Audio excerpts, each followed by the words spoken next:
Bai Yi is the leader of a proficient awakened team called the Divine Core. Because magic exists in this world, demons and their caves appeared, which in turn caused those with special powers like Bai Yi to awaken. His team is the strongest in their organization, and they are on a mission to exterminate the Demon King, Belphegor. Belphegor is a triple S-class demon with 5 elements, making him a tough opponent. Bai Yi and the other warriors received their instructions from the gods. As they enter the cave, Bai Yi shouts to inform his squad that the mission has begun. This is the 100th high-level demonic cave the proficient team has challenged. His team includes Ling Yue, Han Xiaoling, and Lucian. Due to its predicted difficulty, the mission was designated an L-class purge operation, the highest rank. However, the team is excited for the mission, as they have been promised a vacation once they defeat Belphegor. In perfect sync, the team unleashes their powers on the attacking demons. Bai Yi leads the attack as they easily cut through the demons with swift and precise attacks. This is possible because all members of the Divine Core are L-rank warriors. Within a few minutes of coordination, the team clears the cave and kills the Demon King Belphegor. The team members excitedly talk about how easy it was. However, Lucian is skeptical about the operation. He feels it was too easy for an L-rank mission, and Bai Yi agrees. The intel he received stated the Demon King had 5 elements and a hidden skill. While he is analyzing what might be wrong, Ling Yue hugs him from behind, asking if he will treat them to a feast. Tired of her, he pushes her away while telling the team they are going to have dinner at their usual spot.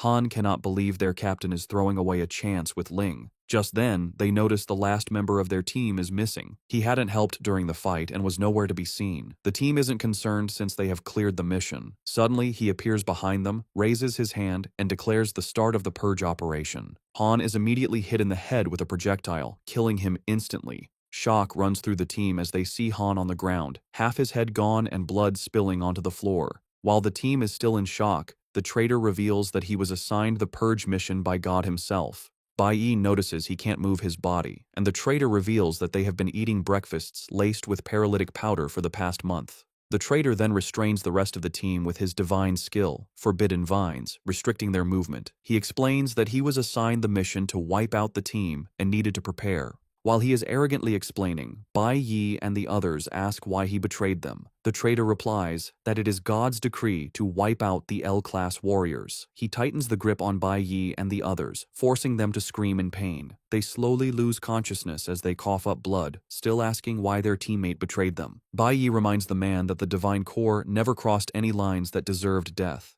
Since they followed all the rules, Bai Yi wants to know why they had to die. The traitor arrogantly tells them that God doesn't need a reason to kill them. He walks close to Bai Yi, and after choking him with his vines, he punches through his chest. Bai Yi cannot get over the betrayal, as he considered the traitor part of his family. The team had been together for 10 years and was practically inseparable. The traitor laughs at Bai Yi for being naive. He tells him he was never family. From the first day he joined the Divine Core, he has been on a mission for the gods. Essentially, Bai Yi and his team were just pawns. The traitor joined the team to study them and played his part well. Bai Yi and the team finally lose whatever life force they have left and collapse. The traitor stands over them and finishes Bai Yi off with a shot to the head. On that day, May 22nd, 2125, Bai Yi and his team of L-class warriors were killed. Their bodies lie on the ground as the traitor walks off to prepare for his vacation. As Bai Yi's consciousness fades, he suddenly hears a voice demanding they make a deal. He is shocked to find himself in chains in an unfamiliar environment. Standing before him is a creepy man in a suit with a dark aura. Bai Yi looks closer and realizes it's Belphegor, the Demon King. He wonders how the Demon King is alive. Belphegor teases Bai Yi, saying a high-ranking Demon King would not die that easily. They are in his soul domain, where the entire kingdom is his life force. Tired of the Demon King's chatter, Bai Yi suggests they get to business. Seeing Bai Yi's anger, the Demon King proposes a deal. Belphegor reveals that his hidden skill is life regression. He tells Bai Yi he can send him to the past, giving him a chance to change the outcome. After being reminded of how his team died, Bai Yi doesn't hesitate to agree to the Demon King's proposition. He is burning with rage and swears to kill the traitor and the gods who gave the orders. The Demon King is pleased and, in addition to helping him, grants Bai Yi another gift. Belphegor's heart. Bai Yi asks the Demon King why he is making a deal with him, but he is sent off before getting an answer. When he opens his eyes, he finds himself in a classroom with his teacher, Huang, yelling at him. Bai Yi has gone back 20 years to the year 2105. This was when Bai Yi was in the middle school division of the nation's Awakened Academy before his awakening. Bai Yi is surprised that he truly came back to the past. The teacher scolds him for sleeping in class, especially a class right before his awakening ceremony. As punishment, the teacher orders him to stand in the back of the classroom. Still in shock, he slowly walks to the back, staring at classmates he hasn't seen in nearly 20 years. The teacher continues the lesson, explaining the 5 elemental powers: lightning, flower, cloud, nuclear, and stellar. A person can only have one element. The teacher uses herself as an example, stating she possesses the rare cloud element. She then adds that elements are divided into 3 categories based on how they bond with the body: combat, support, and special. She explains that each team comprises the 5 elements with different roles. The school's guild team is an example, consisting of a stellar mage, a cloud warrior, a nuclear bard, and a lightning assassin. The teacher commends the students for being rare and tells them that Awakening Day is the most important day of their lives. There are nearly 100 known awakened professions, ranked from dust, lowest, to celestial, highest, with ember and abyss ranks in between. The students have just one chance at awakening, and she lets them know the status they awaken with will determine their future. After class, the students prepare for the awakening. Bai Yi runs into a classmate he calls Four Eyes because of his glasses. Four Eyes is being bullied by an annoying student, Hong Xiang Sheng, an E-rank stellar assassin, which makes him popular among his peers. Bai Yi is not surprised, as Hong was always bullying people. Before Hong can bother Four Eyes any longer, the teacher appears. She tells Hong that school is not a place to bully and rob people. Hong arrogantly tries to change the story, telling the teacher that Four Eyes bumped into him and he was only taking money as compensation. He boldly tells Huang he would have gotten her fired if not for the fact that she is attractive. After he's done, he and his friends prepare to leave. Seeing Bai Yi in his way, he shoves him aside. Bai Yi doesn't react, but instead watches the teacher check on Four Eyes. Huang is a good teacher who cares for her students despite her tough exterior. Bai Yi remembers Huang helping him in his past life after he awakened. Just then, Huang is informed it is her class's turn for the awakening chamber. Like a mother, she tells her students to stay calm to avoid injuries. In this world, there are 2 awakening methods. There is a natural awakening, like the one Hong had, which is why he is so arrogant. Natural awakening usually happens to people with strong physical constitutions and talent, activating during extreme emotional moments. The other is the artificial method, where those with potential enter the awakening chamber. The chamber is a product of knowledgeable scientists. Inside, emotions and adrenaline are intensely stimulated. This forces the dormant awakening within potential candidates to activate. Because it only happens once, it is considered the only way for someone to turn their life around.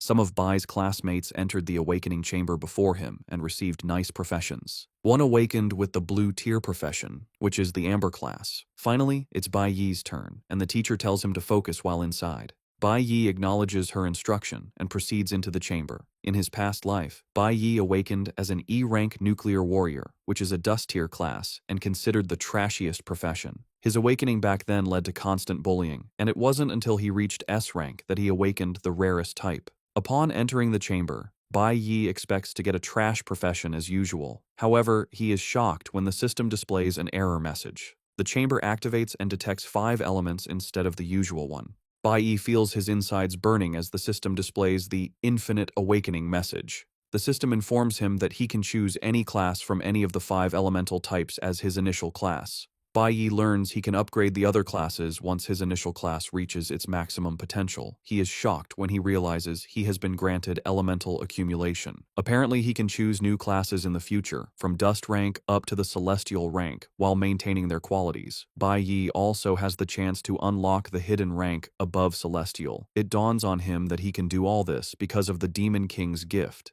He was given the ability of infinite awakenings, which is unheard of. The system then says all other elemental bars will be cleared once he selects his initial class. After taking his time, Bai Yi picks his class. He steps outside to the teacher, who is excited to hear what he awakened with. Bai Yi tells Huang the disappointing news that he awakened as a nuclear warrior, the worst quality in the green class. Huang is taken aback, but being a good teacher, she still encourages him, saying great men have also emerged from the green class. She urges Bai Yi not to give up, but he humbly tells her there's no need for comfort. Hong overhears the conversation and, as expected, pokes his nose into it. He trashes Bai Yi, saying the teacher is only giving him false hope and that reality is different. Hong reminds Bai Yi that the dust class means he is at the bottom of the food chain. Hong continues his arrogant behavior, telling Bai Yi that the gods choose the strong, while the weak are to be trampled. The mention of the gods immediately triggers Bai Yi, but he remains calm as Hong continues his nonsense. He reminds Bai Yi that he will have to sit in the back row in classes because that is how society works. Apparently, celestial ranks sit at the front, followed by the abyss, ember, and finally, the dust rank. Dust rank warriors are considered trash and can only do business with other low-tier ranks. Hong adds that there is no way for Bai Yi to change his fate through hard work, calling it a waste of time. Hong moves closer to Huang to talk trash to her, but Bai Yi has had enough. He grabs the coffee cup Hong is holding and spills it on his face. Hong is shocked, not believing what just happened. He angrily asks Bai Yi what he thinks he is doing, and Bai Yi replies that his voice is like noise to him. Bai Yi's actions and words are enough to get on Hong's nerves, and he decides Bai Yi needs to be taught a lesson. He aims a punch at Bai Yi, and Huang tries to stop him, but it's too late. Unknown to him, Bai Yi is already prepared. Before the attack hits, he conjures a light sword and blocks Hong's attack. He then parries it, throwing Hong into the distance to everyone's shock. Hong crashes to the ground while Bai Yi's pose shows he used minimal effort. Hong coughs up blood as he tries to grasp what happened. The other students watching cannot believe what they just saw. Apparently, Bai Yi intentionally chose the nuclear warrior class because he is already used to it. This was his class in his past life, and he knows everything about it. Hong manages to get back on his feet and arrogantly tells Bai Yi he just got lucky. He mentions that he is an abyss rank and is completely different from trash like Bai Yi. Huang, with her keen eye, figures out that Bai Yi didn't get lucky. She realizes Bai Yi used a top-tier movement skill exclusive to the warrior class. Huang knows the parry skill allows the wielder to nullify an attack while reflecting its full force back to the opponent. She is shocked to see Bai Yi pull it off so easily as it's a skill her master couldn't manage after 10 years of hard practice. Huang is more puzzled that Bai Yi, having just awakened, already has such high combat experience. While Huang is lost in thought, Hong unleashes a short sword, ready to take Bai Yi down. Hong is now really mad and assures Bai Yi he is going to embarrass him in front of everyone. Bai Yi just stands there coolly, revealing that he intentionally picked the dust class. He knows that in the near future, all his critics will see the great side of the dust class, but by then, it will be too late. The students are hyped as the two stand in a fighting pose. However, fighting with powers is forbidden in the school. Hong's father is an important official, and his uncle is the school's dean. Bai Yi, on the other hand, has no reputable family, meaning he has everything to lose. Four Eyes fears he will be expelled if he fights Hong and asks the teacher what to do. The teacher quickly takes the initiative. She steps in, telling them to stop, but Hong is already pissed. He wants to get back at Bai Yi for humiliating him. Hong threatens to beat Bai Yi up, even if he gets on his knees and begs. He sees himself as highly talented, while Bai Yi is just a loser. The teacher also knows Hong is right since the difference in their attributes is great. Hong is an Abyss rank warrior, giving him a 200% boost in all attributes. Abyss ranks are far superior because their attributes are double that of a Dust rank upon awakening, and they can grow while the Dust rank remains stagnant. No one watching, including Four Eyes, believes Bai Yi has a chance. They assume he's going to be crushed. Four Eyes agrees Hong is a disgusting person, but has been surviving by playing the fool to avoid problems. He believes avoiding Hong is the only way to survive since a head-on clash will only lead to an unpleasant end. Once he's done weighing up his opponent, Hong runs toward him. The teacher is worried and screams at Bai Yi to watch out. She assumes Bai Yi plans to parry Hong's attack again, but knows this might not work since the skill consumes a lot of stamina.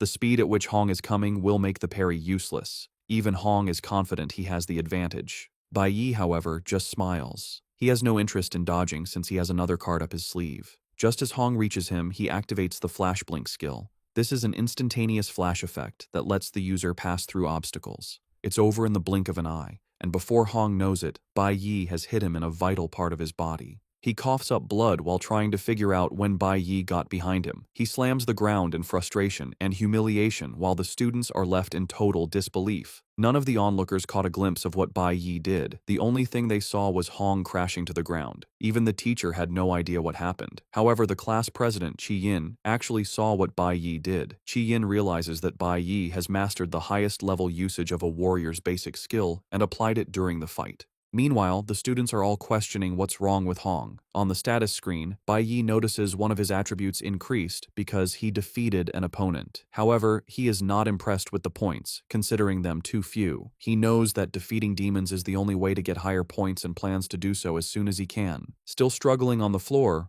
Hong is not ready to give up. He tells Bai Yi not to leave as he is not done with him. He grabs his knife and tries to attack Bai Yi from behind, but before he can, they hear a voice telling them to stop. It's the school dean, Hong Lin, who is Hong's uncle. Lin mocks Hong, telling him he has already made a fool of himself, and tells the students to head home. At the mention of home, it registers in Bai Yi's head that he has a home. He had forgotten because he was just reborn, and his parents had already died in his past life. He remembers that something tragic happened on this very day, and before the dean can address him, he frantically dashes off. Even Hong is shocked as Bai Yi runs from the scene. The dean is short of words but turns to Huang, telling her to get her student under control. He promises to overlook what happened, and Huang thanks him. Later, Hong follows his uncle to his office to justify what happened.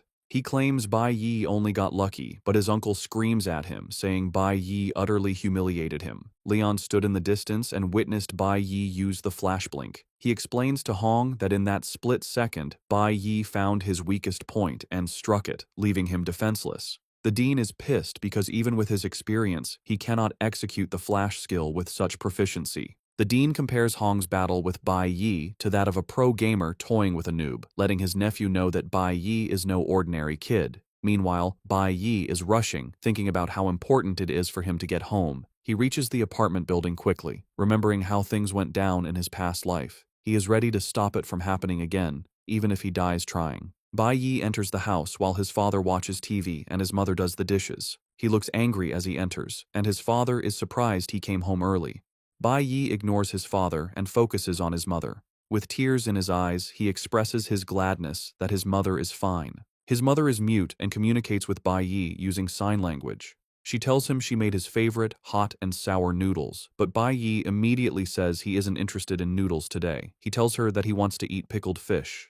Bai Yi's mother tries to argue, but finally gives in to her son's stubbornness. She agrees to get the pickled fish, and Bai Yi offers to follow her, but his father stops him, saying his mother can go by herself. He wonders why Bai Yi came back and didn't greet him. He stands up, gets his alcohol, and asks Bai Yi how his awakening went, eager to hear what his son awakened with. It turns out Bai Yi's father, Bai Ling Shang, is a class electric warrior and is fairly strong, which makes him dangerous. Bai Yi tells his father he didn't awaken that day because things took too long. His father demands to know why he came home early if he hadn't awakened. He mentions being disappointed with his friend's son's awakening class and expects his own son to awaken with the Abyss rank. Ling Sheng claims he awakened with the Abyss rank and has poured his sweat and blood into raising his son. Pissed and with a scary aura, he demands to know what Bai Yi awakened with. Engulfed in the aura, Bai Yi lies again that he hasn't awakened. This only makes his father angrier, and he smashes a drink bottle on Bai Yi's head. When he learns Bai Yi awakened with the dust rank, he grows more furious and yells at him. Ling Sheng is a violent man who can't control his emotions. In Bai Yi's past life, his father's fury and embarrassment over the dust rank turned to violence. He hit Bai Yi, but his mother stepped in as she always did. As a weak boy, Bai Yi could only watch as his father beat his mother for an hour. The beating was so severe that a blow to the head left her mentally unstable. He could only cry as he watched his mother get battered in his previous life. Now reborn, he aims to change things. He still doesn't have what it takes to challenge his father, a C-rank Abyss class warrior, and will need time to level up. The tactics he used against Hong won't work here. His father is on another level, with real combat experience. Bai Yi sadly realizes he can't touch his father yet. His father grabs him by the hair, ranting that he regrets Bai Yi was ever born. Bai Yi knows he is in a deep mess. His father came home early to wait for him and won't let him go until he's satisfied. Knowing his father's violence, he wanted his mother away from the house.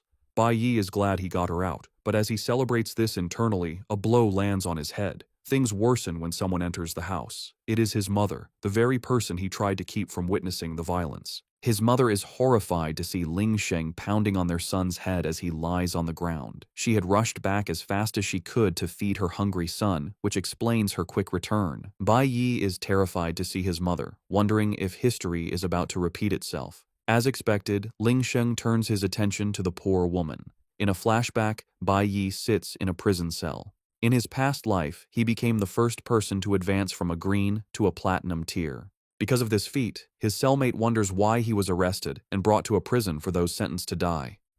Bai Yi's only statement was that he deserved to die because he beat his mother to death. He was sentenced to death for killing his father in revenge for what happened to his mother. Now, in the present, history is about to repeat itself. As Ling Sheng continues his madness, Bai Yi's mother runs to check on her son. Bai Yi knows he is stronger than an ordinary person who wouldn't have survived his father's punch. His mother tries to help him up, shielding him from his angry father. Ling Sheng continues his rant, telling his wife he was happy when she was pregnant. Since his siblings couldn't produce a son, he believed he was destined to restore the family's glory. However, he is disgusted by what followed. His son, his great hope, awakened with the worst class, dust rank. Ling Sheng screams at his wife, reminding her Bai Yi can't advance because it is a trash class. He blames his wife's genes for the result. Ling Sheng loses control and raises his hand to hit her, but Bai Yi won't allow it. He uses Flash Blink to get past his mother and block his father's attack. Ling Sheng is thrown backward and smiles heroically. His mother is worried, knowing what is coming next. Ling Sheng gets to his feet and arrogantly walks toward his son, intending to beat him to a pulp. Bai Yi plans to use the parry attack, but before he can activate the skill, his father's punch breaks through his sword and hits his face. Bai Yi spills blood, bitterly realizing the huge power gap between them. Before he can breathe, another punch comes. He blocks it with his hands, but the shock still injures his ribs. Ling Sheng prepares another powerful strike to put his son in his place, mad that he has the guts to defy him. Bai Yi sees the punch coming, but can't dodge or block it. He only covers his head with his hands as the blow lands. Ling Sheng tells Bai Yi he deserves to die for awakening with a useless class.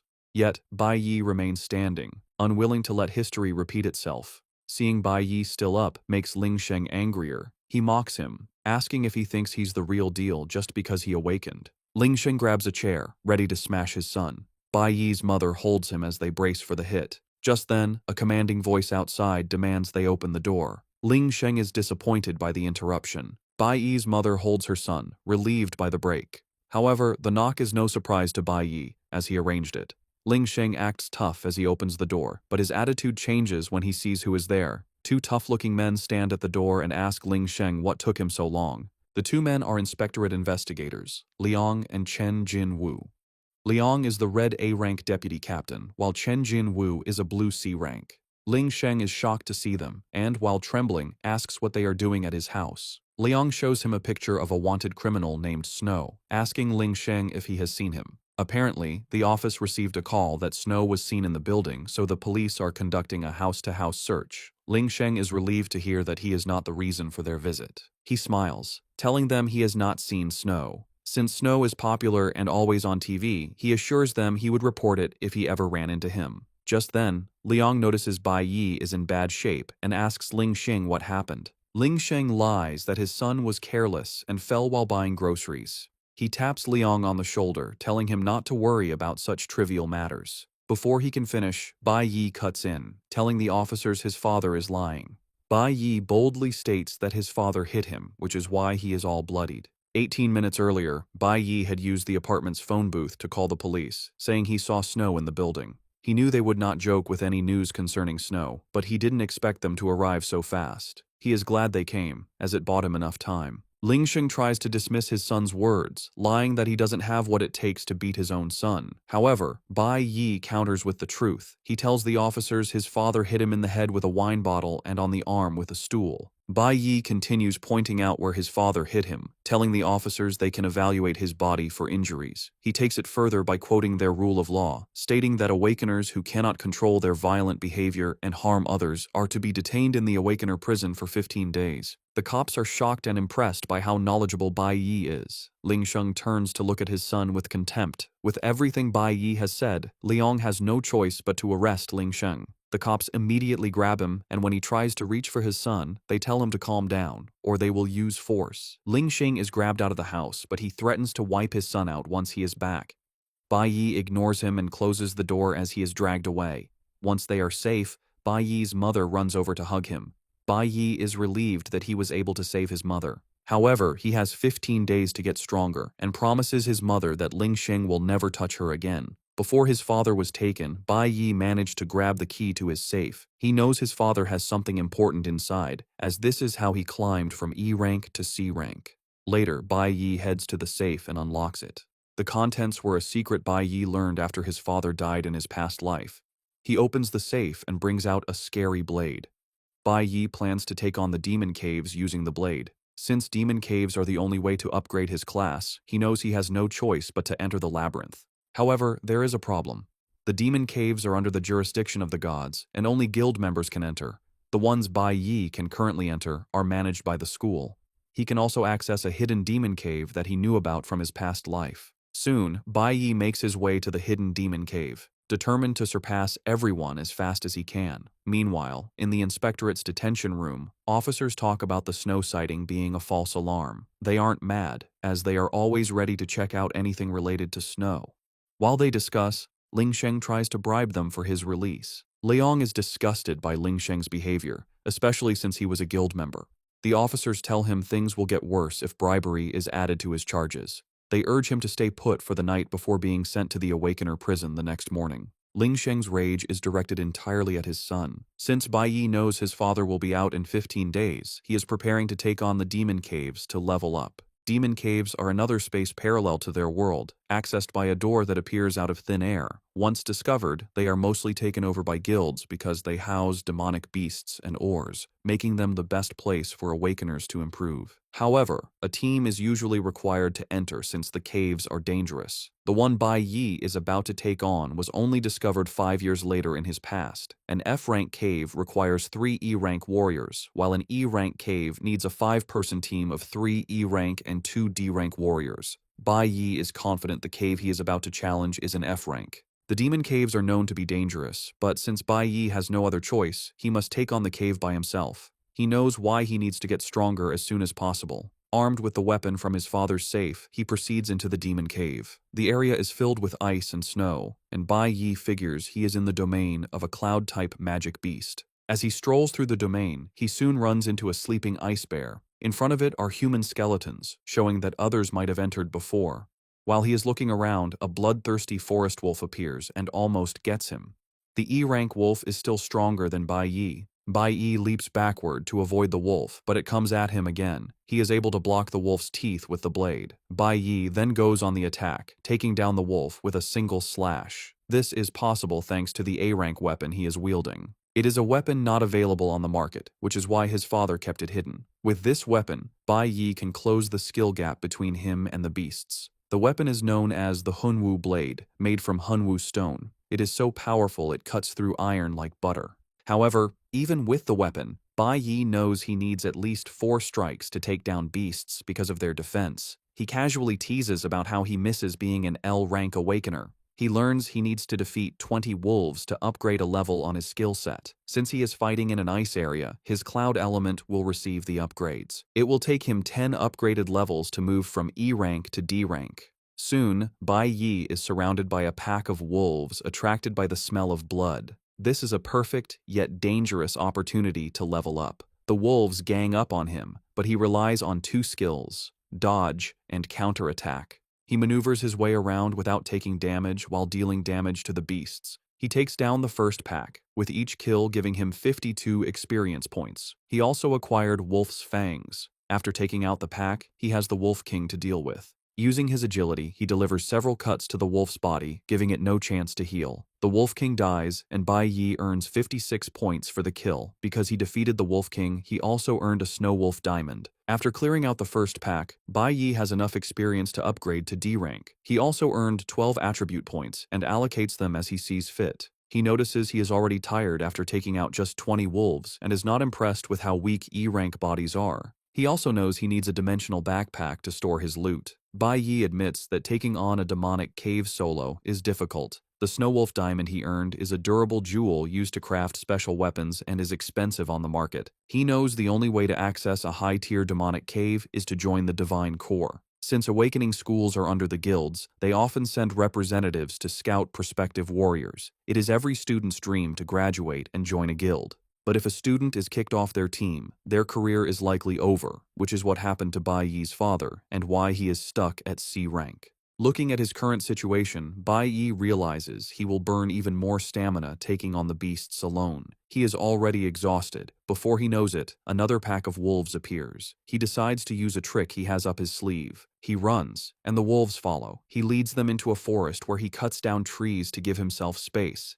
This disturbance attracts the forest's other beast, the cloud python. Now Bai Yi has wolves and pythons to deal with. To get out of the situation, Bai Yi kicks his plan into motion. He lets off a loud explosion, hoping it wakes one particular beast. His plan works as the sleeping frost bear angrily emerges from its den. The enraged bear attacks whatever it sees. The wolves and pythons are not safe from the bear's rage as they all get smashed. While the bear is rampaging, Bai Yi cleans up from behind, earning a bunch of experience points. He continues with these tactics, earning points and obtaining python fangs and wolf fangs. Bai Yi uses the beast's weakness against them. They are aggressive but lack brains. By using the bear against the others, he conserves stamina. However, he still needs to finish them off to gain experience. After fighting for some minutes, Bai Yi is exhausted. He decides to move to the next phase of his plan. Once the beasts are lined up, he hits the ice floor and breaks it to kill them. He has been analyzing the terrain and noticed they are on an ice bridge suspended between two cliffs.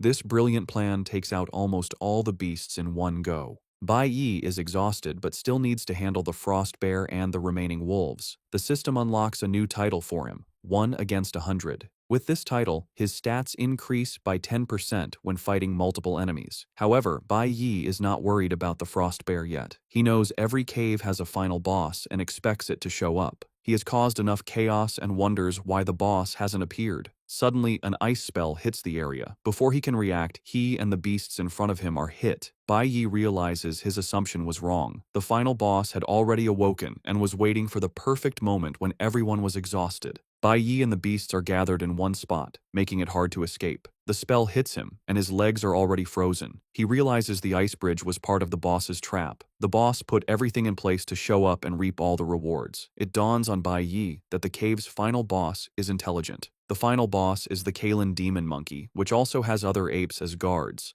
Almost all of Bai Yi's body is covered in ice, preventing movement while the demon monkey wears an evil smirk.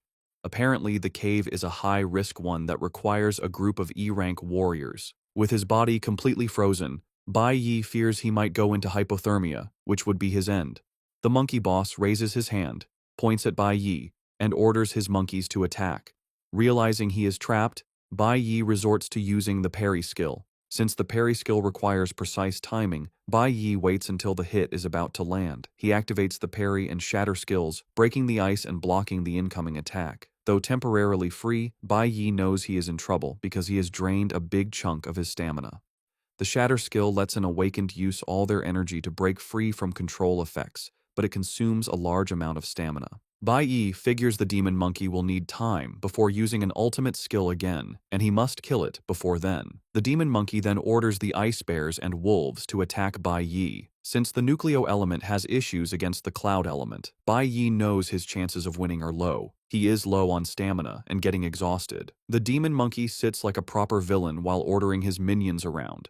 Bai Yi knows he will die if more beasts show up. While trying to think of a way out, he is attacked by one of the monkey beasts, which tries to smash him with a club. Bai Yi only manages to block the attack but is pushed back, his knee scraping the ice floor as he tries to maintain balance. The sudden attack causes Bai Yi to lose all his strength, putting him at a serious disadvantage. The ice bear's constant screaming weakens him further. One bear throws an ice boulder at Bai Yi, but he manages to cut it down. However, the cold doesn't help as his stamina has almost hit zero. Once the demon monkey notices Bai Yi is nearly drained, he uses another ultimate skill, the Ice Storm.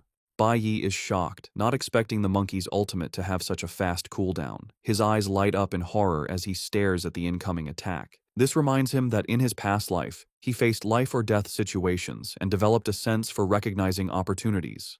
Bai Yi figures that in his current state, he has two options. He can stay and fight, but since his stamina is at its limit and he continues to take damage, he will not survive. The second option is simple: run away. Bai Yi wastes no time picking option 2 and leaps off the cliff. However, the demon monkey hits him with an ice spell that catches his feet, causing him to lose balance and fall instead. With ice formed around him, Bai Yi crashes into the river below. While he is fighting for his life, his mother enters his room back home. She thinks Bai Yi is still sleeping but is shocked to find the room empty. Bai Yi had left home the day before, a Friday, and now it is Saturday. His mom finds a note from her son saying he went to a friend's house. Bai Yi urges her not to worry, but the note only makes her more anxious since she knows he would have told her in person instead of leaving a note. She wonders what is going on with him since he has been acting differently since the day before. The woman is uneasy with several things running through her head.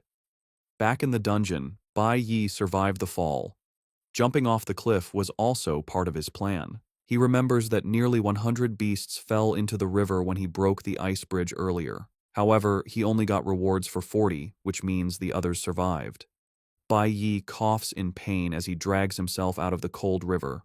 Though he survived, he is running on very low stamina. He is suffering from blood loss, low temperature, and is in a completely weakened state. His body is also severely damaged from falling from a high place. Without a doubt, Bai Yi knows he is at his limit. As he lies there, he wonders if this is truly the end. Before he knows it, he is surrounded by beasts like the ice bears, ready to finish him off. As they get closer, Bai Yi reminisces. He remembers his time with the Divine Core, the good moments with his teammates, and his mother's care. He also remembers his father's wickedness and the pain of the traitor's betrayal. A voice in his head tells him this is the end. This is enough for Bai Yi to clench his fists and decide it is not over. He manages to stand up. Just as an ice bear is about to finish him, he raises his hand and stops its giant teeth from closing in. Bai Yi is determined that the bad things from his past life will not be repeated. He has already died once, losing everything. This time, he plans to turn it all around. With newfound determination, Bai Yi smashes the ice bear and throws it into the distance. He lets out a cold breath and grabs his short sword again. His desperate attempt triggers something that can push for a class advancement. Bai Yi stands with a yellow aura swirling around his body, surrounded by monsters. His decision to solo a dungeon and face dangerous beasts was to make himself feel the desperation from his past. This feeling triggers an adrenaline rush, which he hoped would cause a class advancement. Though he almost died, he didn't meet the conditions. However, instead of a class advancement, he learns a new ultimate skill: Nucleo Holy Swordsman. It is well ahead of its time and level. While he didn't advance his class, the skill will be very handy. With this skill and adrenaline, Bai Yi is brimming with energy. He points his sword at the beasts, telling them it is time to be wiped out. One beast moves, and the others follow. Bai Yi remains unfazed and prepares his short sword. As they get closer, he unleashes a swirling, dangerous speed attack called Sanctuary that cuts through all the surrounding beasts in one slash. He cuts them down as notifications pop up, telling him he has defeated ice bears and forest wolves and showing the experience points acquired. After taking out the monsters, he acquires items like Icefield Beasthide, Proud Barebone, and Bloodtooth. The Sanctuary skill clears his fatigue and restores his lost stamina. In addition, Bai Yi gets an upgrade and obtains the Icefield Wanderer title. This provides resistance to cloud element creatures plus a 100 damage reduction, which is exactly what he needs. Bai Yi stares at the top of the cliff, promising to wipe out the rest of the beasts, including their boss. With the flood of experience points, he upgrades to level 9 of the E-class. Bai Yi immediately activates the Icefield Wanderer effect to resist the cold. The Sanctuary skill also allows him to store damage from attacks and then release it on a group of enemies at once. However, he can only use this after taking a lot of damage. He is thankful that the skill restored his stamina. Bai Yi then remembers he needs to finish quickly and return home before his mother worries. He climbs the cliff and makes his way to the demon monkey boss's palace.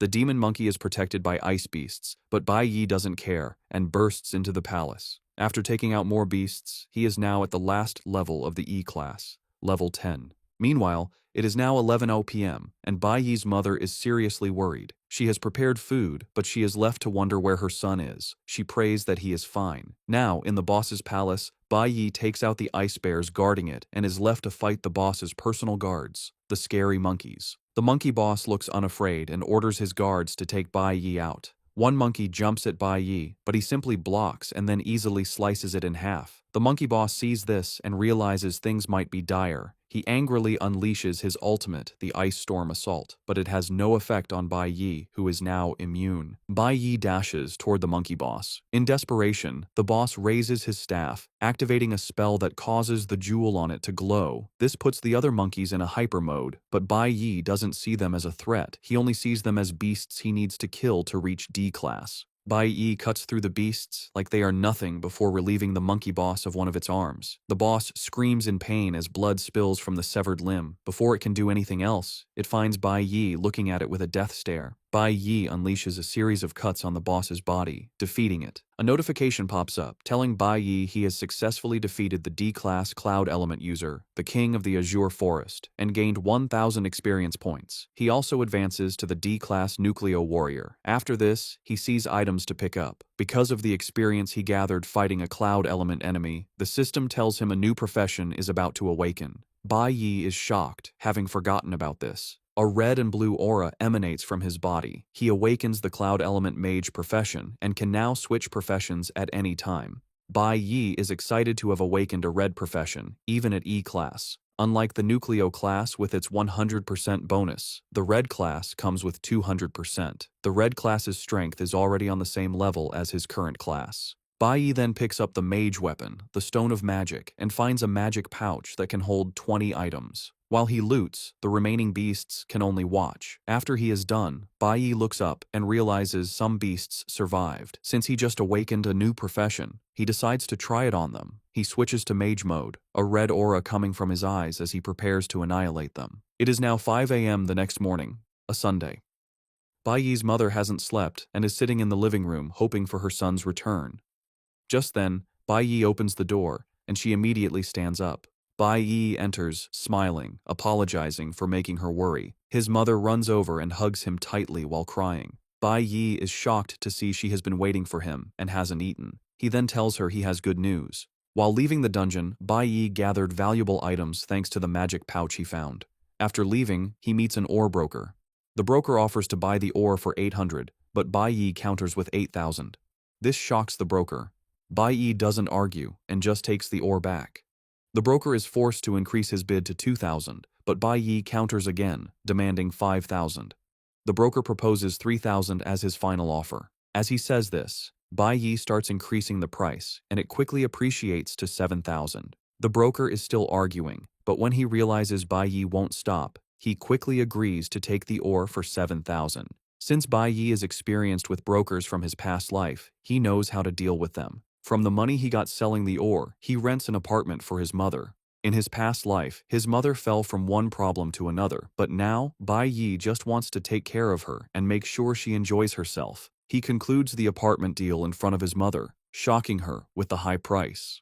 By 8 p.m. that Sunday, they settled into the new apartment. Bai Yi is happy to see his mother smiling, as it has been a long time since he saw her with such an expression. Even with a new apartment and moving up from E to D class, he knows he can't let his guard down because of his father. Bai Yi wants to settle the issue with his father before going after his main target. He then wears a magic stone on his right arm that increases an area of effect magic by 50%. At the same time, Hong is training hard to surpass his limit, jumping from one labyrinth to another without rest.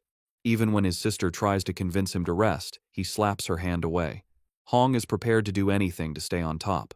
Elsewhere, an unknown person checks the list of newly awakened students, disappointed by the lack of exceptional talent. The next morning at 7:30 a.m., Bai Yi's mother had prepared food for him. Bai Yi is shocked to realize he is running late. He asks why she didn't wake him, and she replies that he was resting so well she couldn't bear to disrupt him. She pats him on the head, urging him to eat slowly. With his mother's comfort, Bai Yi calms down, realizing it has been a long time since he slept peacefully or had an unhurried breakfast. Just then, his mother asks if there is anything he wants, like a toy or a book. Bai Yi is surprised by the sudden offer of gifts. His mother reminds him that his birthday is next Friday, June 5th. It dawns on Bai Yi that she is right, but he totally forgot, as it's been too long since he last celebrated. After his mother died in his past life, no one celebrated his birthday again, and he gradually forgot about it. As he eats, Bai Yi racks his brain to think of anything he wants, but is left confused since he already has what he truly desires.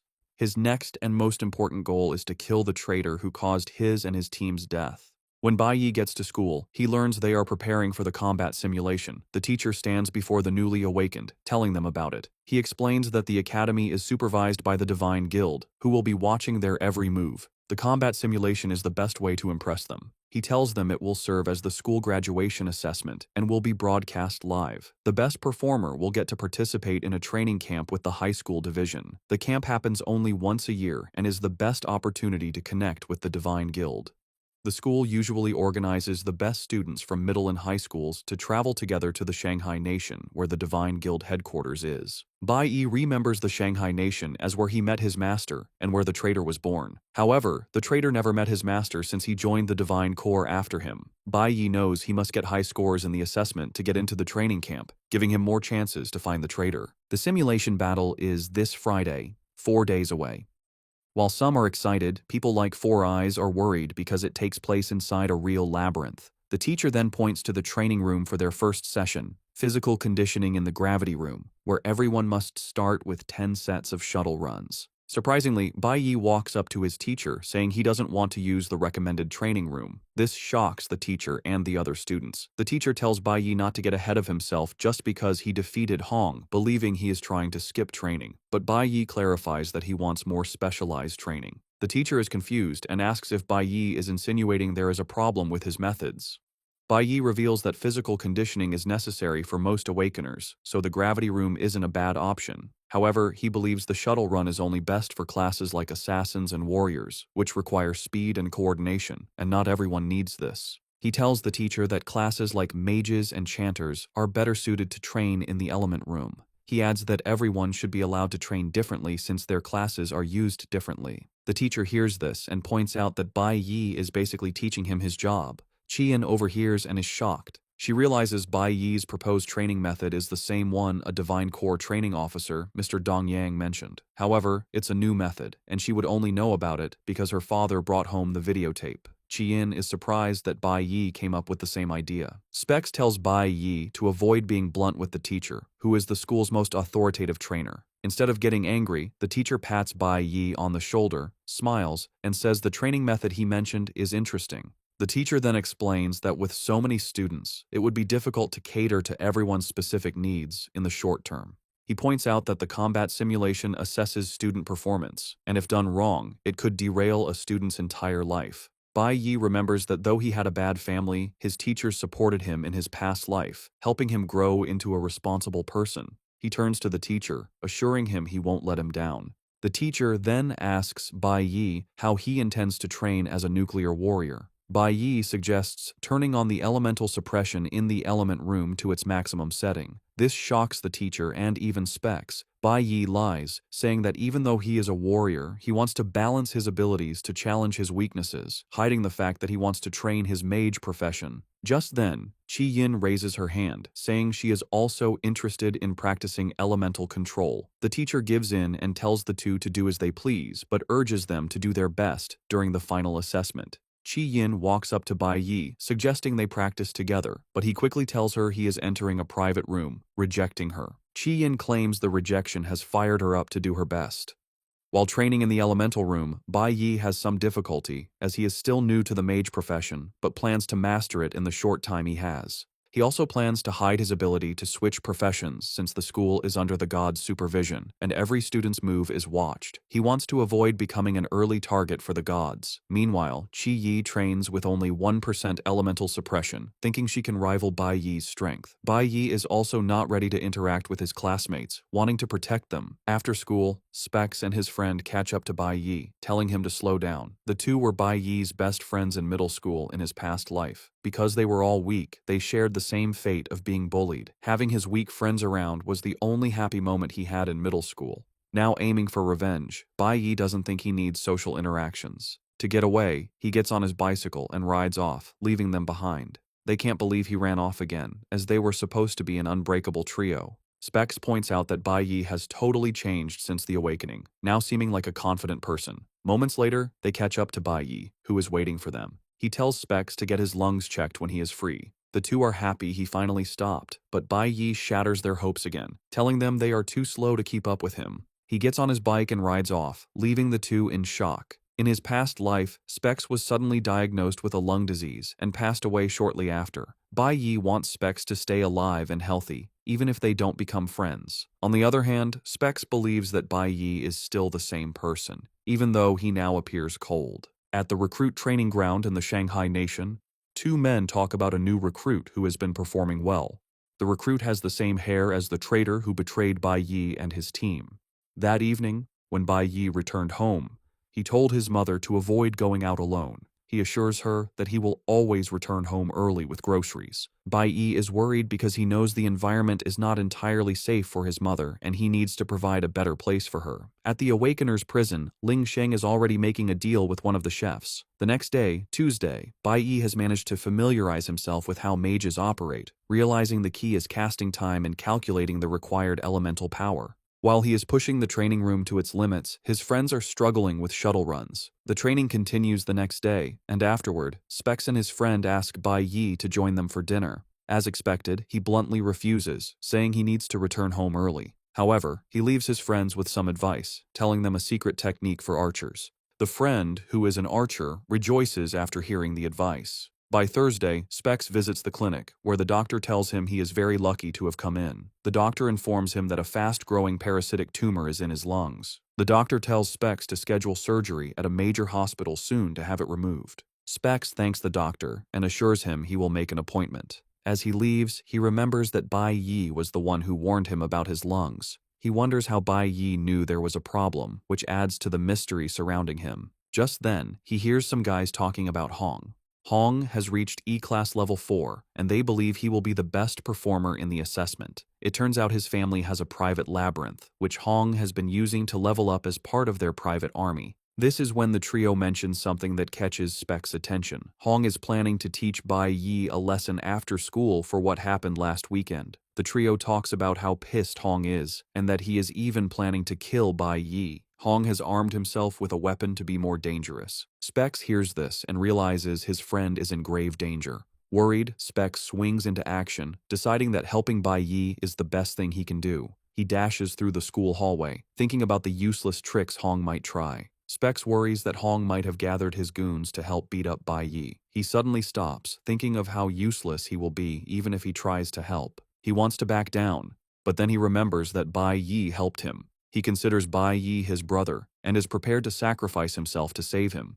Specs makes his way to the school armory and breaks the lock to get in. He is conflicted about breaking the rules but can't get the idea that Bai Yi saved him out of his head. He pushes open the door, prepared to die to save his friend. He checks out the weapons on the rack and picks a giant axe. Suddenly, he hears Qi Yin's voice behind him asking why he is breaking into the armory. Specs wants to stay quiet, but Qi Yin presses him, asking what is wrong since he looks like he's in a hurry. Specs then screams at Qi Yin that he needs to go save Bai Yi's life. Meanwhile, Bai Yi has noticed he is being followed, but he reaches an alley before telling whoever it is to step out. Hong steps out, looking menacing with a sword in his hand. He tells Bai Yi that he is there to settle their score. Bai Yi turns with a pitiful face, asking Hong if he thinks he has what it takes to defeat him. Hong replies that he is positive he can take Bai Yi down. He says this while dashing toward Bai Yi with his skill called Accelerate. Hong claims he has been training non-stop since the incident. In addition to accelerating, Hong activates another skill to appear behind Bai Yi. Just before he can land a hit, Bai Yi moves very fast out of the way. Once there is an opening, he grabs Hong and smashes him to the ground. Hong gasps in pain, realizing Bai Yi's attack power is far higher than his own. He cannot believe this is possible, and Bai Yi tells him he is not the only one who has been training. Bai Yi whips out his dagger and smashes it into the ground beside Hong's head. Hong finally realizes that Bai Yi is well ahead of him in power and strength. They may be the same age, but Hong figures out the menacing figure in front of him is someone he can never surpass. Hong is shocked that Bai Yi leveled up too and screams at him, asking what his level is. He refuses to believe it, asking how he did it. Hong reveals he engaged in extra training just to get to level 4, which took a lot of hard work. He can't believe Bai Yi is still faster. Bai Yi smiles when Hong mentions how hard he has been training. Bai Yi simply asks him if he has died before. With a knife to his throat, Hong tells Bai Yi to just kill or torture him. Hong believes Bai Yi has been looking down on him, and Bai Yi admits this. However, he assures Hong that he doesn't actually hate him that much. Bai Yi is impressed that Hong followed him and didn't ambush him or call his friends to gang up on him. Bai Yi understands that Hong was just trying to test his own strength. Hong screams at Bai Yi to kill him now or risk dying at his hands later. He doesn't want Bai Yi to pretend he can see through him. Bai Yi thinks again and tells Hong he is taking back what he said about not hating him too much. Meanwhile, Specs and Chi Yin have arrived but are hiding and watching. They are surprised to see Bai Yi has handled the situation without their help. They see Bai Yi sitting on Hong like he is a nobody, and Hong isn't even moving. Bai Yi then tells Hong that he has a deal for him. He lets Hong know there is a way for him to get stronger, but in return, he has to do something for him. The next day, Friday, is the assessment day.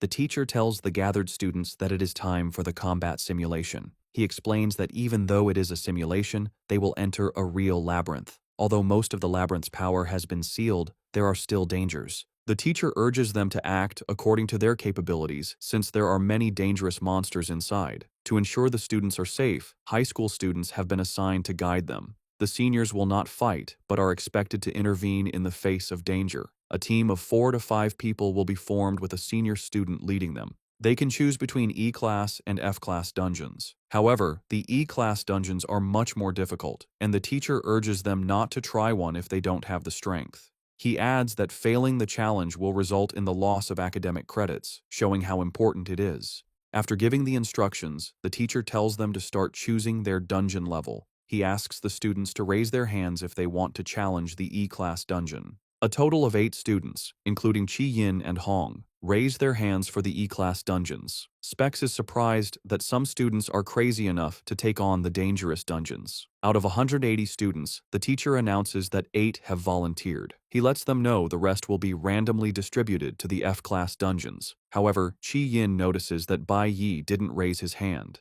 Just then, Bai Yi walks up to the teacher, saying he would like to challenge the school's D-class Spirit Jade dungeon. Everyone is stunned when Bai Yi makes this declaration. When Bai Yi declared he would challenge the school's D-class Spirit Jade dungeon, a shocked silence filled the room. His teacher stared, speechless at the absurd request. Among the stunned students, Hong Qiansheng and the class president, Chi Yin, looked on in disbelief. The teacher quickly recovered and told Bai Yi he must be joking, stating that no one challenges a D-class dungeon right away and refused his request. However, Bai Yi's intense gaze showed he was completely serious. Just then, the dean of the junior high division, Hong Liang, stepped forward. He explained that D-class dungeons are very dangerous and normally for high school students who have reached D-class or higher. Unfazed, Bai Yi countered that the combat simulation rules allow students to choose their own level. He continued, saying the school's purpose is to find exceptional talent for the Divine Guild, and the criteria for such talent include bravery and strength. Bai Yi then asked if the dean really intended to deny him the chance to demonstrate those qualities. Cornered by Bai Yi's logic, Dean Hong Liang gave in slightly but presented a new problem. All dungeons must be entered as a team. Bai Yi immediately replied that he could do it alone.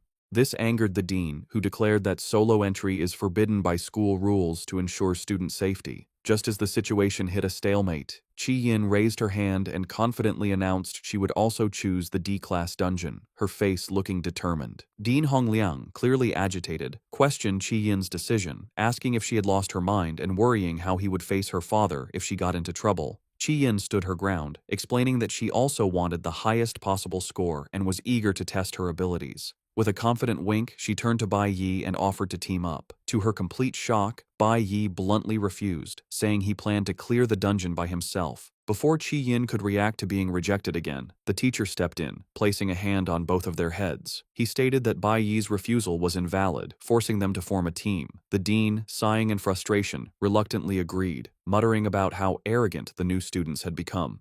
The teacher then pointed out a new problem. Since their team only had 2 people attempting a dangerous dungeon, it was unlikely any senior students would volunteer to supervise them. Just as it seemed their challenge was impossible, a hand shot up from the group of seniors. A charismatic young man stepped forward with a charming smile, declaring that the flowers of the motherland always need someone to protect them. The teacher's expression turned to relief, and he told the volunteer that with him there, he could finally rest easy. Chi Yin, now next to Bai Yi, recognized the senior who had volunteered. She told Bai Yi his name was Zeeling and mentioned he had almost joined the prestigious Ultimate School team. As Zeeling approached them with a smirk, Bai Yi wondered who this person was and what that team even was. When Zeeling was in front of him, Bai Yi simply stated that he had never heard of him. This comment amused Zeeling, who thought to himself that Bai Yi was just an ignorant peacock, eager to show off without understanding his limits. With the final team ready, the teacher addressed all the students. He announced the teams were assigned and the combat simulation was officially beginning, creating a large glowing red portal. He explained their progress in the dungeons would be live-streamed by professional drones, monitoring their every move. With a final word of encouragement, he urged them to do their best and see who would get the highest score. As the students prepared to enter, Bai Yi stared forward with intense determination. The Awakened Academy was established on the site of a massive, conquered demon cave. Over time, this major cave created many smaller, lower-level portals within the school grounds, used by both junior high and high school divisions. These new dungeons, with power levels mostly between F and D class, served as perfect training grounds for the students. As students like Specs and his friend entered their portals, the combat simulation began. Inside their portal, Bai Yi, Qi Yin, and their senior supervisor Zeeling were followed by a drone. Bai Yi was aware the simulation was being broadcast and that his every action was recorded. He knew he had to control himself and not reveal all his trump cards, especially when facing unknown threats, thinking of the gods who were watching. His reason for choosing this challenge was clear. The Spirit Jade dungeon held something he desperately needed. The team arrived in a dark forest, standing on a cliff's edge. At their feet were the remains of a thorny vine, glowing with faint green energy, evidence of their first victory. Zeeling confidently stepped between Bai Yi and Qi Yin. He told them not to worry, as he would protect them, boasting he had experience clearing even unsealed D-class dungeons with other powerful awakened. As they went deeper into the forest, Qi Yin asked Zeeling how strong the monsters in a D-class dungeon were. He explained their levels range from E5 to D5. However, since the school's dungeons have their strongest beasts sealed, it was unlikely they'd face a true D-class monster, and there wouldn't be a boss. He added with a grin that they shouldn't underestimate high-level E-class monsters, as their attack power and speed can be strong. He reminded them that as new students, they were still just small fries, and Qi Yin nodded in understanding. Zeeling then turned to Qi Yin, promising to find low-level monsters for them to farm points and assuring her he wouldn't let her get hurt. As he was speaking, he noticed Bai Yi had walked far ahead, a strange green aura glowing around him. Zeeling paused, puzzled by Bai Yi's action. He called out, warning Bai Yi not to run so far ahead in case he angered a monster. Bai Yi stopped and turned back, bluntly telling Zeeling he was being too noisy, which left the senior speechless. With a confident smirk and glowing eyes, Bai Yi told Zeeling to just stay back, as his help wouldn't be needed.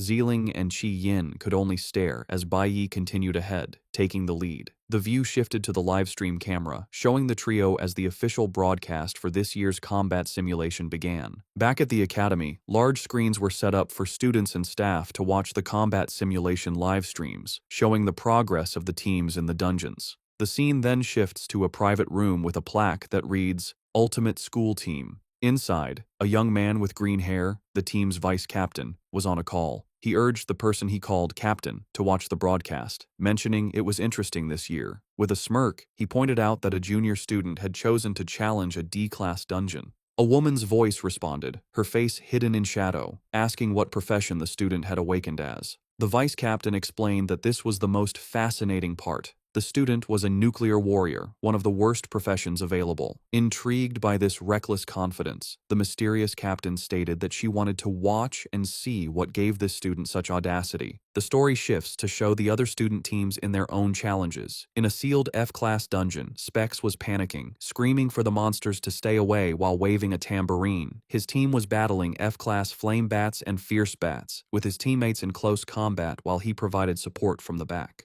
A senior student supervising his team told him not to be so tense, reminding him his role was to provide buffs from a safe distance. Specs, however, was still terrified, exclaiming how frightening even the lowest-level F-class monsters were. Meanwhile, in a sealed E-class dungeon, the threat was greater. Teams were facing packs of fierce fangs, wolf-like beasts crackling with elemental energy. Hong Qinsheng's team was struggling, with several members wounded on the ground. A healer tended to one of the injured, asking if he was all right. Seeing his team in trouble, a determined Hong declared that if they couldn't handle it, he would take on the beasts himself. Fueled by his rivalry, he charged at a fierce Fang, shouting that he would absolutely surpass Bai Yi. A red status window appeared as he struck, showing a skill that boosted his strength, critical hit rate, and lifesteal, pushing him to his limit. The scene cuts back to the sealed D-class dungeon where Bai Yi had just unleashed a powerful attack, a green slash of energy cutting through the air. He stood calmly, surrounded by the bloody corpses of several fierce beasts. System notifications confirmed his kills, with each E-class monster granting him 30 experience points. His teammates, Ziling and Qi Yin, watched from a distance in disbelief, their supervisor stammering as he asked how Bai Yi had possibly done it. Before he could answer, a new threat appeared. Two massive, multi-eyed spider monsters crawling toward them.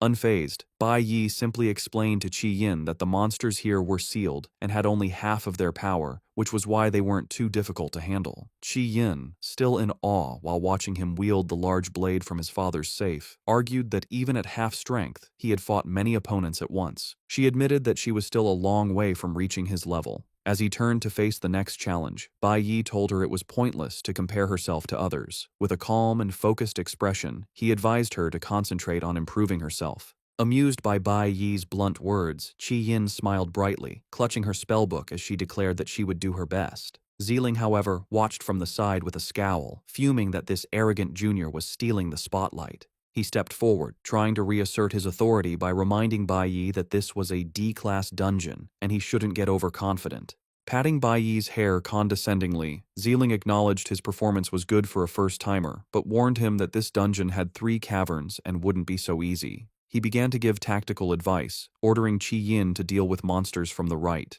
Without pause, Bai Yi interrupted, stating that he would take the left side, leaving Ziling flustered and ignored. The team now stood in a large cavern with the bodies of defeated beasts. Before them, the path split into 2 tunnels, and at the far end of the cavern, a massive, glowing red magical seal pulsed. As Bai Yi ignored him and spoke directly to Qi Yin, Ziling's frustration grew. Bai Yi asked Qi Yin if she could handle the lower-level monsters on the right path by herself. Sidelined, Ziling could only watch, thinking how disrespectful this junior was. Bai Yi explained to Qi Yin that the purpose of the simulation was to test their individual abilities, and she needed to prove her own strength.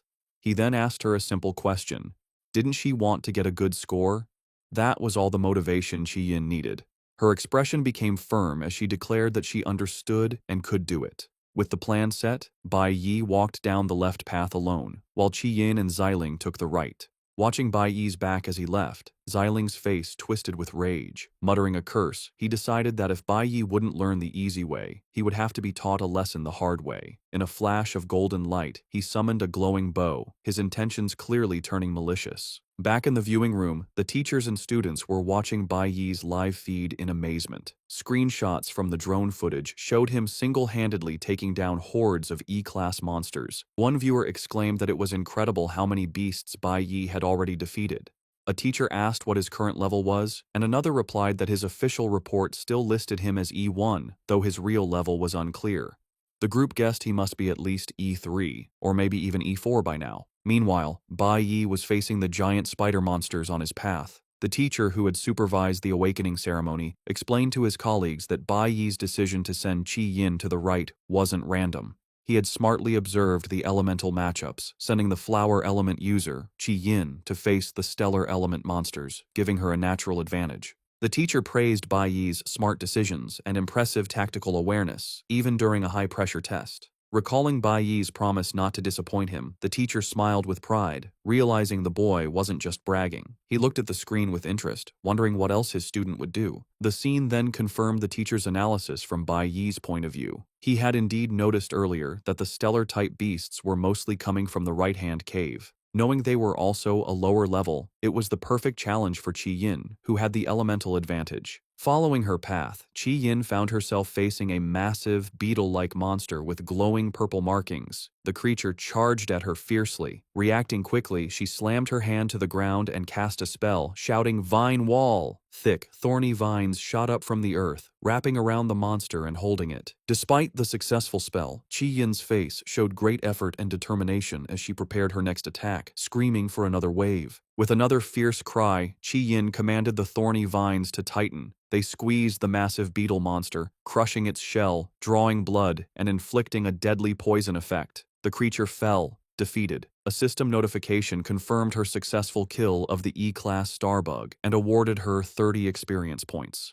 Qi Yin clenched her fist in triumph. Her face lit up with pride as she exclaimed that she had done it again. From the entrance of his own path, Bai Yi had been watching her progress. He noted that mages, even at the E-class level, already have their basic class skills. In Qi Yin's case, it was the ability to create a poisonous wall using plants, a skill known as Vine Wall. Bai Yi was genuinely impressed. For her first time in a dungeon, she was very calm while facing monsters stronger than herself. She also had the tactical sense to use her wall skill not just for defense, but to trap the monster and create a smaller kill zone. He concluded that she definitely had a natural talent for combat. Having confirmed she could handle her side, Bai Yi turned his full attention to the massive, glowing red seal at the end of his cavern. Flames of 5 different elements flickered around it, and he figured the dungeon's sealed D-class monsters must be behind it. With Qi Yin handling the beasts on her path, he was free to focus on his own, more dangerous goal. As he approached the seal, Bai Yi considered his strategy. He was confident he could get a high score while hiding his true strength, even with the drones broadcasting his every move. However, he needed to carefully plan his next step,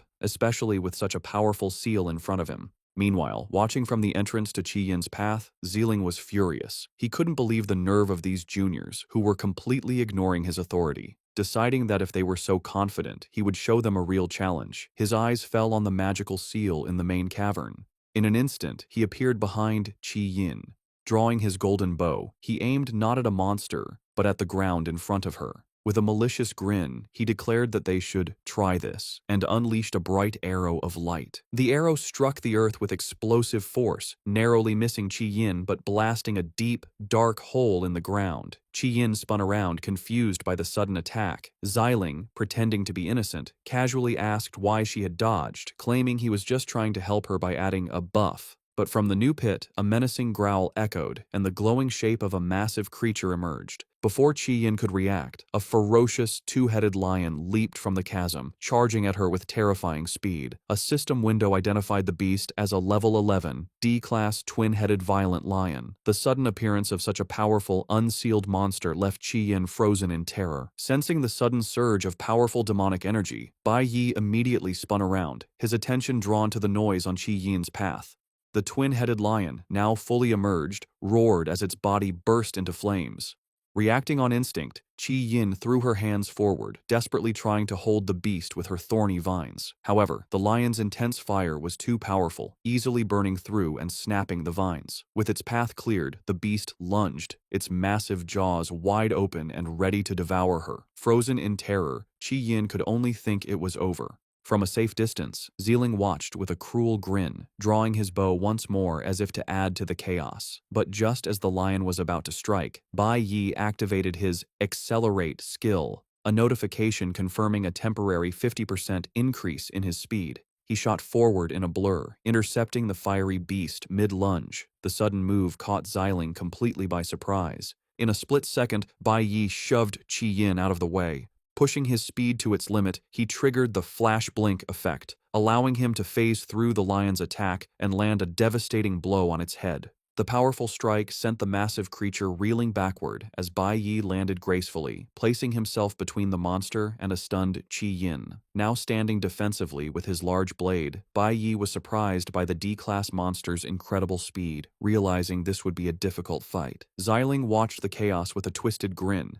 thinking he knew this dungeon inside and out. He was aware that while most D-class monsters were sealed, there was always one leaked twin-headed lion that would spawn. He gloated to himself, convinced that no matter how arrogant these rookies were, they stood no chance against a true D-class monster. His sinister plan was revealed as he thought about the final detail. The lion had been enhanced by his own skills. A glowing red status window appeared over the enraged beast, confirming Xiling's trick. The lion was in a light arrow state, its gravity reduced, and its damage and speed massively increased. Xiling mentally called it the fastest twin-headed lion. Another status window showed the lion was also berserk, granting it another 10% attack and 50% speed boost. Facing this impossibly strong foe, Bai Yi's expression turned grim. Clutching the dagger from his father's safe, he wondered if he would be forced to reveal his full strength to survive. Turning to Qi Yin, he told her to retreat to a safe distance, saying this was a monster she could not handle. Qi Yin looked on with frustration and anger at herself, cursing her hesitation from moments before. The massive, flame-covered twin-headed lion leaped into the air, hurtling directly towards Bai Yi and Qi Yin. Just as Bai Yi prepared to face it alone, Qi Yin, her face full of fierce determination, thrust her hand forward and shouted her spell, "Vine Wall!" In an instant, thick, thorny vines shot up from the ground, catching the lion midair and wrapping tightly around its body. Not letting up, Qi Yin poured more power into her spell, screaming for another layer. With a final roar, she unleashed a triple-layered vine wall, completely trapping the fiery beast and temporarily stopping its attack. Bai Yi looked on, surprised by her sudden display of power. Turning to him, Qi Yin asked if she could join him in the fight, promising not to hold him back. She declared that even though it was a D-class monster, she wanted to face it with him. From the sidelines, Xiling watched in disbelief, wondering if the girl had lost her mind since she had almost been eaten just moments ago. A small smile touched Bai Yi's lips as he commented on how quickly she had adjusted, admitting he thought she would have been paralyzed with fear. Qi Yin responded with new confidence, stating that she had worked too hard to be defeated here. Now standing side by side, they prepared to face the restrained D-class monster together, ready for the real battle to begin. Looking at Bai Yi with a confident smile, Qi Yin said she trusted him completely, stating that with him by her side, she knew she wouldn't die. Bai Yi, always practical, immediately cautioned her, reminding her she had used a lot of power on the triple-layered skill and that her energy was limited. Qi Yin simply replied that she knew. This exchange made Bai Yi remember Qi Yin from his previous life. Even back then, she had been a star in their middle school. A flashback showed a younger Qi Yin confidently introducing herself to the class, declaring her dream was to join the Divine Guild and become a divine priest. Bai Yi remembered her as a confident, optimistic, and kind girl. Despite coming from a powerful family, she was always friendly and served responsibly as their class president. He had lost track of her later in his past life and assumed she lived an ordinary life, but in this timeline, he knew one thing for sure: she was someone he could trust. With this reliable ally by his side, Bai Yi felt confident he could pass the assessment while still hiding the true extent of his powers. However, Xiling, watching from the sidelines, scoffed at their new teamwork. He sneered, thinking they were fools to believe they could handle the beast, pointing out that the vine wall wouldn't hold it for more than a few seconds. Real combat wasn't won on confidence alone, he thought angrily, convinced that with their little strength, they had no chance against the enhanced D-class monster he had unleashed. With a cruel smirk, Xiling decided to wait. He would let them struggle and fail, and only when they were desperate enough to beg for his help would he step in. At that moment, he would teach them a harsh lesson about respecting their elders. Just as this thought crossed his mind, the twin-headed lion let out a final, earth-shaking roar and, with a massive surge of power, completely shattered the vines that were holding it. With the enraged beast now free, Bai Yi quickly made a plan. He told Qi Yin he would lure the lion, identifying it as a nuclear type, and told her to watch for the perfect moment to strike. Qi Yin immediately understood. With a shout, they split apart, baiting the fiery lion into a reckless charge. Bai Yi knew that since he had been the one to injure it, the beast's anger would be focused entirely on him. He deliberately led the enraged creature toward a large body of water at the edge of the cavern. Without hesitation, he dove in, and the lion, blinded by its fury, plunged in right after him. Underwater, Bai Yi used his incredible speed to move around the now clumsy, waterlogged beast. Finding the perfect opening as the lion struggled in the unfamiliar environment, he shouted to Qi Yin that now was the time. Responding instantly to his signal, Qi Yin cast her Vine Wall spell. Just as the lion emerged from the water, the soaking wet beast, its fiery aura gone, was completely trapped by the thorny vines. It roared in frustration, but its power was clearly reduced. With a fierce look of concentration, Qi Yin commanded the vines to constrict. The plan worked perfectly. The water had neutralized the lion's fiery abilities and disrupted its nuclear core. System notifications confirmed that its berserk and nuclear states had failed, leaving it poisoned and unable to struggle free. As Bai Yi emerged from the water and landed on the shore beside her, he confidently held his large blade ready. He declared that the beast could no longer escape, and it was time for them to end the test and claim the highest score. From his hiding spot, Xiling watched the scene, his face full of disbelief. He couldn't understand how a single layer of vines had trapped the powerful lion, especially since he would have struggled against the beast himself, and he had even enhanced its power. He could only stare and curse in frustration. Meanwhile, back in the viewing room, the teachers and staff were analyzing the brilliant strategy. One instructor explained the simple logic. Luring the nuclear-type lion into the water nullified its core skills, while strengthening Qi Yin's flower-type abilities. Bai Yi's teacher praised him for his excellent reactions and leadership, noting how he used basic elemental counters and teamwork to defeat a much stronger monster. The staff concluded that the top spot was now decided. Only the final blow remained. They excitedly discussed that once the footage was submitted to the guild, Bai Yi had a real chance of getting the highest score in the Academy's history. But just as they awaited the final strike, the live feed suddenly went black. The viewers were left confused, wondering why the broadcast would stop at such a crucial moment. Back in the dungeon, the reason was clear. The recording drone lay shattered and smoking on the ground. Xiling stood nearby, a cruel smirk on his face and a glowing energy bow in his hand. He thought that without video evidence, Bai Yi could forget about getting the highest score. With the threat eliminated, a system notification confirmed their victory over the level 11 D-class beast, awarding them 100 experience points. Bai Yi complimented Qi Yin, telling her it was thanks to her abilities. She modestly replied she only succeeded because she followed his instructions. However, Bai Yi corrected her, explaining it was her own dedicated training that had built up enough elemental resistance, which let her use a single skill so powerfully. Qi Yin looked at him, puzzled, repeating, "elemental resistance," as if hearing it for the first time. Just then, a disgruntled Xiling emerged from hiding. He condescendingly told them that now that the boss was defeated, they could save their chatting for outside. Bai Yi and Qi Yin simply turned to face him with cold, unimpressed stares. Xiling told them that he had enough of their supervisor's games. Bai Yi coldly confronted Xiling, asking if he knew the grave danger he put them in by setting an enhanced D-class monster on new students. Xiling, turning away, tried to deflect blame, claiming he intended to buff Qi Yin, but she had dodged. Bai Yi immediately cut him off, stating his skills must be pathetic if he couldn't even aim properly. With a piercing glare, Bai Yi questioned how he could call himself an archer with such poor aim. Qi Yin, now equally angry, joined in, remarking it was no wonder he couldn't get into the ultimate school team. Furious at their insults, Xiling spun around, his energy bow flaring as he asked what they had just said. Without flinching, Bai Yi stepped in front of Qi Yin, ready to block any attack. Overwhelmed by their defiance, Xiling's anger seemed to deflate into resentment. He slowly lowered his hand, muttering that the road ahead was long. Turning his back, he gave a final threat, telling them to just wait before storming off towards the dungeon's exit. After he was gone, Bai Yi and Qi Yin walked over to the wrecked drone Xiling had destroyed. Qi Yin, fuming, commented on their senior's terrible personality. She then noticed Bai Yi examining the broken machine and asked what he was doing. Bai Yi explained their supervisor had destroyed the camera to stop them from getting a high score.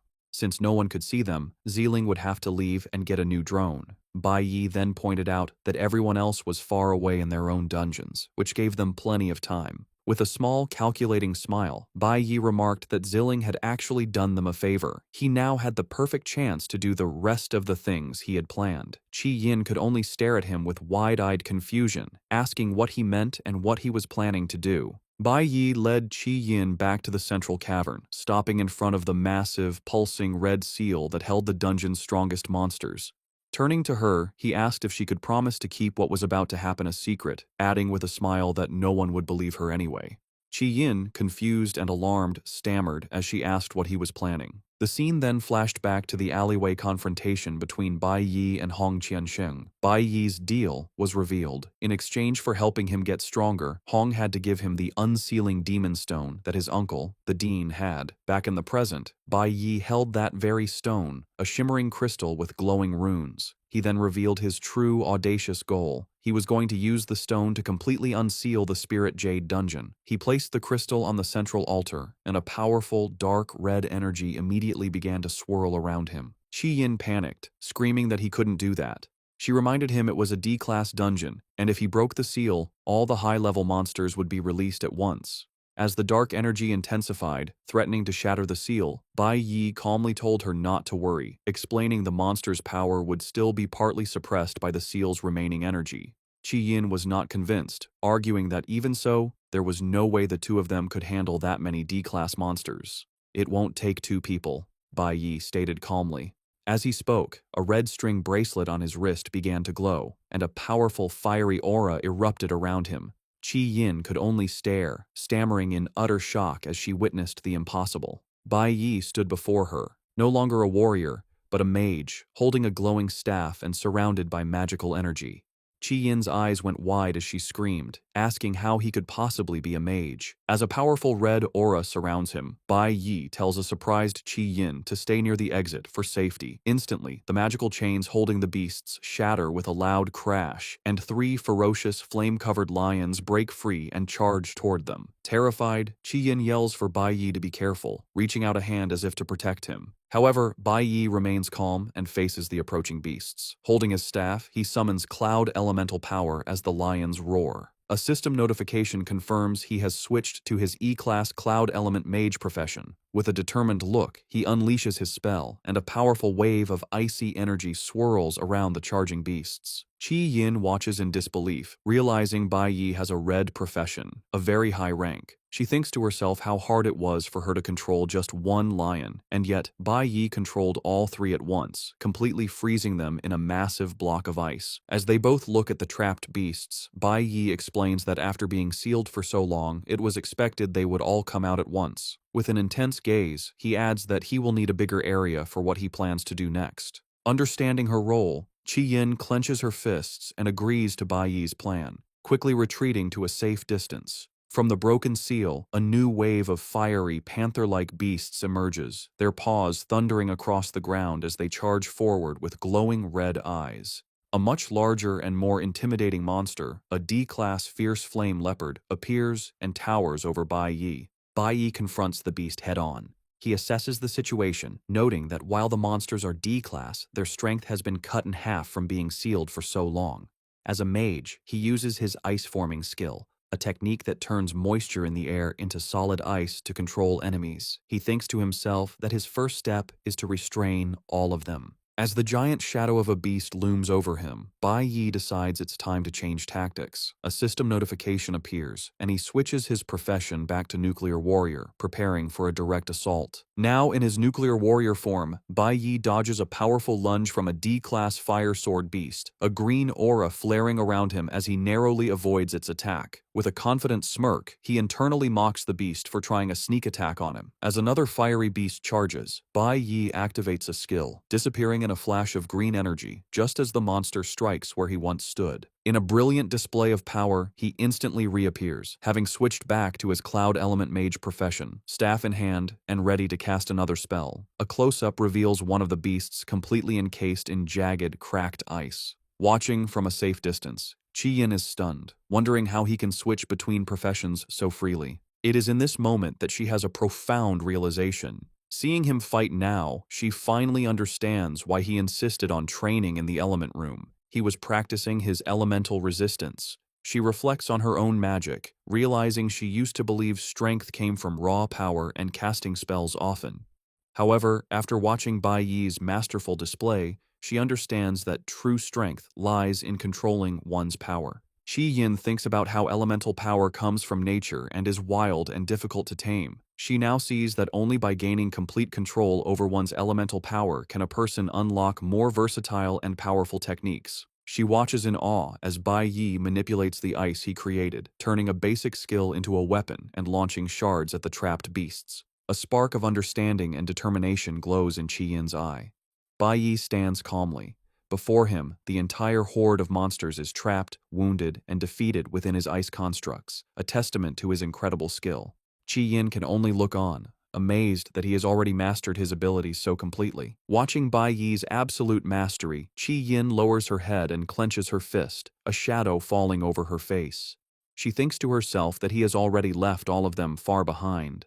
However, as she reflects on his power, her look of despair softens into a gentle, blushing smile. She admits to herself that he is incredibly cool. Just then, the ground begins to tremble from a massive, thundering footstep. From the depths of the cave emerges the dungeon's true final boss, the Spirit Jade Demon Cave Lord, a colossal D-class fierce mammoth with glowing red eyes and a dark, menacing aura. A status window confirms its level and notes its attributes are halved because it is still in a sealed state. While any other student would be terrified, Bai Yi looks on with intense, glowing eyes, completely unfazed. He thinks to himself that the beast has finally appeared, revealing he had been expecting it. The mammoth lets out a roar and charges forward, leaping over the ice constructs that held the other defeated monsters. In response, Bai Yi is surrounded by a swirl of green energy as he switches back to his nuclear warrior class. He declares internally that the very thing he needs is on this beast. He stands his ground, ready for a final confrontation as the massive creature barrels toward him. In a stunning display of speed and power, Bai Yi leaps into the air and delivers a precise, powerful strike to a vital point on the mammoth's forehead, landing a critical hit that draws blood. Bai Yi drives his glowing green dagger deep into the mammoth's tough hide, drawing blood with his powerful strike. He lands gracefully as the colossal beast recoils, now bleeding from several wounds. With a grim expression and blood on his face, Bai Yi internally notes that this sealed level 15 mammoth is weaker than the level 10 monkey boss he fought before. Roaring in pain, the wounded mammoth thrashes its massive head and charges at Bai Yi in a blind fury, its powerful stomp cracking the ground beneath it. Undeterred, Bai Yi moves with incredible speed, unleashing a relentless series of attacks and landing multiple critical hits on the beast's vital points. Overwhelmed by the assault, the mammoth finally stumbles, its massive body beginning to fall. Sensing victory, a new power awakens within Bai Yi. His eye begins to glow with a brilliant golden light, and he is suddenly surrounded by a powerful fiery aura.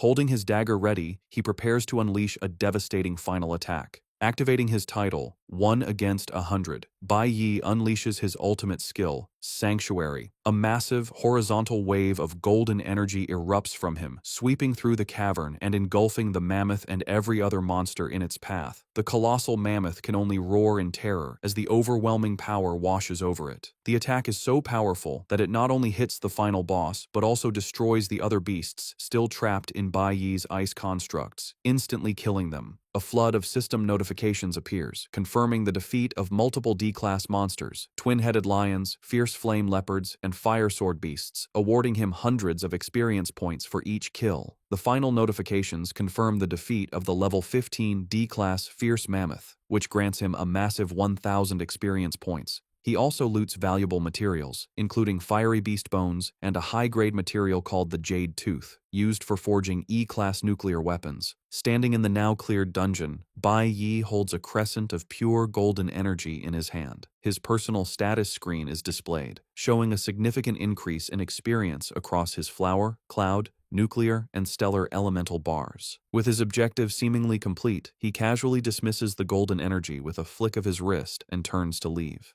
As he walks away, he looks down and sees a peculiar item left behind where the mammoth's body vanished, a pink, yin-yang shaped stone. A system notification identifies the item as the responsive jade stone, a pair of jade stones with a special function. Staring at the precious object, Bai Yi thinks to himself that he has finally obtained it, revealing this was his true goal for unsealing the dungeon all along. After his victory, Bai Yi is showered with rewards. System notifications confirm his massive power increase. His nuclear warrior class is now D-class level 13, and his cloud element mage class has reached D-class level 11. While reviewing his new stats and holding the responsive jade stone, he notes with satisfaction that even his mage profession has advanced. His 1 against 100 title has also upgraded to One-Man Army, which now grants a 20% boost to all attributes and a 10% lifesteal effect when fighting alone. Meanwhile, Qi Yin walks silently through the cavern filled with the bodies of defeated monsters, still processing the incredible power she just witnessed.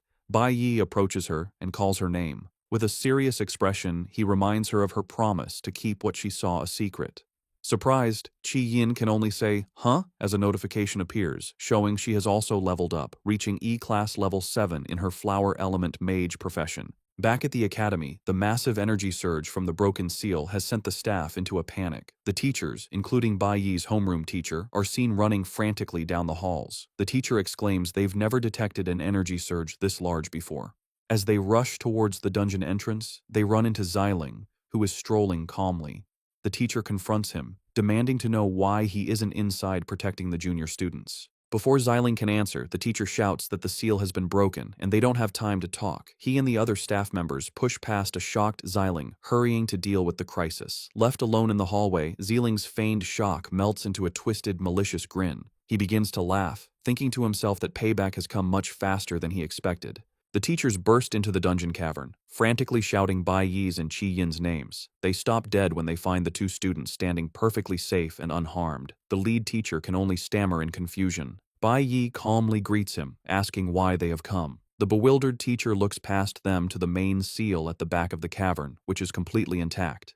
He wonders aloud if the monitoring equipment reported an error, relieved that the students are safe. The scene then shifts to Friday, May 29th, right before the end of the school day. Xiling is meeting with the green-haired vice captain of the ultimate school team. With a smug grin, Xiling asks if the materials he has submitted are finally enough to secure the last open spot on the team. The vice captain, however, smiles slyly and apologizes, informing Xiling that their captain has already chosen someone else. Xiling is stunned and enraged, demanding to know who was picked over him. He grabs the vice captain, yelling that the spot was supposed to go to the most valuable person, and questioning if his own strength and background were not enough. Just then, a woman's voice from the doorway states that they have already found the most valuable person. A confident woman with brown hair, the captain of the team, enters the room with a smirk. A status window identifies her as Ling Yue, a golden lightning assassin of an unknown level. She comments that the student named Bai Yi is very interesting, revealing that he is the one who has captured her attention and earned the spot. The story shifts to Friday evening, May 29th, at an outdoor noodle stand. Inspector Chen Jinwu is sitting with Bai Yi's father, Bai Lingsheng. Chen Jinwu, smoking, warns Lingsheng not to cause any more trouble, reminding him he went to great lengths to get him released from prison early. While eating his noodles, Lingsheng casually confirms he understands, though his expression quickly darkens into a resentful glare when the inspector isn't looking. Chen Jinwu leans in, informing Lingsheng that he has heard Dean Hongliang will be arriving next Friday, and asks if he understands what that means. Lingsheng simply tells him to relax. Just then, Chen Jinwu's phone rings with a call from his superior. Annoyed, Chen Jinwu gets up to leave, telling Lingsheng he is heading back to the team and that Lingsheng should also go home soon. Watching the inspector walk away, Bai Lingsheng agrees that he will of course be going home soon.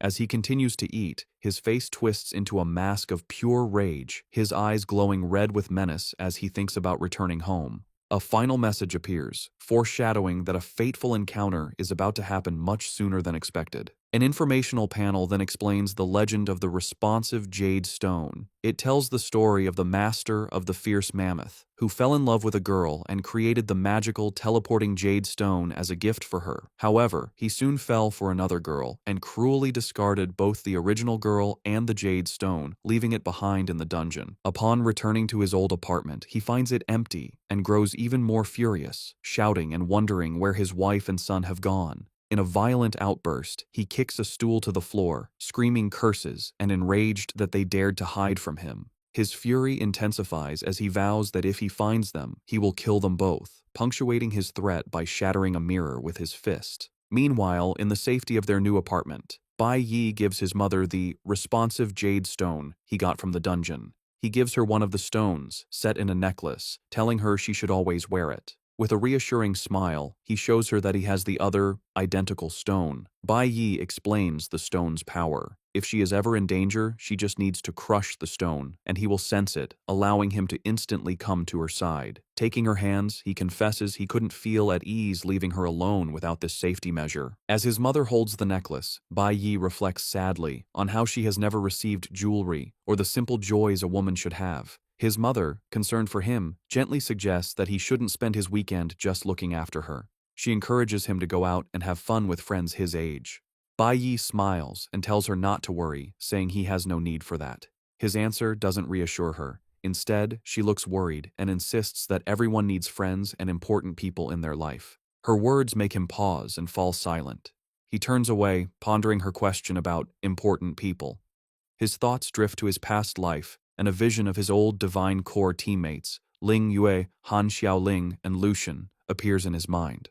A wave of sadness washes over him as he wonders if he will ever have the chance to meet them again in this new timeline. Late that night, at 11:58 p.m., Bai Yi stands before a wild D-class demon cave. He reflects that with the responsive jade stone now protecting his mother, he no longer has to be distracted by worry. This is another hidden demon cave he knows about from his past life, one that only opens for 1 hour each night between midnight and 1 a.m., giving him very little time. With his mother safe, he can now focus entirely on improving himself. With his dagger drawn, he resolutely steps into the demonic portal. As he enters, his mind flashes back to his previous life. He remembers that even after becoming a top-tier warrior, strong enough to face the D-class bloodflowers in this cave, he was still helpless to save his team. The painful memory of watching his comrades die resurfaces. His mother's words about needing friends echo in his thoughts, but the memory of betrayal makes him bitterly question the idea. Channeling his pain into determination, he leaps into action, striking down one of the monstrous plant-like creatures. With a swift series of slices, he defeats the bloodflower. A system notification confirms the kill, awarding him 260 experience points and 3 bloodflower petals. As he collects his loot, he defiantly dismisses the need for friends, thinking they only brought him pain in the end. Bai Yi thinks about how useless his past efforts were. He realizes that no matter how strong he became, if the gods simply wished it, he and his team were doomed. He channels this frustration into his fight, dodging a powerful attack from one of the massive creatures with a burst of speed that shatters the ground. He remembers how, despite all their power, they were left with nothing, not even a proper burial. This anger fuels a swift, critical strike against the monster. As he lands, a notification confirms his kill and the experience gained, reinforcing his conviction. He must become stronger. He pushes himself to move faster, weaving through a horde of demonic tendrils. He grits his teeth, determined to become stronger than everyone else, even as he is swarmed and bitten by multiple creatures. Despite the pain, his gaze remains sharp and fiercely determined. He unleashes a furious counterattack, a whirlwind of slashes that cuts down the surrounding monsters, with notifications of his kills and experience flashing rapidly. Bloodied and battered, with a monster's tentacle between his teeth, he resolves that he must fight with his life on the line, looting corpse toxin from his kills. His thoughts turn to his current weakness. He realizes that right now he is far too weak, not even strong enough to defeat his own father, Bai Lingsheng. He then thinks of the greater threats ahead, like the talented traitor from his past life. Wiping the blood from his mouth, he comes to a solemn realization. He understands there are no shortcuts or easy paths for him. He must stand his ground and face every single enemy without avoidance. With this renewed resolve, he stands firm before a seemingly endless horde of monsters, ready to fight his way through them all. Standing before the overwhelming horde of demonic monsters, Bai Yi prepares to unleash his full power. He activates his ultimate skill, Sanctuary, swinging his dagger with incredible force. A devastating wave of golden energy erupts from his blade, engulfing the creatures as they roar in pain. The powerful attack instantly destroys the swarm, and a flood of notifications confirms his kills, awarding him hundreds of experience points for each defeated bloodflower and corpse orchid. After the immense attack, Bai Yi lands, his body still covered in golden flames as he pants from the effort. Bloodied but determined, he glances at the time and realizes the demon cave entrance will close in just 20 minutes. Looking across the cleared area, his eyes lock onto the dungeon's leader. He knows he must hurry and defeat the boss before his time runs out. On Saturday, May 30th, at 12:39 a.m., Bai Yi stands before the final boss of the dungeon, a massive, wood-like creature. Surrounded by a powerful green aura, he holds his weapon ready and declares that it is the monster's turn to face him. To his surprise, the boss doesn't react as expected. Instead, it leaps away with incredible speed, disappearing in a blur of green light. The creature, a level 20 D-class lord named Ye Wuren, reappears and launches a fierce attack, forcing a surprised Bai Yi to dodge. Recovering quickly, Bai Yi swings his own weapon in a powerful counterattack, cleanly slicing off one of the monster's arms. However, his victory is brief. The boss remains calm and gathers green energy in its remaining hand. It activates a self-healing skill, and Bai Yi watches in shock as the severed arm completely regenerates in seconds. He can't believe its incredible regenerative ability. Before he can process this, Ye Wuren slams its fist into the ground, causing many sharp, vine-like tendrils to erupt from the earth. Despite the boss's regeneration and the erupting tendrils, Bai Yi turns to face the creature with a calm expression. However, his confidence is shattered when the bloodflower monsters he had defeated begin to rise from the ground, roaring back to life. He watches in disbelief as the resurrected beasts charge toward him, wondering how they could be standing again. He knows a D-class lord shouldn't be able to resurrect its minions, and this strange development puts him on edge. While his attention is focused on the charging horde, a shadowy whip-like attack lashes out from his blind spot. His eyes widen in shock as the attack hits him, piercing clean through his side in a spray of blood. The force of the blow sends him stumbling backward, impaled by the dark tendril. As he struggles, he realizes the horrifying truth. A second, almost identical lord has appeared. A system notification identifies this new monster as Chi Wuren, the twin brother of Ye Wuren, another level 20, D-class lord. Bai Yi grits his teeth in pain, realizing he's facing two bosses at once. The two twin lords now stand together: Ye Wuren, the green one, fully recovered, and Chi Wuren, the purple one, who just ambushed him. Faced with this impossible situation, bloodied and cornered, Bai Yi's expression hardens, his eyes glowing with fierce, unyielding determination. Trapped inside the hidden dungeon, Bai Yi's time runs out. At 12:59 a.m. on Saturday, the demonic portal begins to destabilize. A moment later, at 1 a.m., the entrance to the demon cave slams shut, leaving him trapped inside with no way out. Later that day, Saturday, May 30th, at 6 p.m., a heavy rainstorm rages outside. Inside the new apartment, Bai Yi's mother paces anxiously, staring out the window. She worries that she hasn't seen her son all day and that he hasn't responded to her messages or calls. Fearing he has gone to a dangerous place again, she decides she must go find him.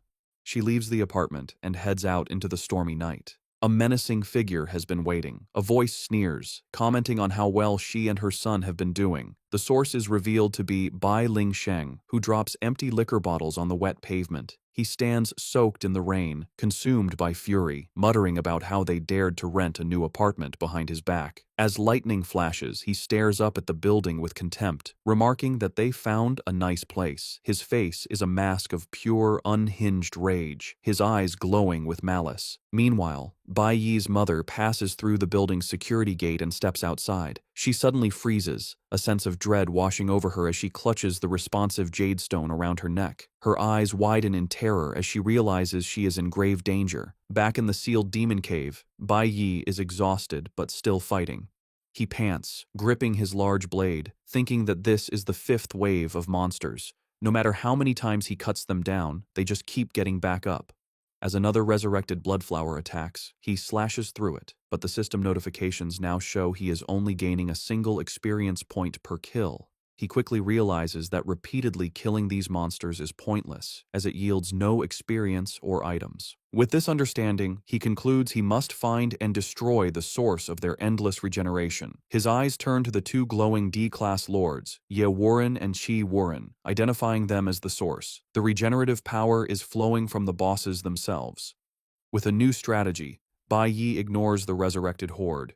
He becomes a blur of motion, speeding past the lesser monsters and charging directly at one of the twin lords, Chi Wuren, to end the battle. With intense focus, Bai Yi zeroes in on his target. He lunges and drives his blade deep into Chi Wuren's body, landing several powerful stabs that cause the monster to crack and shatter. However, his attack is useless. He watches as the Lord's wounds seal up and its body regenerates completely in a flash of green light. He realizes the problem. The other twin lord, Ye Wuren, is channeling a healing ability, constantly restoring its brother. Bai Yi recalls that the other twin also healed instantly, even after he cut off its head. He notes how overpowered this ability is, beyond what even an S-class healer could achieve. This makes him wonder what the source of their power is, questioning if they are drawing healing power from a hidden source. Before he can think further, one of the lords vanishes and reappears beside him to strike. Using his combat experience, Bai Yi perfectly blocks the punch with the parry skill, nullifying the damage. He immediately follows with a powerful counterattack, slashing upwards. As he lands the counter, Bai Yi notices something strange. The boss has begun to learn and copy his own combat moves. After his counterattack, Bai Yi faces one of the twin lords, Ye Wuren. To his surprise, the monster speaks, saying that Bai Yi is very strong. The other twin appears, and both bosses ready themselves for the next phase.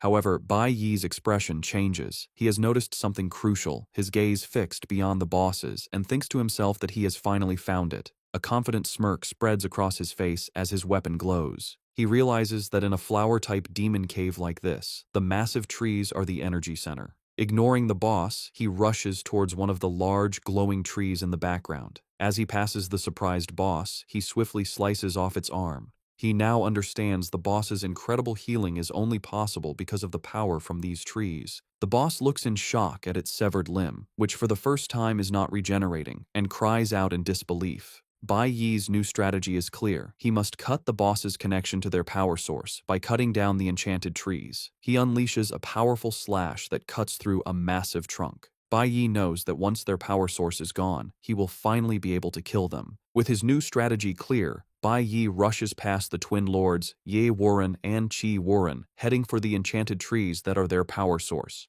Before they can intercept him, a notification announces that Bai Yi has switched to his Cloud Element Mage profession. Raising his staff, he summons a powerful ice spell, unleashing a massive wave of cold energy that instantly freezes both D-class lords solid. With the bosses neutralized, Bai Yi lands and immediately switches back to his nuclear warrior class. He confirms his guess was correct. With the bosses and their power source taken down, their minions would lose their ability to heal and resurrect. As predicted, the resurrected bloodflowers and corpse orchids begin to fall apart and die permanently. Now that the twin lords are powerless, Bai Yi drives his blade through the ice, shattering the frozen body of Ye Warren. A system notification confirms he has successfully killed the level 20 D-class lord, earning 2,500 experience points and a high-grade item called White Spirit Grass, which can instantly restore half his stamina and heal most physical wounds. With one twin lord defeated, the other, Qi Warren, shatters the ice that was holding it. Bai Yi, despite his wounds, stands firm with a green aura swirling around him. He points his dagger at the final boss, declaring that only it remains. The massive creature looks down with a surprisingly sad expression.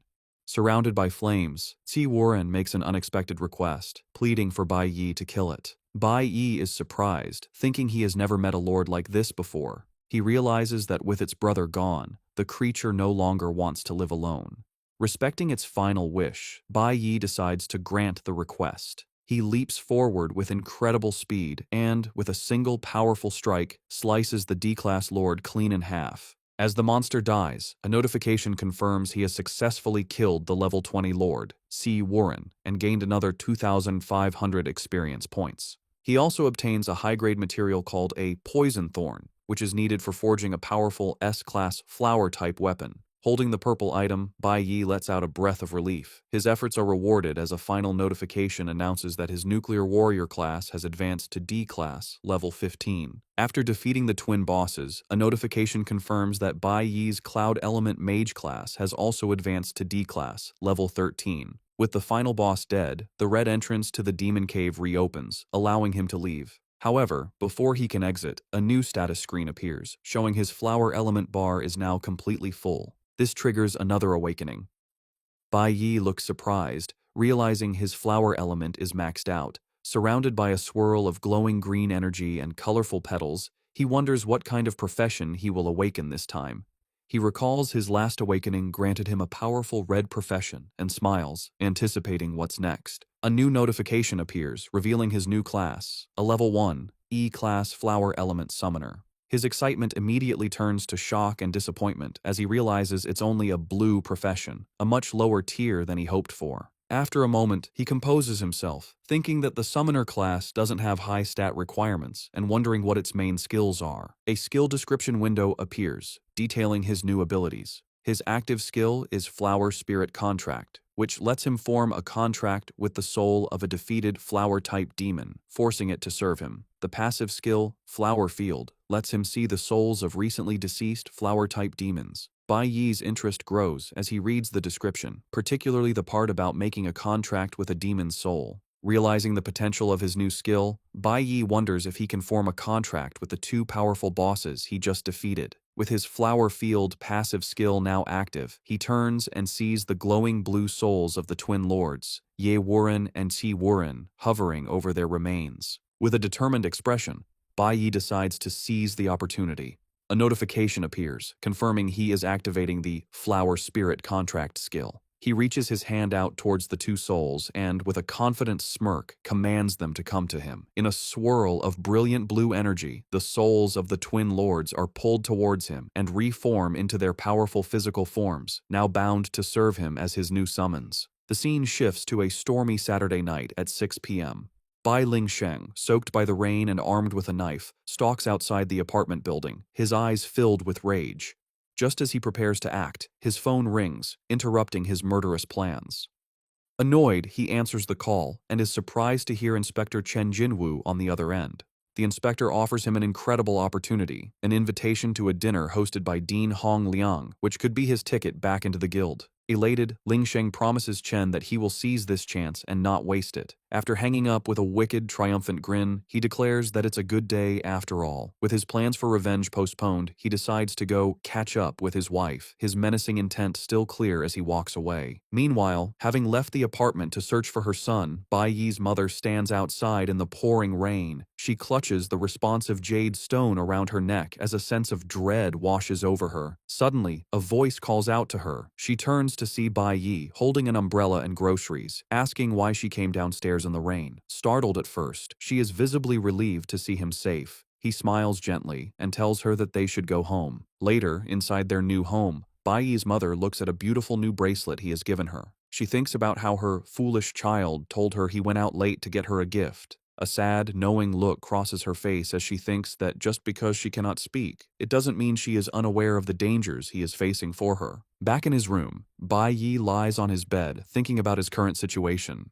He reflects on the three professions he now has: a green-tier nuclear warrior, a blue-tier flower element summoner, and a powerful red-tier cloud element mage. A detailed status screen appears, showing that his two main combat classes, the mage and the warrior, have both reached D class, while his new summoner class is still E class. Despite this progress, he knows it is still not enough. His thoughts turn to his father, Bai Lingsheng. He calculates that it has been 10 days since his father was imprisoned, meaning only 5 days are left of his sentence. However, knowing his father's violent nature, Bai Yi suspects he might be released early, a possibility he must prepare for. The next day, on Sunday morning, Bai Yi's resolve hardens. Surrounded by a swirling red aura, he decides that hiding is not a solution. He must face the problem with his father head-on and resolve it completely before he can continue his own journey to grow stronger. Driven by this urgency, Bai Yi spends the entire day pushing his limits. A series of notifications confirms he has conquered 4 hidden demon caves, 3 E-class and 1 D-class, in rapid succession.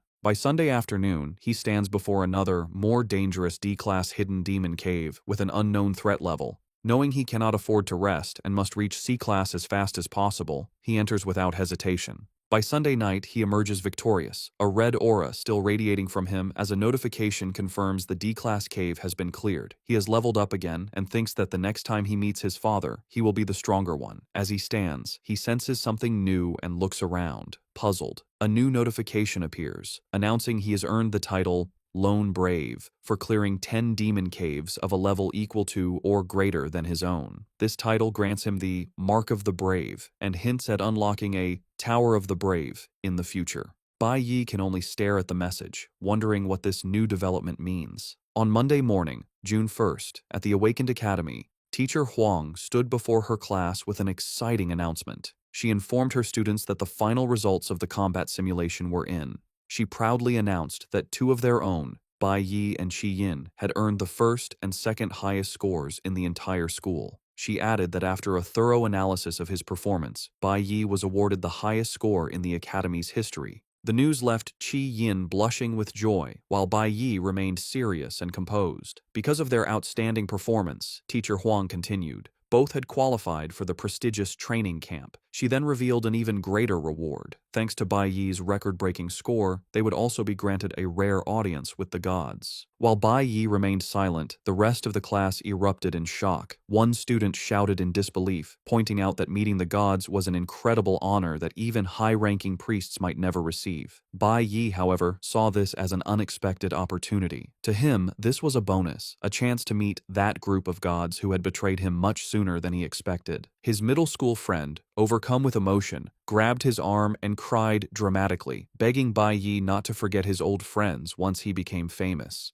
In contrast, Specs looked at him with a proud, genuine smile, telling Bai Yi that he had always known he was destined to shine. In the dean's office, Hong Liang was speaking with his nephew, Hong Qiansheng. The dean asked Hong Qiansheng why he was refusing to go to the training camp, pointing out it was a rare chance to go with his father. Hong Qiansheng clenched his fist, showing his internal struggle. He firmly refused, stating that since he only placed third, he didn't feel he had earned the right to go. He added that he was tired of people thinking he relied on his father for everything and wanted to prove his own worth. Dean Hong Liang seemed impressed by his nephew's new pride, commenting that he had a lot of backbone and hoped Hong's father would see his growth. Seizing the moment, Hong Qiansheng then made a bold request. He asked his uncle for permission to access the sealed D-Class demon cave in the school's back mountains. The dean frowned, surprised by the dangerous request. With fierce determination, Hong Qiansheng declared that he wanted to become stronger on his own. The scene shifts to the principal's office, where Zeeling is desperately pleading with his uncle, the school's principal. He insisted he must go on the training trip, claiming it was his duty as the family's sole heir.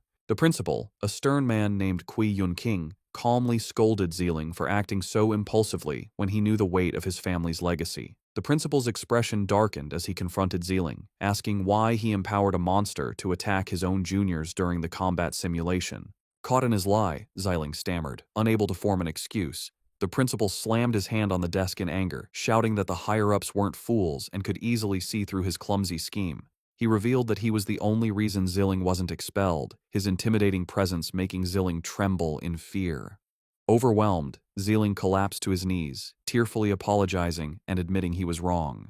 With his eyes glowing menacingly, the principal ordered the terrified Zeeling to stand up. As Zeeling struggled to his feet, the principal walked around his desk and delivered a final piece of information. He told Zeeling his reckless actions had an unintended consequence. They brought a special individual named Bai Yi to the attention of the higher-ups. The principal revealed that those in power now find Bai Yi suspicious. Kui Yun King continues to explain the situation to his nephew, Zeeling. He says Bai Yi's growth has been too fast, which has made the higher-ups suspicious. Because of this, he reveals the gods themselves have requested to meet Bai Yi in person. After explaining the stakes, the principal grants his nephew's request. He tells his nephew he can go on the training trip, but he must fix his bad attitude and be more discreet. The principal sternly warns Zeeling that if he causes more trouble, he won't be able to protect him. Zeeling is overjoyed by the news, his face lighting up with a grin as he eagerly agrees to his uncle's terms. However, as he leaves the office, his expression turns malicious. He clenches his fist, thinking to himself that Bai Yi should just wait, as he will get his revenge during the trip. His thoughts then turn to Ling Yue, and with a sinister look, he vows that he will make her his sooner or later. Later that Monday afternoon, just before school ends, the classroom is buzzing with excitement. Bai Yi's friend holds a golden envelope, exclaiming in disbelief that it's an invitation from the ultimate school team. The letter formally invites Bai Yi to join them, an honor that sends a shockwave through the class. The students explain this is the most powerful team in the academy, and that joining it is a direct path into the Divine Guild. Another student adds it was founded by the only golden assassin the school has produced in years. The students are amazed, noting people usually have to fight desperately for a chance to join, yet Bai Yi was directly invited, and it's unheard of for the high school team to recruit a middle schooler. Overwhelmed by his friend's incredible success, Bai Yi's friend bursts into tears again, wailing about how outstanding Bai Yi is. Amid the chaos, Bai Yi calmly walked over and took the golden invitation from his emotional friend. To the absolute shock of everyone in the room, he then walked to a nearby trash can and casually dropped the invitation inside. His friend and the other students shouted in disbelief, asking if he was a fool for rejecting such a prestigious invitation. Unfazed by their outrage, Bai Yi simply said he was leaving and walked out of the classroom, leaving his classmates, including Specs, completely stunned and silent. Later, his friend crouched by the trash can, staring at the discarded letter and regretting the great opportunity that was wasted. However, Specs approached him with a knowing expression, asking if he really didn't understand Bai Yi by now. With quiet confidence, Specs explained that the Bai Yi of today doesn't join others. He is someone who will only ever be a leader. After leaving the classroom, Bai Yi makes his way to the secluded back mountain of the school. He thinks that now that he has permission to access the D-Class Demon Cave, the area will be deserted at night, providing the perfect private training ground. It is then revealed that Hong Qiansheng is already there waiting for him, surrounded by a determined red aura. Bai Yi simply tells him it's time to go in. As Bai Yi begins to warn Hong that a D-Class dungeon might be too difficult, Hong angrily cuts him off, shouting to stop with the nonsense and insisting he will not be a burden. Bai Yi internally recalls their deal. He had promised to teach Hong combat skills and a way to get stronger quickly, and in return, Hong had to get him access to the school's demon caves. He is surprised that Hong managed to get permission for all of the D-class dungeons. Inside the cave, the difference in their abilities is immediately clear. Bai Yi is effortlessly slicing through a massive, dragon-like beast, while Hong is quickly knocked to the ground by a monster's attack, cursing in frustration. Standing over another defeated creature with a green aura, Bai Yi casually asks the struggling Hong if he needs any help. Full of pride, Hong furiously shouts back at him to get lost, insisting he can handle it himself. The intensive training in the school's D-class demon cave continues. Hong Qiansheng, fueled by determination, leaps in to battle against the monstrous creatures. Meanwhile, Bai Yi reflects on his progress. He thinks about the Lone Brave title he acquired and the mysterious Tower of the Brave it promises to unlock. He knows he can't access it until he reaches C-class. With a determined look, Bai Yi acknowledges he has cleared most of the hidden, wild demon caves he knew of from his past life. This makes the school's dungeons his only remaining way to level up quickly. The days pass in a blur of constant battle. On Tuesday, the discarded invitations to the ultimate school team are still in the classroom trash, showing Bai Yi's focus on his own path. Leveling up at D class is much slower, requiring a massive amount of experience. By Wednesday after school, the grind continues. Hong faces another roaring beast, but as it lunges, Bai Yi is forced to intervene, saving him with a powerful kick that sends the monster back. Furious, Hong yells at Bai Yi, reminding him he said not to help. Bai Yi calmly replies that Hong would have been killed if he hadn't. Despite the friction, Bai Yi is satisfied, noting the experience they have gathered should be enough for his plans. By Thursday after school, the relentless training pays off. Hong Qiansheng emerges from the demon cave, cheering. He exclaims that he has finally reached D-class on his own, declaring it's far more thrilling than being escorted by his family's bodyguards. Moments later, Bai Yi exits as well, looking calm. A system notification announces his achievement. His nuclear warrior class has successfully advanced to C-class. With a determined look, Bai Yi knows he is ready for his next challenge. A menacing image of his father, Bai Lingsheng, appears behind him as he thinks his current power is now enough to deal with him. A status window displays his new C-class stats and confirms he has also acquired a new skill. Later that evening, Bai Yi is back at home when his mother teasingly asks if he has been coming home late because of dates with a cute girl. Bai Yi is flustered, denying it, and insisting he's just a middle schooler. With a warm smile, she continues, suggesting it's normal to have a girl he likes at his age. She advises him to be brave and pursue the people he cares about, warning him not to wait until the opportunity is lost, and he is filled with regret. Her words strike a chord with Bai Yi. His eye widens as her advice sinks in, and he falls silent, his thoughts turning to a specific girl he cares about. As Bai Yi thinks about his mother's advice, his thoughts drift to his past life and the girl he cared about most. A memory of his teammate, Ling Yue, flashes in his mind. He recalls her playfully asking him for a hug, calling him captain. In his memory, he bluntly pushes her away, much to her annoyance. The memory shifts to the aftermath of a fierce battle, the ground covered with defeated monsters. A tired but triumphant Ling Yue lay on the ground, happily exclaiming they had won again. The pre-regression Bai Yi, also battle-worn, simply told her it was time to go. Still exhausted, Ling Yue playfully asked if he could carry her. A flustered Bai Yi flatly refused, telling her to get help from another teammate, leaving her to pout about how mean he was.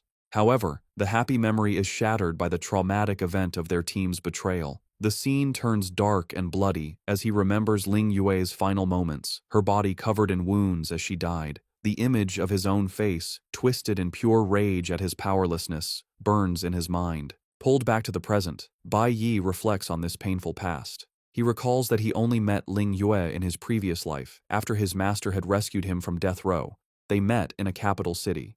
He has no idea where she might be in this new timeline, and sadly concludes it will be very difficult for them to meet again. He resigns himself to the reality that in this second life, he only has his memories. Even if they met, he knows their relationship could never be the same. Meanwhile, the vice captain of the ultimate school team reports to his captain that Bai Yi still hasn't responded to their invitation, concluding he must not be interested. The scene reveals the captain in her bedroom, holding the golden invitation Bai Yi had discarded. She finds his lack of interest amusing, thinking he is becoming more interesting. With a confident smirk, a status window identifies her as Ling Yue, a golden lightning assassin and the captain of the ultimate school team. She decides she will meet him herself the next day and will personally deliver the invitation. On Friday, his birthday, Bai Yi sits at the table in his home with a gift box in front of him. His mother, sitting across from him, tells him with a warm smile that it's his birthday present. Slightly surprised, Bai Yi looks at the gift before opening it. Inside, he finds a scarf and is puzzled. He wonders why she would give him a scarf when summer is starting. Alongside the scarf is a note with a heartfelt message, wishing her dear son eternal happiness and to bravely live the life he chooses. Suddenly, his eyes widen with realization. He asks his mother if she knew that he would be going to the Shanghai Nation soon. She smiles gently and confirms she knows. She explains that the temperature difference between day and night is significant there, and he needs to take care of himself. She also assures him she will take care of herself too. Bai Yi is deeply moved, realizing his mother has known what he's been doing all along and has been silently supporting him. Then, his mother hands him some money with a bright smile, suggesting that since it's his birthday, he should treat his best friends to a meal. Bai Yi sighs with a faint smile and gently reminds her, as if he said it before, that he doesn't have any friends. Later that day at school, Bai Yi is approached by his two middle school friends. The first enthusiastically gives him a flashy figurine of a blue-haired water mage, proudly saying it's his favorite model and asking if Bai Yi thinks it's cool. Looking unimpressed, Bai Yi offers a flat and simple thank you. Seeing this, Specs steps forward, telling the other friend he's pathetic and to look at his gift instead. He places a plainly wrapped rectangular object on Bai Yi's desk, remarking that it wasn't easy to get. As Bai Yi unwraps it, his eyes widen in shock. The gift is the original soundtrack for his favorite old movie, Fatal Magic. The gift triggers a powerful memory. In his past life, he and Specs would secretly watch banned prehistoric movies in Ashed, and this was one they shared. Specs leans in conspiratorially, whispering to Bai Yi to hide it well so the teacher doesn't find it. Bai Yi carefully slides the precious gift under his desk. He turns back to Specs with a genuine, warm smile and sincerely thanks him. Specs smiles back, sharing the moment of their renewed bond. With the moment of friendship concluded, Chi Yin approaches Bai Yi at his desk, calling out his name. With a bright, cheerful expression, she wishes him a happy birthday and offers him a gift box. His two friends watch from the background, their jaws dropping in shock as they realize what the gift is. Inside the box, on a soft cloth, is a massive, sparkling gemstone, identified by a system window as a rare, unappraised, A-class mage weapon. Bai Yi himself looks taken aback by the extravagant gift. He pushes the box back towards her, telling her he cannot accept it because it is far too valuable. Chi Yin insists, smiling as she explains she wouldn't have been able to join the training trip if it weren't for him. She casually adds that it isn't a particularly precious item for her family, as they have many, and she knows it will be a great help to him. Bai Yi hesitates for a moment, his hand hovering over the box. After considering her words, his expression hardens with resolve. He concludes she is right. He needs to improve and has no reason to refuse the help. He realizes she must have seen him using a low-level weapon when he switched to his mage profession during the simulation, and this gift was her thoughtful response. He reflects that she is a very considerate girl. Sitting alone at his desk with the three gifts, Bai Yi is deeply touched. He thinks about how he never expected them to remember his birthday, let alone prepare such thoughtful presents. He begins to question his original plan to leave this place without forming any attachments. In the background, his two friends whisper, wondering when Bai Yi and Chi Yin became so close. One of them even speculates that maybe Bai Yi isn't interested in girls. Their gossip is cut short when Chi Yin approaches, asking what they are talking about, causing them both to jump in fright. While they are distracted, Bai Yi's internal thoughts reveal his initial plan to not get entangled with any of them. However, moved by their kindness, he changes his mind. He turns to face the three of them, Chi Yin, Specs, and his other friend, and asks them to have dinner with him that night. With a warm and genuine smile, he tells them it's his treat and asks if they are free. His friends erupt in cheers, enthusiastically accepting his invitation. Chi Yin clasps her hands in excitement, while his two middle school friends throw their arms up in celebration, with one playfully asking if he can choose the place. Suddenly, their celebration is cut short when one of them notices a group of people from the high school division. Bai Yi's expression immediately turns serious as he wonders why they have come. Another student points out that the group is heading directly for their classroom, and Bai Yi watches them approach with a guarded look. The classroom starts buzzing with whispers. A student peeking out the door tells the others that the captain of the ultimate school team has arrived. The others are shocked to hear the rumor that the captain has come to personally invite Bai Yi to join her team. One of them mentions he's heard the captain is a great beauty, though he has never seen her himself. Hearing this, Bai Yi decides it would be better to refuse her offer face to face. He stands up from his desk and walks out of the classroom, leaving his friends behind. They watch him go, thinking that this is going to be an interesting spectacle. News of the confrontation spreads quickly, and students from all over the building gather on the balconies to watch. Among the onlookers is Zilling, standing with a group of his friends. He watches with a face twisted in rage, gritting his teeth as he mutters in disgust, wondering why that stinking brat Bai Yi is worth so much trouble. He continues to watch from the balcony, resentful and scowling. Unfazed by the growing crowd, Bai Yi walks confidently down the school hallway to meet the captain. Suddenly, a blinding flash of golden electric energy erupts in the hallway. The powerful surge knocks several onlookers off their feet, who cry out in confusion, wondering what just happened. However, Bai Yi is not knocked back. He stands frozen, his eyes wide with utter shock. Golden sparks of lightning crackle around his face as he stares at the source of the energy, a look of disbelief and recognition on his face. The hallway erupts in a chaotic surge of golden lightning, with Bai Yi standing as the calm center of the storm. A brilliant beam of electrical energy shoots directly towards him, but he remains poised, his face shadowed and unreadable, even as the sheer force of the energy blast sends other students reeling. With his vast experience, Bai Yi instantly recognizes the direct assault as a feint, a distraction from the real attack. Reacting in a split second, he summons his own glowing green blade, ready to counter the unseen threat. Just as he prepares his defense, his senses scream a warning. The true danger is approaching from behind. With incredible focus, he pinpoints the attack coming from his left rear. He spins around just in time, blocking the lightning-fast strike with his own blade in a brilliant clash of energy. The onlookers who are still standing are blown away by the speed of the exchange, crying out in confusion and amazement.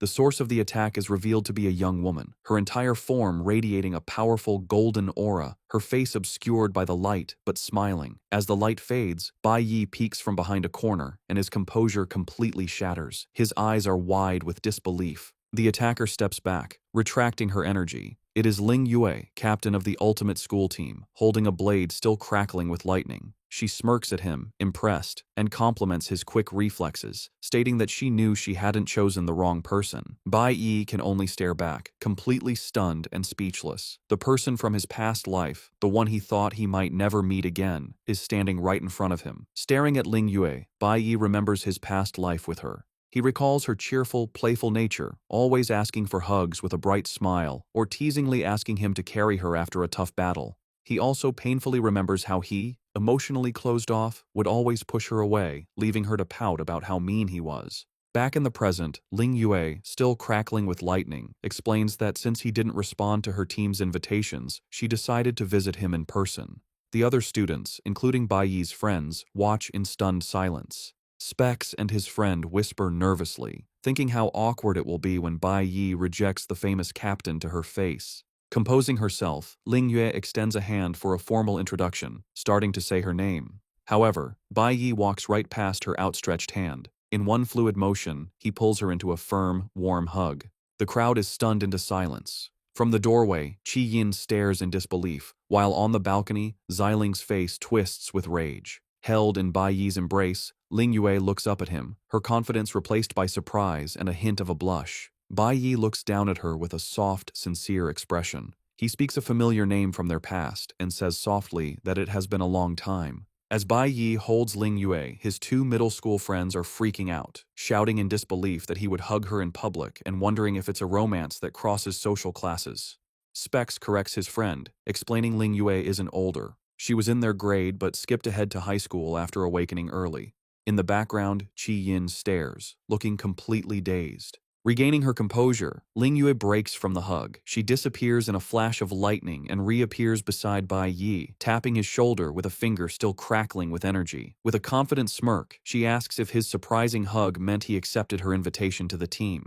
She continues her pitch, explaining the ultimate school team is fully funded with the best resources. She adds they know faster ways to grow stronger than just clearing school dungeons and suggests they could fight side by side. Bai Yi listens to her offer in silence. Then, looking at her directly, he gives his firm answer. He tells her he won't be joining the ultimate school team. He adds that since he doesn't plan on staying at the school long, joining a club would be meaningless. After firmly rejecting her offer, Bai Yi extends his hand. He confidently tells Ling Yue that while he won't join her team, he plans to establish his own guild soon. He takes her hand in a firm shake, assuring her with a determined smile that when that day comes, they will get the chance to fight side by side.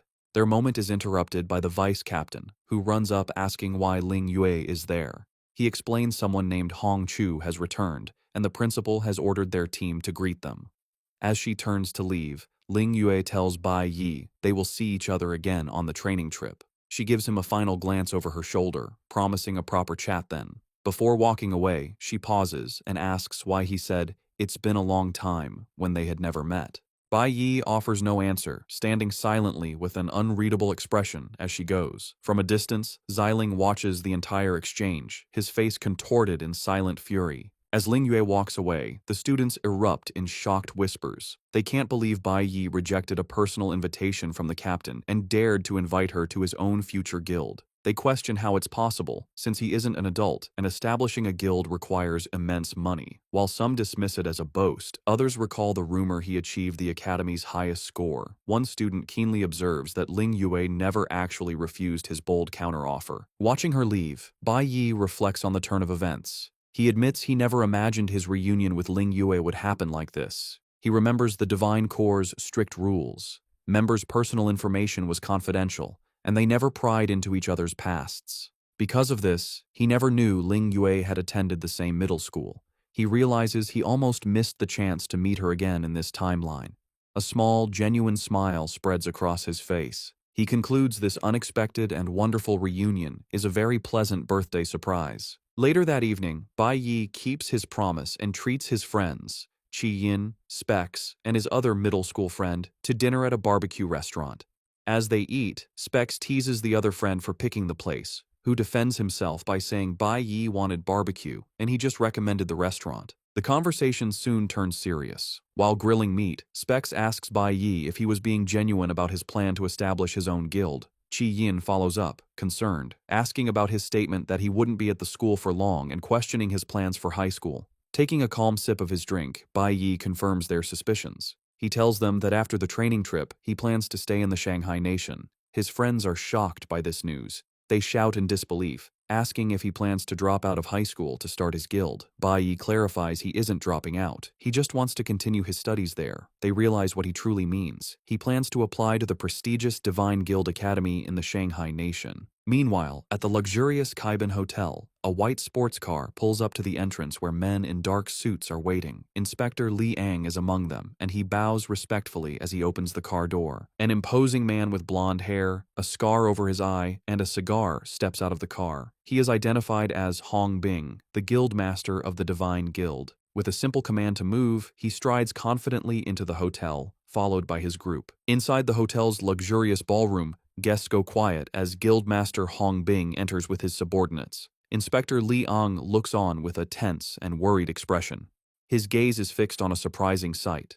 Bai Lingsheng, Bai Yi's father, standing smugly with his arms crossed, accompanied by Inspector Chen Jinwu. Li Ang is completely baffled, wondering what is happening. He questions how Bai Lingsheng could be out of prison already, since he was supposed to serve a 15-day sentence for his violent behavior. Chen Jinwu approaches Li Ang with a sly grin. He explains that Bai Lingsheng paid double the bail and that their captain approved it, suggesting Li Ang should just ignore the situation. Furious at this obvious disregard for the rules, Li Ang clenches his teeth in anger. He angrily confronts Chen Jinwu, demanding to know why, even if he was released, he was brought to an important dinner with Guildmaster Hong Bing. Leaning in closely, Chen Jinwu reminds Liang that Bai Lingsheng was kicked out of the guild for a minor incident in the past. He explains that Lingsheng sees this rare opportunity as his chance to get back into the guild as good graces. With a smug expression, Bai Lingsheng presents a bag filled with valuable magic crystals, which are valuable ores from a demon cave. Chen Jinwu finishes his explanation, stating that since Lingsheng brought all of his family's assets to get back in, it was no big deal to do him this favor. However, the plan immediately fails. Before Lingsheng can speak, Guildmaster Hong Bing smacks the bag from his hands, sending the crystals shattering across the floor. He furiously demands to know who let Lingsheng in. The terrified Lingsheng can only stammer as the imposing Guildmaster stands over him. His face twisted in rage, Hong Bing yells that the Divine Guild booked the entire venue and angrily questions the security risk of an outside dog leaking their secrets. The intensity of his anger leaves both Chen Jinwu and Liang pale with shock. Completely humiliated, Bai Lingsheng drops to his knees, frantically trying to gather the broken crystals while stammering an apology. But his pleas are cut short as Hong Bing lunges forward and violently grabs him by the collar. With menacing glowing eyes, the Guildmaster gets in Lingsheng's face, asking with disgust what ability or status gives him the nerve to try and bribe him. With a final, crushing insult, he shoves Lingsheng away, telling him to take his useless, broken things and get lost. Guildmaster Hong Bing gives a final, crushing order. From now on, that dog is never to be allowed in the guild. Sprawled on the ground among the shattered remains of his precious crystals, Lingsheng's face twists with pure rage. Blood drips from his clenched fist as he mutters a curse. In a violent burst of fury, he smashes his bloody fist into the ground, crushing the last of the crystals as his eyes glow with a menacing red light. Consumed by his humiliation, he screams that he will kill them all for daring to look down on him. Shrouded in a dark, murderous aura, Lingsheng stalks away from the hotel, his mind full of rage. He is furious at the humiliation, cursing that not a single thing in his life is going right. His rage, having no other outlet, finds a new and vulnerable target. As an image of his wife returning home with groceries flashes through his mind, his murderous thoughts solidify. He stands before their new apartment building, his body glowing with a violent red energy, as he vows to kill them all. The mother's eyes snap wide open in alarm. She has sensed the imminent danger. Outside the apartment building, Bai Lingsheng's eyes glow with menace as he sees his wife stepping out. She drops her groceries in terror as he looms over her, his body covered in a terrifying red aura. With a cruel, chilling tone, he comments on her, "Good luck." Back at the barbecue restaurant, the happy atmosphere of Bai Yi's birthday dinner is interrupted by the arrival of a group of men in dark, official-looking uniforms. A close-up of a golden pin on their cloaks reveals the Divine Guild insignia. Bai Yi calmly sips his drink, pointing out to his friends that the newcomers are a squad from the Divine Guild. Qi Yin gets excited, telling Bai Yi that if he gets into the Divine Guild Academy, these people will be his colleagues. She then quickly corrects herself, adding with a smile that he might even end up as their superior. Hearing this, Bai Yi's friend grows sad, saying he never imagined this dinner would be a farewell meal. Qi Yin retorts, asking who said it was a farewell, and declares with determination that she will also work hard to get into the academy so she can join him. As Bai Yi watches the guild members pass by, a strange feeling of unease settles over him. He reflects that the day, with all its happy surprises, has been going too smoothly. Specs, sensing the shift in mood, quickly brings the focus back to the celebration, reminding everyone that today is Bai Yi's birthday and they should worry about other things later. His friend agrees, adding that a birthday is meant to be enjoyed. Despite their cheerful words, Bai Yi can't shake the feeling that something is wrong. His friends, however, are ready to celebrate. One of them raises his glass for a toast to Bai Yi, and the four of them clink their cups together in a joyous cheer, wishing him a happy birthday. Just as the friends raise their glasses, the scene cuts to a close-up of the responsive jade stone Bai Yi is wearing. At the same time, his mother, trembling in terror, clutches her matching necklace. She looks up in horror as her husband, Bai Lingsheng, looms over her, his body radiating a menacing red aura. She collapses to the ground, and he taunts her, asking if she has been living so comfortably behind his back that she has forgotten where her home is. As she desperately tries to shuffle away from him, he continues his verbal attack, venomously questioning which man she has been relying on for her new life. His eyes glow with pure, unhinged rage. With a twisted, sadistic grin, he cracks his knuckles and finishes his threat, telling her that today, he is going to make her remember her place. With wild fury, Bai Lingsheng prepares to strike his terrified wife. However, his attention is drawn to an object on her wrist, and he wonders where she got it. It is a costly-looking bracelet that glows with a faint green light. As his wife looks on in terror, he comes to a twisted conclusion. Laughing manically, he deduces she must have gotten it from another man, which would explain how they could afford such a nice apartment. In a burst of violence, Ling Sheng throws a punch towards his helpless wife, who is cowering on the ground. Just as the blow is about to land, her bracelet erupts with brilliant green energy, forming a protective barrier. From this light, two enormous, monstrous figures emerge. To Ling Sheng's astonishment, a large armored hand catches his fist in midair, stopping his attack completely. He stares, confused and unable to understand what just happened. Standing before Bai Yi's mother are now two imposing summoned beasts, Ye Warren and Qi Warren, who stand between her and her husband. The protectors address Bai Yi's mother, telling her not to worry about Bai Yi, as they will protect her to the death. At that moment, Bai Yi's mother has a flashback. She remembers Bai Yi giving her the bracelet, explaining it was a Mother's Day gift. He had insisted that she wear it at all times when he was not around. Without hesitation, one of the summoned beasts, Qi Warren, lunges forward, its eyes glowing as it charges at Bai Ling Sheng. Ling Sheng scrambles to evade the powerful purple energy-infused strike. He quickly finds himself on the defensive, forced to fight both Qi Warren and the other summoned beast, Ye Warren, at the same time. Despite his own combat experience, he is outmatched. A powerful blow from Qi Warren lands squarely, striking him with immense force. The impact sends him sliding backward, blood spilling from a wound on his side. However, instead of showing pain or fear, a twisted, bloody smile spreads across Ling Sheng's face. Surrounded by a crackling aura of red lightning, he declares that this fight is the perfect way for him to finally vent his rage. His eyes glow with a menacing light as he readies his own power, a crazed grin revealing his excitement for the battle to begin. While Bai Yi is enjoying a celebratory birthday dinner with his friends, the happy atmosphere is suddenly broken. He looks down at the responsive jade stone he is wearing, his expression turning serious as he realizes it has activated, signaling his mother is in danger. Without a word, he abruptly stands up, telling his confused friends he has something to take care of. He rushes out of the restaurant, promising he will be back soon and leaving his friends shocked by his sudden departure. Once outside, Bai Yi immediately calls Hong Qiansheng, asking for an update on the information he had requested. On the other end, Hong confirms Bai Yi's worst fears. His father, Bai Ling Sheng, was released from prison early. Hong adds that his father then went to a reception hosted by Hong's father but was humiliated and kicked out. Hong finishes by saying that after leaving the hotel, Ling Sheng's location is unknown. As this information sinks in, his call to his mother's phone goes unanswered, confirming she is not safe. Bai Yi stands in the alley, piecing everything together. He realizes with horror that the hotel his enraged father was kicked out of is very close to the new apartment he rented for his mother. He understands that if his father ran into his mother in his current violent state, she would be in grave danger. Fueled by urgency, he grips the handlebars of his bicycle with immense force.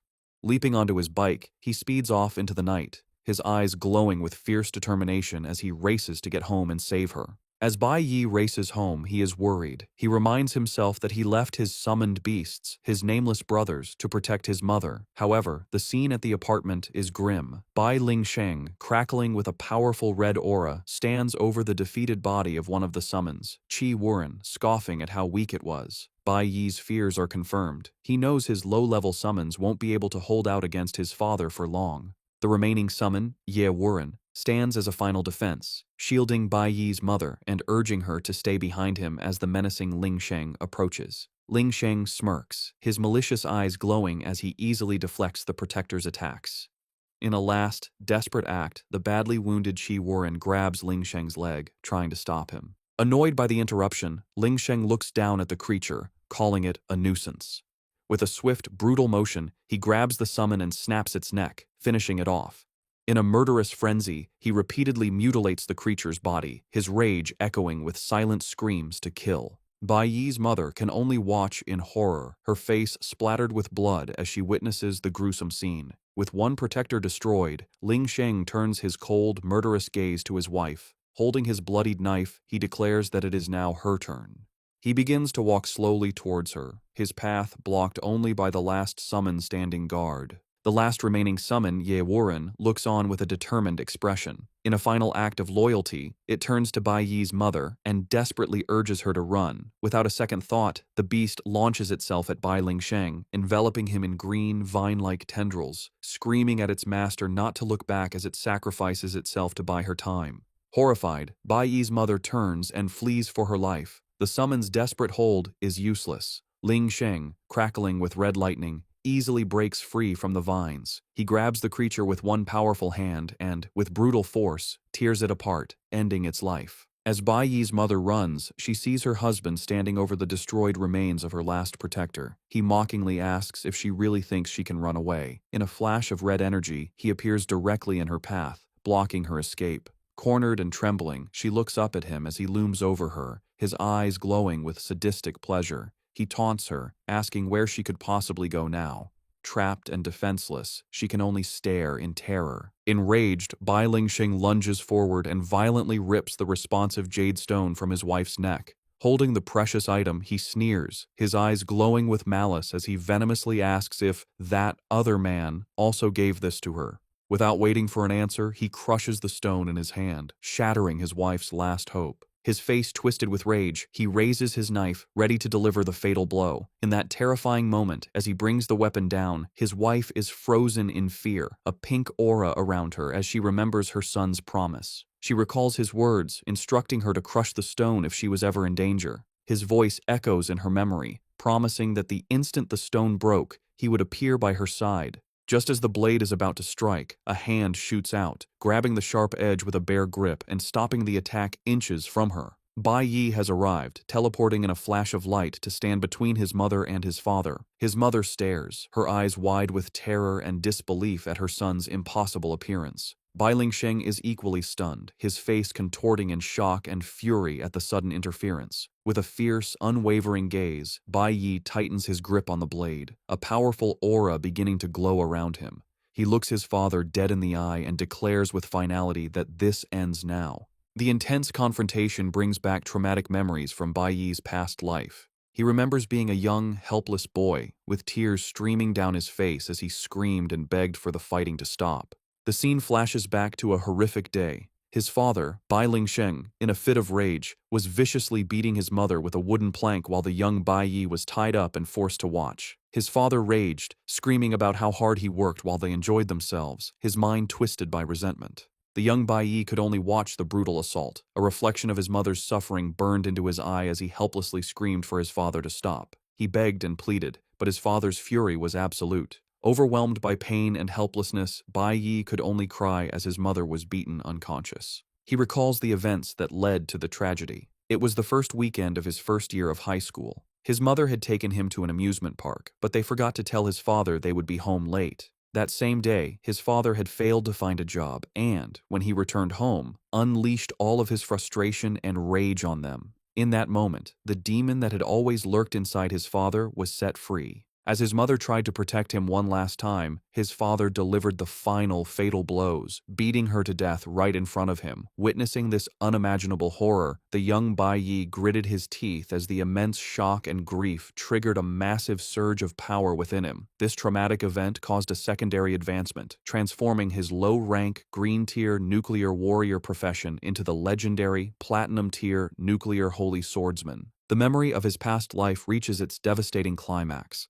Consumed by grief and a terrifying new power, the young Bai Yi had charged at his father. In a fit of rage, he broke free from his restraints, grabbing the chain that bound him and wrapping it around his father's neck. He had lost all control and strangled his father to death. However, this act of vengeance brought no comfort. Even with his father dead, his mother was gone forever.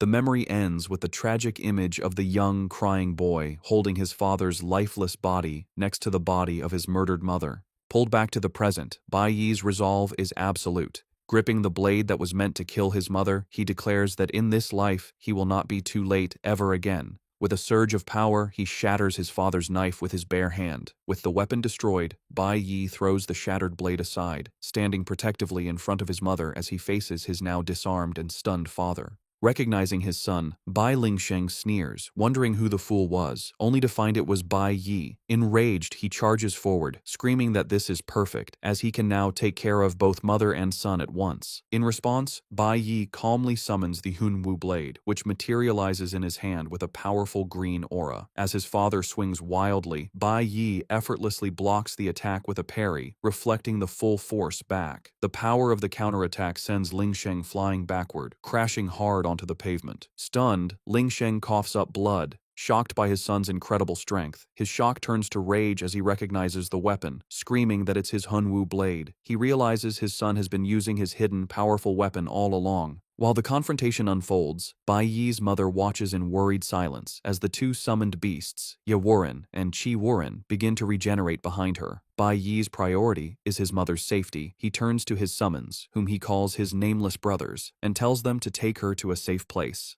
Watching this, Lingsheng's expression shifts from rage to a twisted, intrigued smile. He realizes with interest that the two powerful beasts are his son's summons. He points at Bai Yi, putting the pieces together. He deduces his son is a rare dual-element user, a nuclear warrior, and a flower element summoner. This discovery sends him into a fit of manic laughter. He exclaims with twisted pride that his son has awakened two professions at such a young age, shouting that Bai Yi is truly worthy of being his son. Bai Yi, however, remains stoic, unimpressed by the praise. Lingsheng's pride quickly turns back to menace. He tells Bai Yi that inheriting his talent isn't enough and takes a threatening step forward, his tone turning cold as he criticizes his son for moving out without a word. Bai Lingsheng's rage intensifies as he lists his son's unforgivable sins, going through his safe and sending his own father to prison. He screams that Bai Yi must think he's all grown up with two professions, arrogant enough to disobey him. With a final roar, he disappears in a flash of red lightning, moving with incredible speed to launch a surprise attack. Watching from a safe distance, Bai Yi's mother screams a warning for him to be careful. However, Bai Yi is prepared. A brilliant blue energy crackles around his hand as a system notification confirms he is switching his profession to Cloud Element Mage. His eyes focus, instantly pinpointing his father's location as he reappears to strike. With a single, powerful command, Bai Yi unleashes a massive wave of ice, trapping his father in a frozen prison mid-attack. Lingsheng is completely encased in ice, his face a mask of shock and confusion. He struggles, wondering what this power is and why he is frozen. He mutters in disbelief, questioning if his son really has dual professions. Standing calmly before him, Bai Yi coldly corrects him, stating that he is wrong. The two now stand face to face, the power dynamic completely reversed, with Lingsheng trapped and helpless. Bai Yi continues, his voice without emotion, telling his father that the number of professions he can awaken has nothing to do with him. He finishes with a final devastating statement. In his eyes, his father is now completely worthless. Lingsheng's eyes widen in pure fury at the insult, and he struggles violently against the ice, screaming in rage at what his son just said. Furious with his son's defiance, Bai Lingsheng unleashes a surge of red lightning, scoffing at Bai Yi's arrogance. He reminds his son that while Bai Yi may have just awakened, he is a battle-hardened C-class warrior. With a roar about who is the real boss of the family, he shatters the ice prison in an explosion of energy. However, Bai Yi is completely unfazed. Now in his nuclear warrior profession, he readies the Hunwu blade and easily blocks his father's furious punch with a powerful swing of his own. Without giving his father a moment to recover, Bai Yi charges energy into the blade and lunges forward, delivering a devastating stab that completely bypasses his father's defenses. Lingsheng stares down at the blade in his chest, his face a mask of pure disbelief. He can't understand how his son's attack broke through his defenses, muttering that it should be impossible. Wincing in pain, he pulls the blade from his body and collapses to his knees, clutching the wound. He questions how Bai Yi could have such incredible attack power, insisting a newly awakened E-class warrior should be nowhere near this strong. Bai Yi stands over his defeated father, a menacing red aura swirling around him. He states that from this day forward, they are no longer father and son.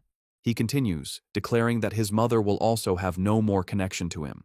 With a cold, unwavering gaze, Bai Yi tells Bai Lingsheng that in his eyes, he is now nothing. Crushed by the physical and emotional blow, Lingsheng trembles in defeat. Then, a low chuckle escapes his lips, slowly building into a maniacal laugh as he kneels before the son who completely overpowered him. refusing to accept his defeat. Bai Lingsheng screams at his son, questioning if he knows who worked tirelessly to earn money and support the family. He insists that Bai Yi will always be his son and nothing can change that fact. Calling his son an ungrateful brat, Lingsheng lunges forward in a last, desperate attack. However, Bai Yi effortlessly dodges and counters with a powerful kick to his father's face. The force of the blow sends Lingsheng tumbling across the pavement. As his father struggles to get up, Bai Yi closes in. Lingsheng throws another wild punch, but his son easily evades it. Completely frustrated, Lingsheng screams, wondering why he can't land a single hit. Seizing the opening, Bai Yi unleashes a rapid flurry of punches, overwhelming his father completely. Beaten and broken, Lingsheng stumbles backward, spitting up blood. He mutters in disbelief that he is a C-class red-tier warrior, unable to understand his total defeat. Bai Yi strides forward and grabs his father by the hair, coldly asking if he didn't hear his words from before.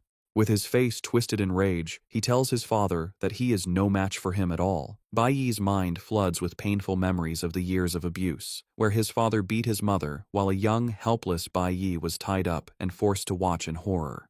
Bai Yi remembers his father used violence at home because he was too cowardly to face those stronger than him outside. He sees his father as nothing but weak, useless trash, reliving the moment his father smashed his head into the ground. Returning to the present, Bai Yi grabs the badly beaten Bai Lingsheng by his hair, screaming that he doesn't deserve to be called a man. With unrestrained rage, he smashes his father's head onto the pavement. Hidden behind her summoned protectors, Bai Yi's mother watches the scene in terror, weakly calling her son's name. Defeated on the ground, Bai Lingsheng begs his son to stop, reminding him that he is the father who raised him and pleading with him to consider their family bond. The mention of a family bond only enrages Bai Yi further. His eyes fill with a cold fury. He grabs his father by the collar and yells, asking if he ever thought about their family bond when he was beating them. Bai Yi is haunted by vivid memories of his father's cruelty. He recalls a time when he was just 7, his father grabbing him by the ear while he cried in pain and then repeatedly smashing his head against a wall. He remembers pleading that he was wrong while his terrified mother begged her husband to stop.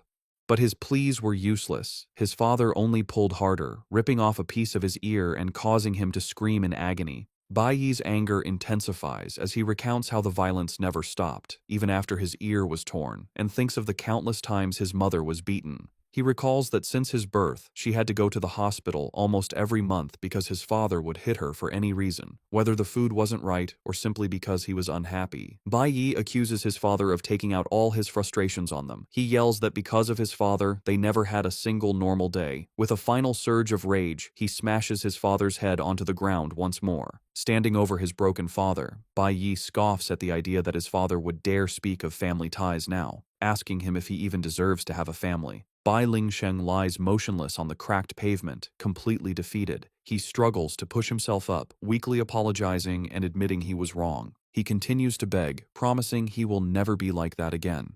Finally, Bai Lingsheng gets on his knees and bows his head to the ground, crying out that he is truly sorry while Bai Yi looks down on him with cold, glowing eyes. Unaffected by his father's pleas, Bai Yi looks down at him, his own eyes glowing with a golden light. He tells his father this is just like last time. Once his father realized he was no match, he started to cry and beg for forgiveness. A memory from Bai Yi's past life flashes through his mind, showing his father kneeling before him next to a broken chain. He remembers thinking that his father had genuinely changed at that moment. However, the memory turns dark as he recalls the malice hidden behind the apology, his father's eyes glowing with red-hot rage. Bai Yi remembers how, in that moment of weakness, his father grabbed a blade and charged at him with the intent to kill. Bai Yi explains that a person who has picked up a butcher's knife will never put it down of their own will. As this grim realization solidifies his resolve, system notifications begin to appear, showing his adrenaline is rising. Bai Lingsheng looks up from the ground, his face bloodied and his expression hardening with defiance. More notifications flash as his adrenaline surges and his ultimate skill, Sanctuary, begins to evolve. Surrounded by a powerful golden aura, Bai Yi raises his Hunwu blade, ready to deliver a final, decisive attack. Another notification appears, announcing that he has unlocked a new skill, Binary Judgment. As Bai Yi prepares to strike, his mother cries out his name in desperation, reaching out as if to stop him. Bai Yi scoffs to himself at the idea of a criminal truly repenting. He decides it's better to ensure his father can never commit another crime. He unleashes powerful, golden energy slashes from his blade, severing his father's tendons. Bai Lingsheng screams in agony from the attack. Lying in a pool of his own blood, Bai Lingsheng cries out in pain over his ruined tendons. Terrified and broken, Bai Lingsheng begs for his life, desperately reminding Bai Yi that they are father and son. His pleas are ignored, as Bai Yi's expression remains cold and resolute. Switching to his cloud mage profession, Bai Yi summons a shard of ice and freezes his father's mouth shut, silencing him completely. With a grim look, Bai Yi raises his weapon for the final blow. He recalls that his father already died at his hands in his past life, so he sees no reason not to do it again. Just as he is about to strike, a voice suddenly calls out, telling him that's enough and startling him. He wonders aloud whose voice it is, recognizing it's a woman's voice. The voice comes from one of his summons, Ye Warren, which stands protectively behind his mother. As a flower element summon, it is transmitting his mother's voice directly to him. Through the summon, his mother pleads with him, urging him not to become a monster like his father. She tells him that his father has already lost everything he was ever proud of. Her words seem to reach him as he pauses and looks back, his expression softened by her plea. Through her summon, Bai Yi's mother explains that his father will now live every day in regret and resentment, and this is the greatest punishment for him. Bai Yi looks conflicted, but she continues, pleading that she doesn't want to see him become the next monster in their family. Even more, she doesn't want to see his future self living in darkness. This triggers a painful memory from Bai Yi's past life, where he was imprisoned for killing his father and sentenced to live his days behind bars. The weight of his mother's words and this memory is heavy on him. With new resolve, he looks up and tells his mother that he understands. He turns to face his father, who is frozen with ice, and declares that while he will not kill him, he will never allow him to get close to them again. Bai Yi grips his glowing blade, revealing the skill he is about to use is one he also had in his previous life. He unleashes his binary judgment skill, a devastating cross-shaped slash of golden energy designed to destroy the awakened power of an enemy of the same or lower rank. The attack strikes Bai Lingsheng, and a notification confirms his awakened power has been lost. Bai Yi stands over his now powerless father. He sheathes his weapon and gives his final command. His father is to leave the city by the next day and stay away from his mother forever. He walks toward his mother, who is protected by her summons, and gives a final, chilling warning. He tells his father that his summon, Ye Warren, will remember his scent. If he ever comes within 3 kilometers of his mother again, even if it means spending his life in an awakened prison, Bai Yi will hunt him down and kill him without mercy. Lying on the ground, completely broken and powerless, Bai Lingsheng can only look up at the sky with tears in his eyes as the ice on his face melts away. He whispers that he understands, accepting his utter defeat. The night is quiet over the city after the violent confrontation. Back inside their apartment, Bai Yi stands before his mother, who sits on the couch with his 2 loyal summons, Ye Wuren and Chi Wuren. He instructs them to take good care of his mother and heal her. One summon, Chi Wuren, reassures Bai Yi, telling him not to worry because his father didn't manage to harm his mother. Kneeling beside his mother, Bai Yi expresses his relief that he arrived in time, but she gently comforts him, reminding him she was fine. With a warm smile, she assures him that she is okay. As she pats his head, Bai Yi says that's not enough and mentions he will have to find another magic jade stone for her protection. Suddenly, both of them freeze in shock. They stare at each other in disbelief. Bai Yi asks if she just spoke, and she repeats the question back, equally stunned, asking if she just spoke. Bai Yi's shock quickly turns into a wide, joyous smile. He confirms it wasn't the summon's telepathy, it was her own voice. His mother brings a hand to her mouth, stunned, wondering how it's possible she can speak again. Ye Warren explains that his mother's inability to speak was from minor nerve damage, which it was able to heal. Several days pass.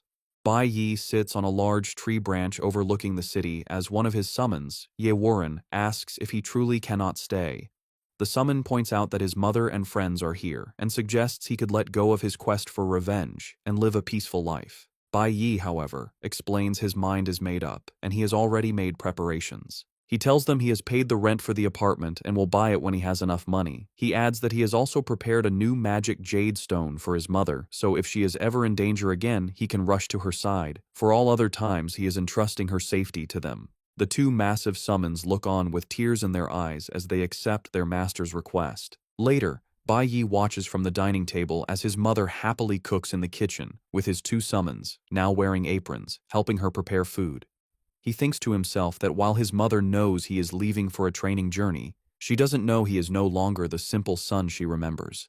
His thoughts turn to the bloody memories of his past life and the burden of hatred he must confront. He looks at the invitation letter on the table, knowing it is his ticket to the divine nation. The traitor is there, and this is his best chance for revenge. An image of the traitor, with his skull mask and white dreadlocks, flashes in his mind. Bai Yi knows that with this invitation, he can reach the divine nation much earlier than in his previous life. That night, as he stands in a crowd with his mother, he looks out at the city and thinks about the journey ahead. He admits to himself he doesn't know if he will succeed or even return alive. This might be a one-way ticket, but it's a journey he must take. Suddenly, his mother gasps, saying she almost forgot the time. A confused Bai Yi asks her what she means. She smiles and explains that it is June 25th, the time for the annual prayer. She reminds him that on the first full moon of the summer solstice, the great mage of the flower god temple always returns to their county. Bai Yi realizes he had forgotten that his mother is a follower of the flower god sect. He reflects that she never asked when he was leaving, and he never told her that he departs the very next day. He decides this is for the best and he will leave quietly. As he watches his mother pray, he admits to himself that he has never been good at saying goodbye face to face. The scene shifts to a hospital room where Specs is recovering in bed after surgery. A doctor is speaking with his parents, assuring them that the operation went smoothly. He explains it was a minor procedure, but Specs will need a few days of rest, adding they were fortunate their son noticed the problem in time. Overwhelmed with relief, Specs' parents thank the doctor for saving their son's life, and his mother anxiously tells Specs to lie still. In bed, Specs tries to calm his parents, pointing out that the doctor himself said it was just a small surgery. His mother, however, emotionally insists there is no such thing as a small surgery and firmly tells him not to move. Specs looks away sadly, thinking about the bad timing of his operation. He is disappointed he won't be able to see Bai Yi off on his trip to the Divine Nation tomorrow, and wonders if he will ever see his friend again. The next day, June 26th, the students gather at the train station for their trip to the Divine Nation. On the platform, a woman tearfully says goodbye to her daughter, Chi Yin. She reminds her to take care of herself, call home often, and not to stay up late working. She then gives a blushing Chi Yin an affectionate kiss on the cheek. Her father urges his emotional wife to head home, reminding her the trip is only for half a month and there is no need for such a dramatic farewell. As the train prepares to leave, the students stand on the platform, waving goodbye to their families. At the bustling train station, students gather on the platform, surrounded by their families who came to see them off. In stark contrast, Bai Yi stands alone at the far end of the platform, a solitary figure in the crowd. Teacher Huang approaches him, asking with a smile why he came by himself and if his parents didn't come. Bai Yi avoids the question, looking away and simply stating that the train will be arriving soon. Teacher Huang and Chi Yin, standing nearby, are surprised by his response, with the teacher asking if he has always been so independent. Bai Yi's expression turns grim as he thinks to himself, confirming that yes, he is independent. As the bullet train speeds into the station, he stands with his back to the platform, thinking that he has long been used to being alone. His mind is flooded with painful memories from his past life, the reasons he is so solitary. He remembers losing his family, a vision of his younger self, covered in blood, desperately trying to wake his murdered mother while his father's lifeless body lies nearby. He recalls losing his friends, remembering the shock of hearing a friend had died of lung cancer before even having surgery and being told another friend was gone and would never return. He relives losing his master and teammates, screaming their names as they were killed in battle. A memory of his pre-regression self appears, his face hardened. He thinks to himself that he has grown accustomed to people leaving him, one after another, and that his entire life has been a series of painful farewells. He sees himself as a small, lonely figure, haunted by a vortex of his tragic past, the loss of his parents, friends, and comrades. He concludes that he has long learned to calmly accept losing everything. At the busy train station, Teacher Huang announces that the train has arrived and tells the students to get ready to board. Unlike the others, Bai Yi stands alone with a sad expression, lost in painful memories of being alone. As he is about to board the train, he hears someone call his name. Completely shocked, he turns around to an unexpected sight.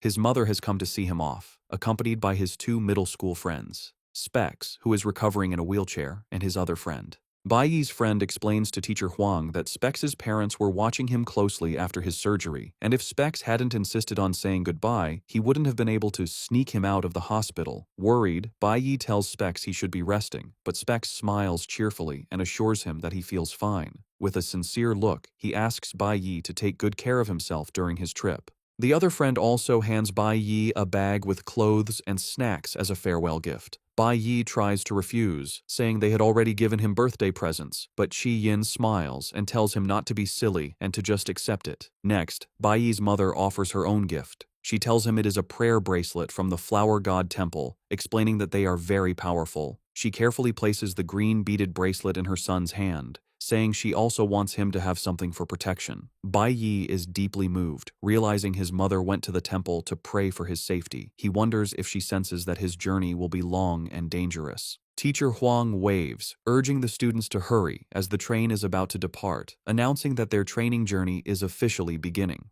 Bai Yi boards the train, taking one last look at his mother and friends on the platform. As he settles into his seat with a peaceful smile, he reflects on how much he and the people around him have changed in the past month. Outside, his mother, Specs, and his friend wave their goodbyes, shouting well wishes. Bai Yi waves back gently, thinking that people are now waiting for him back home.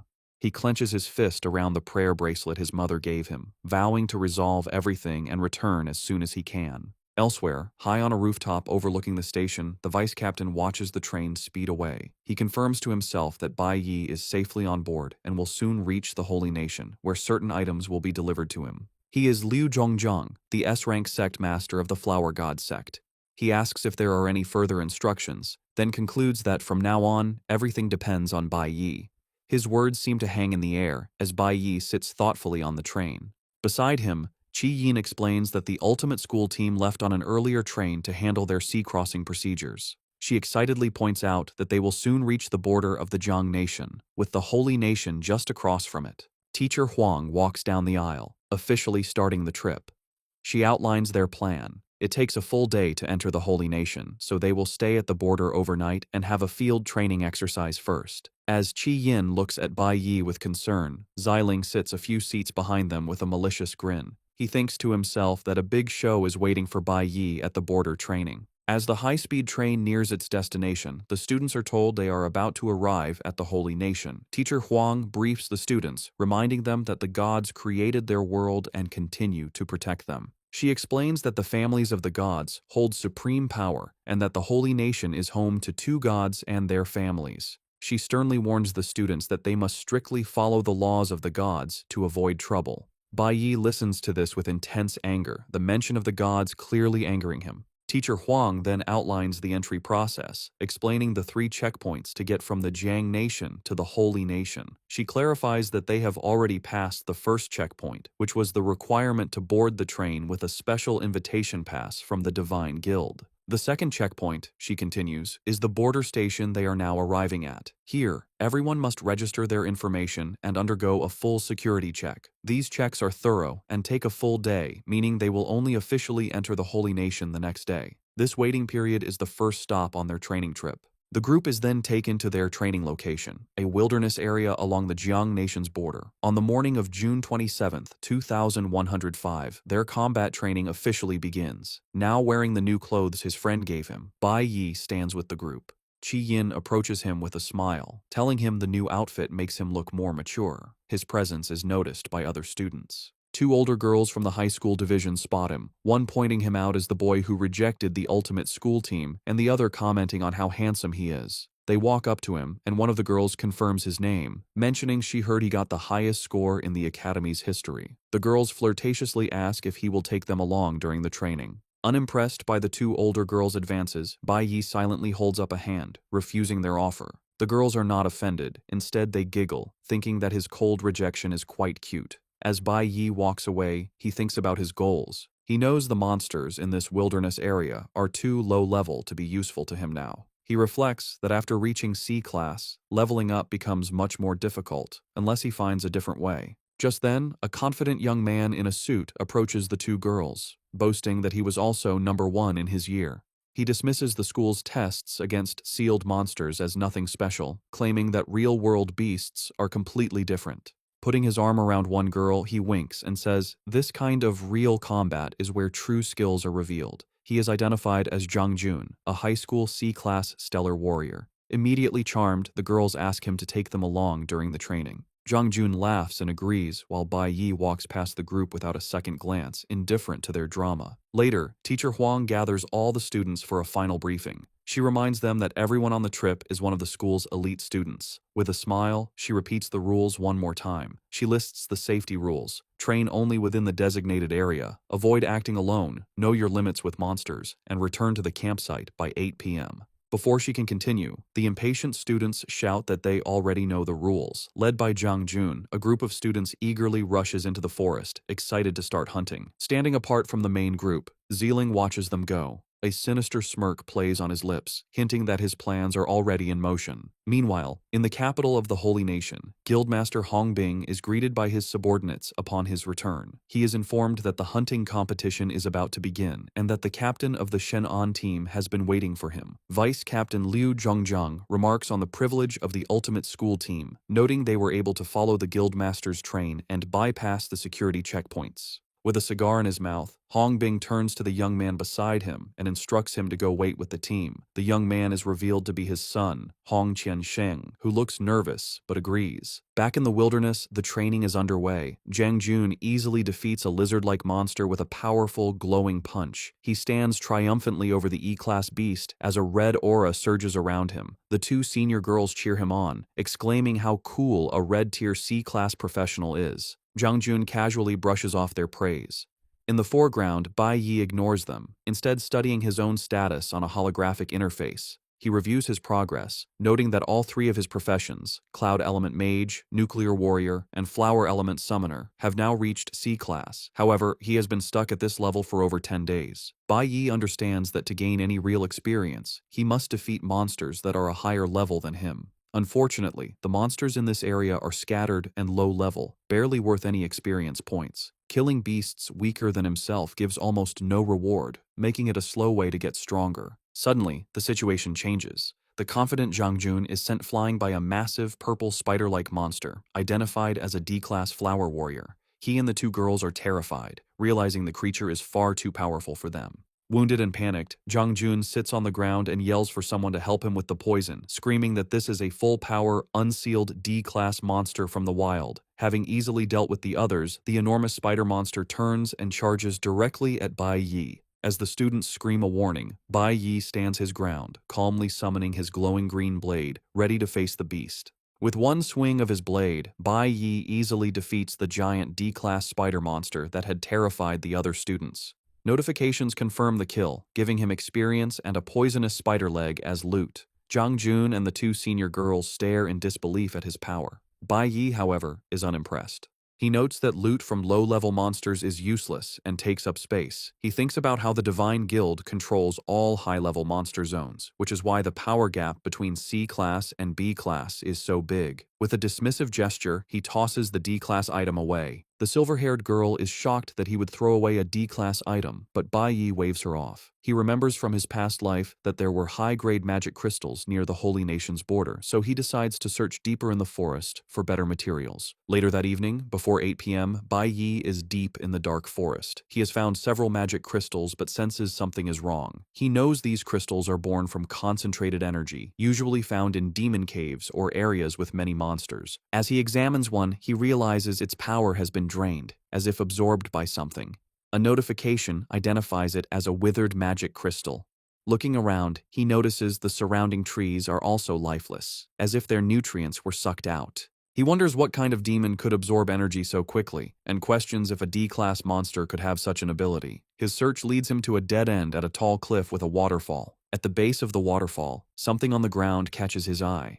He sees a broken container leaking a strange green fluid. He crouches to get a closer look, wondering what it is. Meanwhile, back at the campsite, it is 8 p.m. Teacher Huang is by a large bonfire, roasting giant monster legs for the hungry students. The students are amazed, saying their teacher hunted so many D-class monsters by herself. Teacher Huang explains with a smile that this is also a wilderness survival simulation, and finding food is important. She points out most of them fought all day and didn't think about finding a meal. Two exhausted students complain that the trip didn't provide food, staring suspiciously at a roasted tentacle and wondering if it's safe to eat. Teacher Huang and Qi Yin are sitting quietly by the fire with roasted monster meat. Teacher Huang notes that Bai Yi and Ziling haven't returned from the forest yet and tells the group to save some food for them. Qi Yin compliments her teacher, saying she thought Teacher Huang was only a theory teacher, but is surprised by her combat skills. Teacher Huang replies that before teaching, her dream was to join the Divine Guild, or become a priest. She sighs, admitting she was never strong enough to even try for it. She then confides in Qi Yin that this is her first time visiting the Holy Nation. She thanks Qi Yin and the other students, explaining it is because of their and Bai Yi's excellent performance that she finally has the chance to see the Holy Land she has always dreamed of. As Qi Yin starts to respond, two red eyes suddenly glow in the darkness behind her.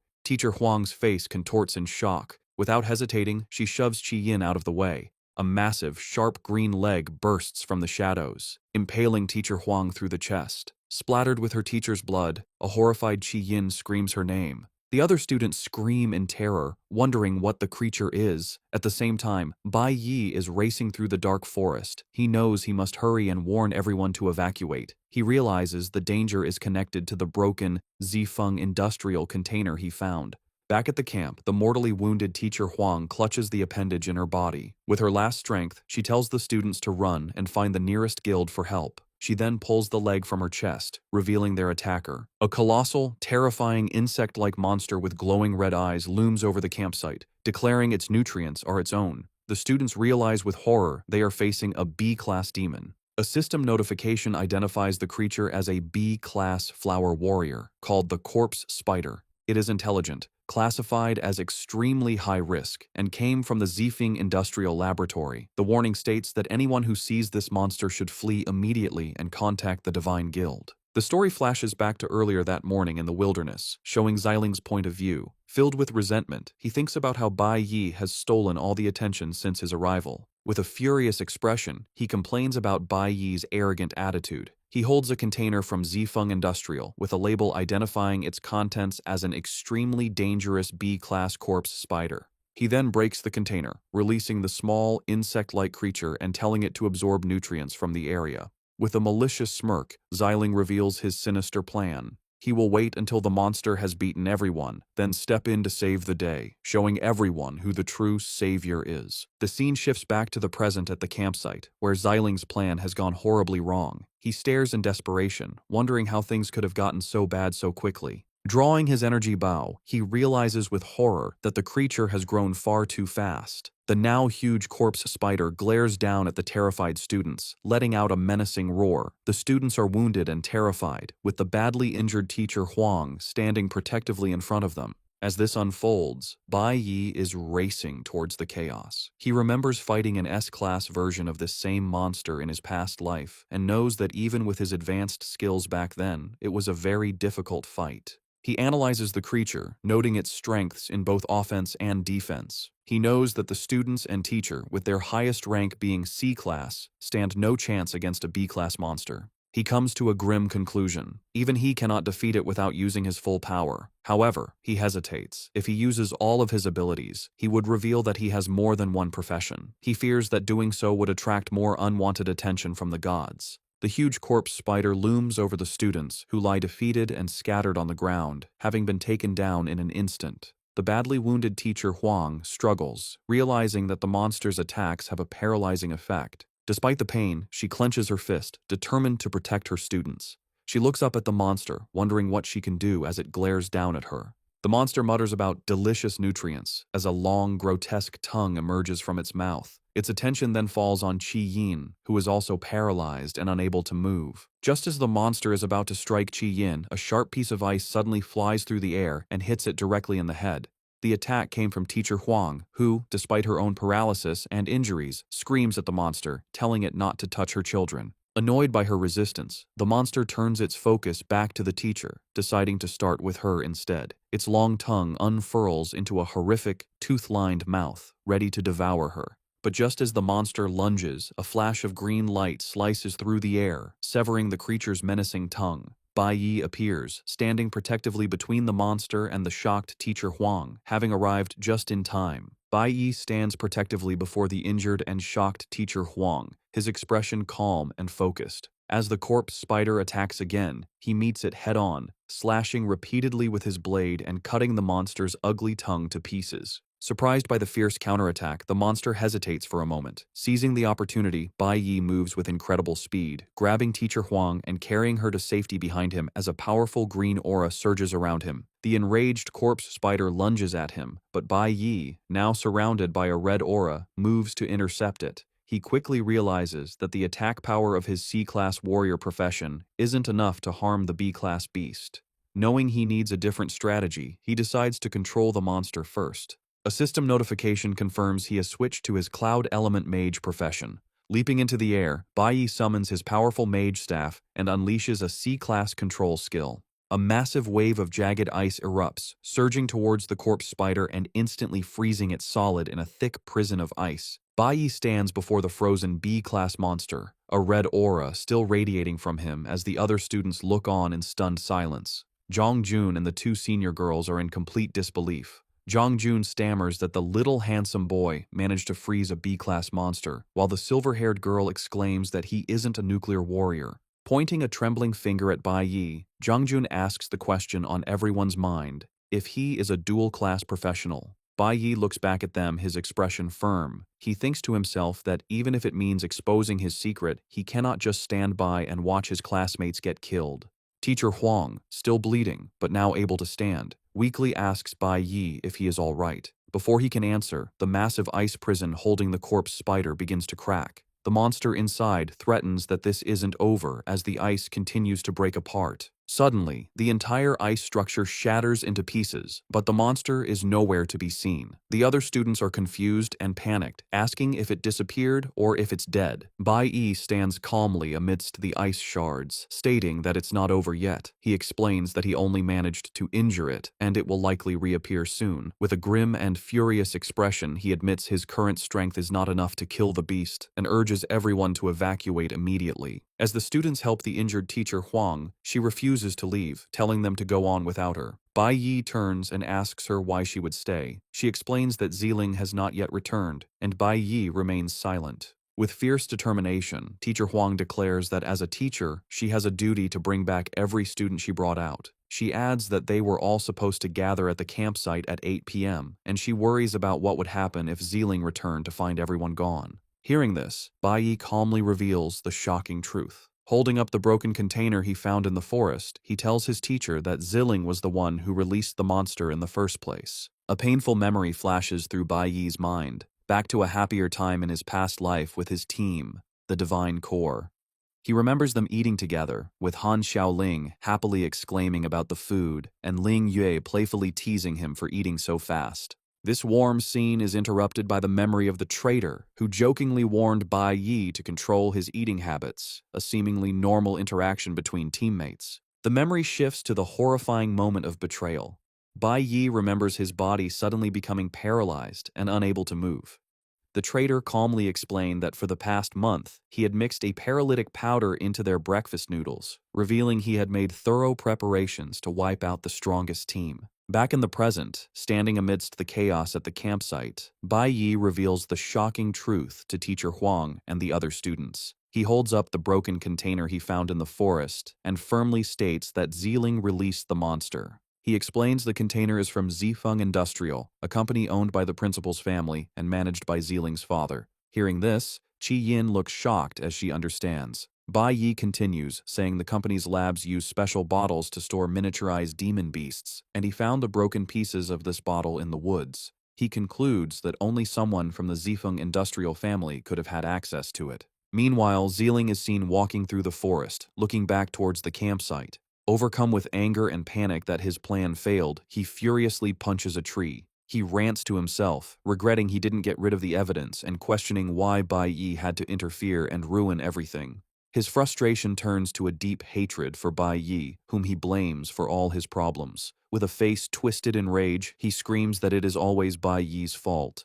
The students are shocked and angry after Bai Yi's accusation. One of them furiously questions why Zeeling would do such a thing, asking if he meant to kill everyone. Another student agrees, yelling that Zeeling should be thrown in jail. From his hiding place, Zeeling's eye is shown, bloodshot with rage. One student tries to voice some doubt, but another argues back, asking why Zeeling hasn't shown himself if he is innocent. Zeeling's fury intensifies at their words. Despite her severe injuries, Teacher Huang urges her students to hurry and evacuate. She hands a radio to Qi Yin, telling her to take it to a place with a signal and call for help. Qi Yin takes the device, looking worriedly at her teacher. Suddenly, an arrow flies out of the darkness and strikes the radio in Qi Yin's hand with explosive force, shattering it. Bai Yi's eyes widen in shock and anger at the sudden attack. The other students gather around a trembling Qi Yin, asking if she is all right and wondering who shot at them. On the ground lie the smoking, destroyed remains of the radio. Qi Yin stares at her hand, which is now covered in blood. Seeing this, Bai Yi's expression hardens with rage. Before they can react further, a canister is thrown into their midst, landing on the ground and releasing a thick green gas that quickly envelops them. The students are confused by the strange gas, and they begin to cough as they cover their mouths. One of them realizes with alarm that the gas smells of paralytic powder. As the disoriented students wonder who is attacking them, the silhouette of Zeeling appears, walking calmly through the green mist. In the swirling green gas, Bai Yi stands silently, his face hidden in shadow as the students around him cough and choke. Zeeling, wearing a gas mask and goggles, begins to rant madly, blaming Bai Yi for everything. Tearing off his goggles to reveal his furious, bloodshot eyes, Zeeling screams that because of Bai Yi, everyone knows what he did, and now none of them can leave. In response to Zeeling's accusations, a powerful golden aura surges around Bai Yi, causing the nearby students to stare in shock. Engulfed in a fiery energy, Bai Yi begins to walk toward Zeeling. With his own eyes now glowing gold with fury, Bai Yi asks Zeeling if he is prepared to let everyone die. Meanwhile, the other students are succumbing to the paralytic gas. One student trembles and falls to his knees, complaining that his body feels incredibly tired. As he collapses, he sees a green canister, realizing with horror that it's a B-class item with paralytic powder, a tool meant for powerful demon beasts. Zeeling picks up the canister, and they wonder why he used it on his own classmates. He confirms it was meant for the monster. He screams that all his tools were for the corpse spider, and he was supposed to be the one to emerge as the hero and save them all. Staring at Bai Yi with pure hatred, Zeeling blames him for ruining his plans. He summons his glowing energy bow, preparing to attack the one he holds responsible. Zeeling takes aim at Bai Yi, ready to fire. However, the badly wounded teacher Huang steps between them. She pleads with Zeeling, telling him it's not too late to stop and that he shouldn't make another mistake. Zeeling glares at her furiously, ignoring her words. Still trying to give him a way out, Teacher Huang continues to plead, suggesting he released the monster by accident and never meant to put everyone in danger. Zeeling rejects Teacher Huang's pleas, declaring that it is too late and nothing can be undone. He accuses her of trying to deceive him and aims his energy bow at her. Teacher Huang, suffering from her wound and the gas, realizes she is completely immobilized. Behind her, Bai Yi understands he too is about to pass out from the potent B-class powder. Refusing to be taken down, Bai Yi makes a drastic decision and stabs his own leg with his blade, using the pain to fight off the paralysis. Teacher Huang is terrified by his self-inflicted wound, but Bai Yi calmly tells her that Zeeling's actions are now irreversible. She can only stare at him, speechless. A surge of adrenaline courses through Bai Yi, and he shouts at Zeeling that no matter his personal grievances or twisted excuses, his actions are unforgivable. In response, Zeeling fires his energy arrow. The sight of a teammate attacking another triggers a traumatic memory for Bai Yi, reminding him of the traitor from his past life who betrayed the divine core. Filled with righteous fury, Bai Yi screams at Zeeling, questioning how he could dare point his weapon at his own people. With astonishing speed, Bai Yi deflects the arrow and instantly closes the distance between them, leaving Zeeling confused by his speed. Before Zeeling can react, Bai Yi unleashes a furious slash with his blade, severing Zeeling's arm at the shoulder. Zeeling screams in agony, his face splattered with his own blood. Bai Yi looks down at him with cold, unwavering eyes, his face spattered with Zeeling's blood, and declares that betrayal is unforgivable. Without giving him a moment to recover, Bai Yi delivers another swift attack, slicing Zeeling across the chest. Ziling collapses, screaming in pain and calling Bai Yi a lunatic as he tries to stop the bleeding from his wounds. With tears of pain and rage, he continues to scream that this is all Bai Yi's fault. As Ziling's blood drips from his glowing blade, Bai Yi glares down at him with cold contempt. He asks Ziling if he was hiding nearby the whole time, watching the disaster unfold. Ziling looks up in pure shock, realizing his cowardice has been exposed. Bai Yi continues his accusation, stating that Ziling simply watched as the disaster he created spun out of control. A flashback confirms Bai Yi's words, showing a terrified Ziling hiding behind a tree, watching in horror as the corpse spider attacked his classmates and nearly devoured Teacher Huang. Back in the present, Ziling breaks down into pathetic sobs.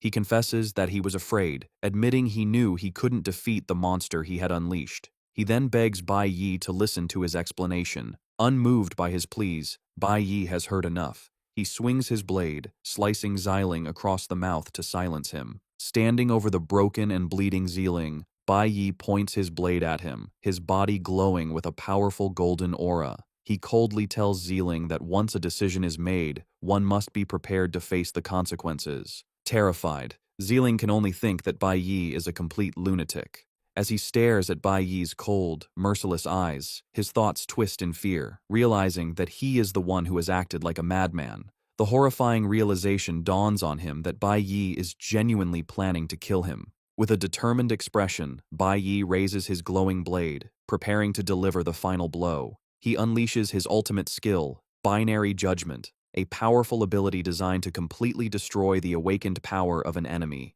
A furious whirlwind of golden energy erupts from his blade, engulfing the screaming Ziling in a storm of attacks. After the devastating assault, Bai Yi stands amidst the crackling golden energy, staring down at his defeated opponent. On the ground lies Ziling, utterly broken and powerless. A notification above him indicates that his awakened abilities have been destroyed. He can only lie there, his face a mask of blood and tears, weakly pleading for help. Just as Bai Yi is about to deliver the final blow to Ziling, he is startled by Teacher Huang's desperate cry. Confused, he pauses, recognizing his teacher's voice. His attention is drawn back to the greater threat as the massive B-class corpse spider reappears, having recovered from its injuries. The creature has already captured several helpless students in its shadowy grasp. Bai Yi realizes with alarm that the monster is attacking again.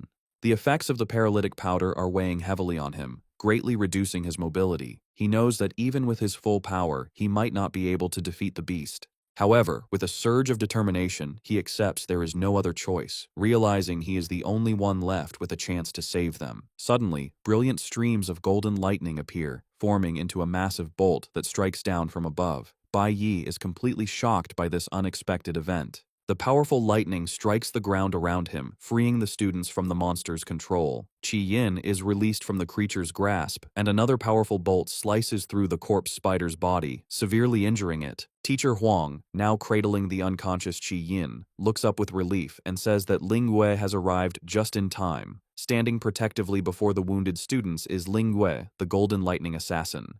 She holds her own weapons, ready for battle, and tells the monster that it is not good to face someone alone. Having saved the students, Ling Yue turns to Bai Yi with a confident smile and asks if he is still able to fight. Bai Yi is visibly surprised by her sudden appearance and direct question. The two now stand together, ready to face the massive, wounded corpse spider while the other students lie unconscious around them. The monster glares at them for a moment, then its body shimmers and it vanishes completely. Ling Yue is confused, wondering if it disappeared, but Bai Yi quickly explains that the creature has a camouflage ability. He tells her that after he injured it earlier, it must have hidden itself to recover. Bai Yi's face is grim as he breathes heavily, the pain from the deep self-inflicted wound on his leg becoming clear. Ling Yue notices his struggle. He tells her that the effects of the paralytic powder are now fully setting in and that the other students will likely be unconscious for a while. Impressed that he was able to resist the B-class paralysis for so long, Ling Yue throws a bottle to him. She explains that she only brought one recovery potion with her and insists he should use it. Bai Yi catches the potion, a system notification identifying it as a water of purification. As Bai Yi drinks the recovery potion, Ling Yue comments that the guild's response will be too slow and they don't know when reinforcements might arrive. The potion's effect is immediate, and Bai Yi, now refreshed, senses the monster's presence.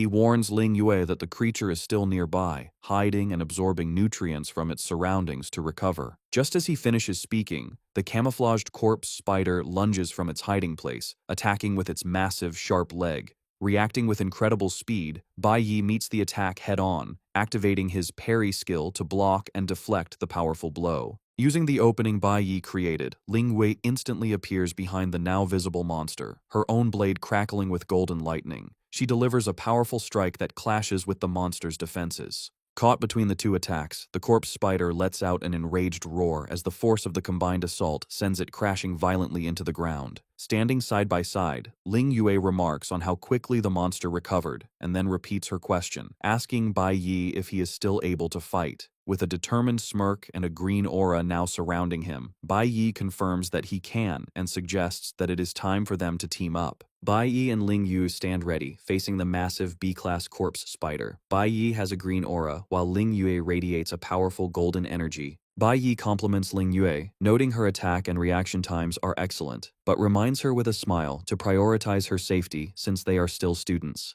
Ling Yue smirks back, teasing that he says that as if he isn't a student too. Their brief exchange is cut short as the enraged corpse spider gets back to its feet. It glares at them with glowing red eyes, clearly furious about their attack. Seeing the monster ready to fight again, Bai Yi shouts for them to attack together, and the two warriors leap towards the beast at the same time, striking the monster from both sides. During the attack, Bai Yi notices something is wrong. The monster retaliates with a powerful swing of its sharp leg, and though Bai Yi blocks it, the force sends him sliding backward. Seizing the opening, Ling Yue declares she will handle it and leaps over Bai Yi to strike the monster from above. She unleashes a flurry of slashes, her body crackling with golden lightning. To her shock, her powerful attacks are useless against the monster's tough hide. The corpse spider easily blocks her blades and counters with a swift strike of its own sharp leg. Bai Yi cries out Ling Yue's name in alarm as he watches the monster land another brutal blow. The attack sends Ling Yue flying backward, wounded and bleeding from her chest. As she clutches her wound, she realizes with horror that the monster's attacks are poisonous, a fact confirmed by a status notification. As the corpse spider continues its assault, Bai Yi moves to protect the injured Ling Yue, using his parry skill to block the monster's attack. He realizes the monster's defenses are like a top-tier B-class warrior, which is why Ling Yue's powerful attacks couldn't damage it. The monster glares at them, threatening that they will all die. However, Bai Yi realizes a greater danger. The creature has been constantly absorbing nutrients from its surroundings. He understands that it is continuously growing stronger, both physically and intellectually. Bai Yi knows that if they don't defeat it soon, they won't survive long enough for the Divine Guild to arrive, especially with the other students unconscious. He assesses their dire situation, noting both he and Ling Yue are only C-class, and Ling Yue is already wounded. Despite her injuries, Ling Yue struggles to her feet, declaring with determination they must find a way to break the monster's defenses quickly. Bai Yi stands firm, a plan beginning to form in his mind. His mind flashes back to a tactical meeting with his old team, the Divine Corps. He remembers asking them what to do when facing an overwhelmingly powerful enemy. Han Xiaoling had suggested retreating, but Ling Yue had firmly reminded them that for the elite Divine Corps, retreat was not an option. Bai Yi then recalls the specific strategy he was about to teach them that day, the Lure the Rat plan. He explained the first step was for him to attack the enemy with his full power, drawing all of their attention and aggression to himself. As he puts this plan into action in the present, he remembers the next part of the strategy. Once the enemy's attention is completely fixed on the first attacker, they will be vulnerable. With a look of fierce determination, he knows the next step is to wait for the perfect moment to strike. Ling Yue watches, ready to attack, as Bai Yi draws the corpse spider's attention. He shouts at her, ordering her not to attack, but to stay back and gather her strength. Shocked, Ling Yue questions if he plans to face the monster alone. Watching from a distance, she agrees it's too risky, noting that while Bai Yi is talented, he is still just a C-class student. She then looks down in shame, thinking that she is supposed to have the powerful, golden profession, yet Bai Yi is acting like the true leader. Bai Yi approaches the monster, dodging its attacks and countering with a powerful swing of his blade. He then makes a risky move, throwing his weapon into the air and leaving himself open. The monster takes the bait and attacks, to Ling Yue's horror. The corpse spider lunges forward and impales Bai Yi through the shoulder with one of its sharp appendages. He coughs up blood from the wound, but even as he is attacked, he gestures with his hand for Ling Yue to stay back. Confused by his actions, Ling Yue wonders what he is planning. The massive corpse spider looms over the impaled Bai Yi, gloating over its victory. It scoffs at the weakness of humans, declaring they are nothing more than nutrients for it to eat. As it prepares to devour him, its grotesque tooth-lined mouth opens wide above his head. However, Bai Yi, though badly wounded, has been waiting for this exact moment. He thinks to himself that the time is right. He takes a deep breath and screams Ling Yue's name, shouting that now is the time to attack. Responding instantly, Ling Yue is engulfed in a powerful golden aura as she activates a skill called Flash God, which greatly increases her movement speed. Bai Yi's risky plan is revealed. He had noticed the monster was only vulnerable when it was about to eat its prey. He correctly guessed that the moment it opens its mouth, its tough defenses are temporarily lowered. He knows this is the most critical step of the lure the rat plan. Once the enemy is lured in and reveals a weakness, it is time for the rat catcher to strike. Moving with blinding speed, Ling Yue appears in a flash of golden lightning and stabs the corpse spider directly through the back. She looks on with fierce determination, aiming to defeat the monster in a single decisive blow. The monster is completely shocked by the sudden powerful attack. A notification confirms its heart has been paralyzed and its defenses are now broken. Seizing the opportunity, Bai Yi frees himself from the monster's now limp appendage and lands safely on the ground, stating that it is time for the final step.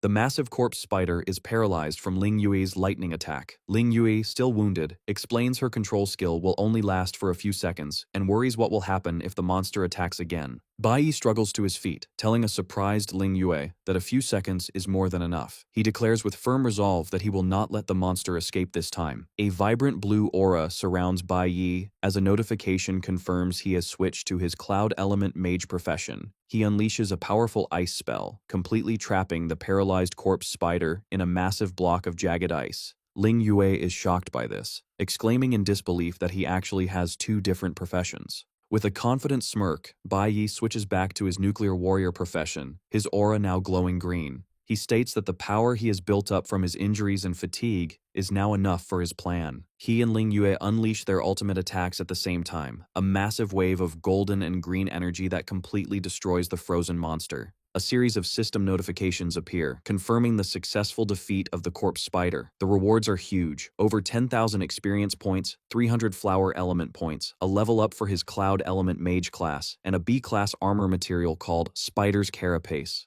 As his wounds and fatigue heal, Bai Yi notes to himself that he needs to defeat high-level monsters to gain good experience. Ling Yu stares at him, completely amazed. She explains that while some rare geniuses in the world have dual elements, she has never heard of someone awakening two different professions at such a young age. Before she can react, a blue aura swirls around Bai Yi's hand as he switches to yet another profession, Flower Element Summoner. He thinks to himself that since his summoner class is now C-class, he can form contracts with up to 6 demons, and he currently has 4 empty slots. Using his Flower Spirit contract skill, Bai Yi reaches out to the defeated monster's spirit, commanding it to come to him. A system notification confirms the contract is successful, and he has a new E-class Flower Warrior summon. Finding the name Corpse Spider hard to remember, Bai Yi decides to rename his new summon Qiangzi. The new summon seems happy with its new name. With its new master chosen, Qiangzi fades away into spirit form.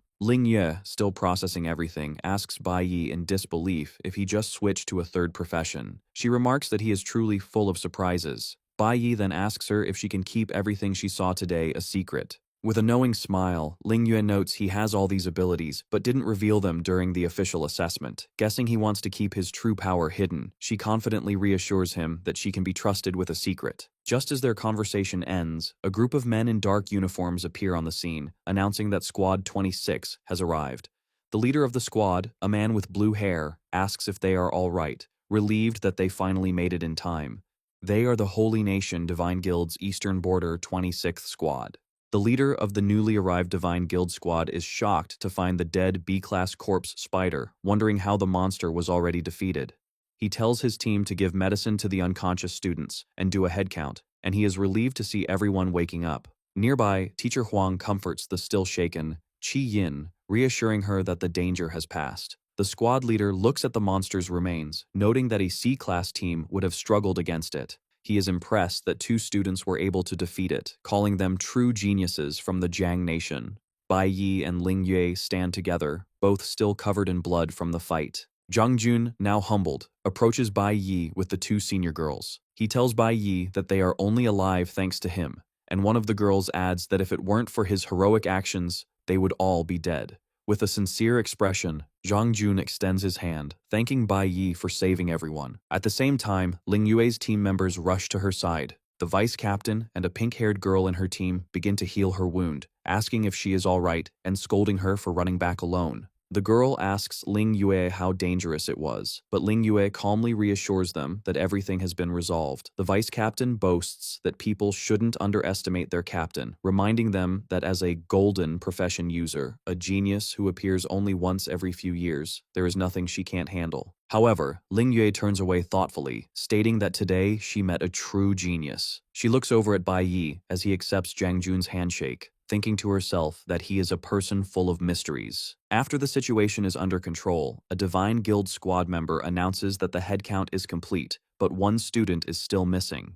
He tells the rest of the students to board the special train, stating that the guild will handle the search for the missing person. Meanwhile, back in the dark wilderness, the missing student, Zeeling, is running for his life. He screams in terror, begging a mysterious creature to stay away from him. He frantically yells that he released the monster, but not for it to come after him. As a massive, shadowy beast with glowing green eyes crawls toward him, Zeeling screams that it was supposed to go and devour the other students. The scene then shifts to the Divine Guild's special train, where the students are traveling. Bai Yi sits and reviews his status on a holographic interface, thinking about the new summon he acquired. He notes that the corpse spider, Changzi, has strong growth potential and could become a powerful asset if he trains it well. A system screen confirms that he now has 3 out of a possible 6 contracts filled. He reflects that while defeating the B-class monster did level up his mage profession, he is still a long way from reaching the next major rank. A status screen shows his current power. His Cloud Element Mage and Nuclear Warrior professions are both C-Class, level 22, while his Flower Element Summoner is C-Class, level 21. As a member of the Divine Guild squad reports that they have successfully regrouped with the students, Bai Yi thinks about the challenges ahead. He knows that most monsters, C-Class and above, are controlled by the Divine Guild and the families of the gods, which makes it hard for him to find high-level opponents to fight.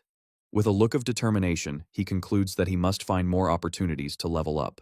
As the train speeds along a coastal track and enters a tunnel, a member of the Divine Guild squad announces that they will soon arrive at their destination, the Holy Nation. With a look of intense determination, Bai Yi internally announces his return, his mind set on his singular goal. His thoughts are filled with the image of the man who betrayed him and his team, the traitor. The scene shifts to the eastern border of the Holy Nation on the morning of June 28th. The train with Bai Yi and the other students arrives at the Divine Arms Academy station. The students are amazed by the massive station, commenting that it's many times larger than what they are used to. As Bai Yi walks through the crowd, he hears his classmates talking about how this must be the richest country in the world. A well-dressed man greets the students and introduces himself as the director of the Divine Arms Academy's Eastern Campus. He warmly welcomes them and says he will now lead them on a tour of the highest institution for awakened beings, the Divine Arms Academy. Bai Yi's expression turns serious when he recognizes the name of the school. He knows this is where the traitor graduated from. Based on his memories, he calculates that the traitor, Chris, should be studying at the academy right now. Bai Yi's gaze hardens as he thinks that it's finally time for them to meet. The director leads the students to a large, impressive statue of a knightly figure with a sword and shield.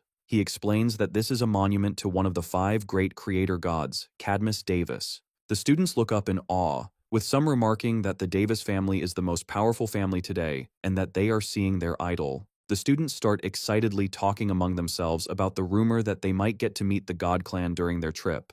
The director of the Divine Arms Academy continues his speech, explaining their world's history to the students. He says that when a demon dragon appeared and devastated the land, it was the great Cadmus Davis who stood up, killed the beast, and helped humanity survive. Afterwards, to unite the strongest humans, he founded both the Divine Guild and the Divine Arms Academy. He explains that the Academy is the most elite institution for the awakened in the world, the undisputed number 1. Each year, it only accepts 100 students from around the globe, all between the ages of 12 and 18. Furthermore, all applicants must have reached at least B rank and must also pass an extremely tough entrance examination to be considered. The students are stunned by these demanding requirements. One of them murmurs that he struggled with all his might just to get past D rank and barely reach C rank. Another student agrees, noting how rare it is for anyone in a country to reach B rank, let alone before age 18. Standing nearby with the vice captain, Ling Yue smiles and remarks to herself how difficult it is to get into the Divine Arms Academy. While the others are overwhelmed by the difficulty, Bai Yi's thoughts are focused. He recalls that despite these impossibly high standards, the traitor was a graduate of this very academy. A memory from his past life flashes in his mind, a man introducing the skull-masked Chris as their new teammate. He then remembers that same man whispering to him, explaining that while they couldn't look into each other's pasts, he should know that Chris was the most outstanding graduate of the Divine Arms Academy and was incredibly strong. Coming back to the present, Bai Yi's expression is one of pure determination as he confirms to himself that, according to the timeline, the traitor should be at the academy right now. He clenches his fist tightly, filled with resolve. He knows he must reach B rank as fast as possible. He has to become stronger than the traitor, and he absolutely must get into the Divine Arms Academy. As the students think about the high standards of the Divine Arms Academy, Qi Yin stands behind Bai Yi, thinking. She believes that if Bai Yi said he wants to stay at this school, he must have a way to do it. Suddenly, a well-dressed older man startles Qi Yin by calling her Little Princess. He asks why she came to the Holy Nation without visiting her father first. A flustered Qi Yin turns to face the man, while the other students look on in confusion. The academy director sees the man, bows respectfully, and greets him as Secretary Chen. Secretary Chen tells a surprised Qi Yin that her father is ill from overwork, but had told him not to tell her. Upon hearing the news, Qi Yin immediately rushes off with Secretary Chen toward a waiting car.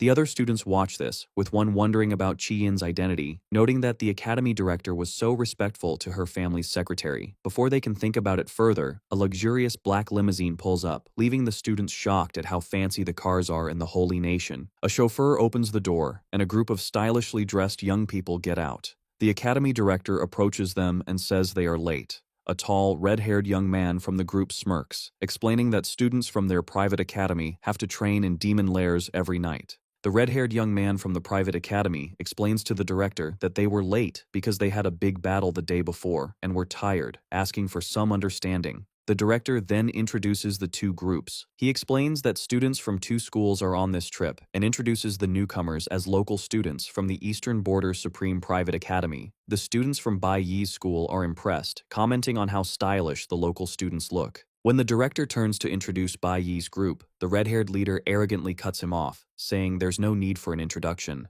With a smirk, he assumes they are from an affiliated country and are therefore all just commoners. This rude remark leaves Bai Yi and his classmates confused. Teacher Huang approaches the private school students, looking concerned, and asks if only 5 of them came. The question is met with laughter and mockery from the group. The red-haired leader points at Bai Yi's group and calls them country folk, saying it's normal for them not to have heard of a private academy. He proudly declares that they are from the noble families of the Holy Nation, and because of their status, the educational resources they receive are on a completely different level. He then clarifies Teacher Huang's question with arrogance, explaining that their entire school is only those 5 students, and all of the school's resources are dedicated just to them. One of his female companions adds that, of course, the country folk from a public school wouldn't be able to understand such a thing. These constant insults finally make Jiang Jun furious. He steps forward and angrily asks why they are being called country folk. The red-haired leader gets right in his face, asking if Jiang Jun thinks he's looking down on him. He boasts that they are all future students of the prestigious Divine Arms Academy. He reveals that even though he's only a second year in high school, he is already a level 30 C-class warrior, just 1 level away from reaching B rank. With a menacing smile, he pokes Jiang Jun's tie and condescendingly asks what his level is, adding that they are only here to get familiar with the school early. Left speechless by the red-haired student's taunts, Jiang Jun is overcome with fury. He finally regains his composure and extends a hand, declaring that his own ultimate school team, which includes Ling Yue and the vice captain, will surely be able to compete with them. The private school students are unimpressed. The red-haired leader scoffs, telling them they think too highly of themselves. He points to his own team and boasts that the 5 of them already have perfect synergy and just yesterday cleared a D-class dungeon, breaking the middle school record. The girl with the beret smiles condescendingly, questioning the point of telling them this, since they have probably never even seen a D-class demon lair. She adds that ordinary people from commoner districts could never understand the refined lives of the nobility. These insults leave Jang Jun and the other students from his school shaking with rage. The red-haired leader continues his arrogant speech, declaring that their goal is to become God's blessed, while the visitors will spend their entire lives in the countryside. The term God's blessed triggers a deep reaction in Bai Yi. He thinks to himself that this title is the highest social status an ordinary person without divine blood can achieve. It's the goal everyone pursues and the very position he reached in his previous life. However, his memory turns bitter as he recalls that in the end, achieving that status meant he was nothing more than a dog for the gods. An image of his past self in chains flashes through his mind, and he silently vows that he will never live that kind of life again. Suddenly, the loud whirring of a turbine fills the air, causing all the students to look up in shock, wondering what the sound is. A futuristic flying vehicle soars over their heads. One student recognizes it with alarm as an exclusive mount belonging to the God tribe and questions why it would appear here. The futuristic flying vehicle descends, landing with a gust of wind. A man emerges from the smoke, noting that all the students seem to be gathered there. The private school students turn around in surprise as the man approaches. They recognize him with a shout, identifying him as Lin Feng, a God's blessed from the powerful Dibis family. Lin Feng looks over the crowd and states that if the students are here, then Bai Yi must be among them. This declaration confuses the arrogant private school students, who are shocked and wonder who Bai Yi is and why someone as important as Lin Feng would be looking for him. In response, Bai Yi turns and walks toward Lin Feng with an intense glare. Lin Feng addresses Bai Yi, adjusting his glasses and confirming he is the one who single-handedly and perfectly cleared the D-class demon lair during the simulation. He explains that the God tribe, specifically the Debus family, is very interested in his performance because the family is hosting a hunting competition. They have extended a special invitation for Bai Yi to come and observe. Bai Yi remains completely silent, his face unreadable. This news, however, leaves the private school students dumbfounded. They are shocked to hear Bai Yi cleared a D-class dungeon by himself, and even more so that he received a direct invitation from the God tribe. With a polite smile, Lin Feng gestures toward his vehicle and asks Bai Yi to please come with him. Bai Yi recalls the origins of their world's current order. 100 years ago, the world fell into chaos when powerful monsters attacked humanity who were too weak to fight back. In this desperate time, 5 powerful gods appeared. They acted as humanity's guardians, killing the great monsters and protecting the people. With their help, the human world was saved. From that day on, humans deeply respected the gods and worshipped them. To continue their protection, the gods remained in the mortal world. They gave humanity great knowledge and power, helped them build strong armies, and created new laws to govern them. They even joined with humans and had children, creating a new lineage. The direct descendants of these unions became known as the God tribe. Bai Yi's expression is cold and intense. He knows this is the history they are taught, but the reality is that everyone in this world lives under the absolute rule of the gods. Back in the present, the red-haired student from the private school eagerly asks Lin Feng if they can all go to the hunting competition. He excitedly points out that the competition is held in the God tribe's territory, a place he claims commoners could never hope to visit in their lifetime, let alone see the event in person. Lin Feng smiles politely and explains that since the entire cultivation trip was organized by the Debbie's family, it was always the plan to invite all the students. He informs them that there is still time before their tour of the Divine Guild, so any interested student is welcome to come along to the competition. The students from Bai Yi's school, including a shocked teacher Huang and Zhang Jun, are in disbelief. They cannot believe they are actually getting a chance to set foot in the God tribe's territory. Standing apart from the crowd, Ling Yue and the vice captain watch. Ling Yue remarks that it's a place only nobles are supposed to go, and the vice captain adds that the other students are very lucky. With a final, welcoming smile, Lin Feng formally invites everyone to join him. The students are transported to the Debbie's family's territory, a breathtaking floating city known as Sky City, hovering high above the ground. As they travel, it is explained that the 5 families of the gods are spread across the world, with the holy nation being the main home of the Debus family. They are the direct descendants of the great god Cadmus Debis and have immense power, leading the world's strongest army, the Divine Guild.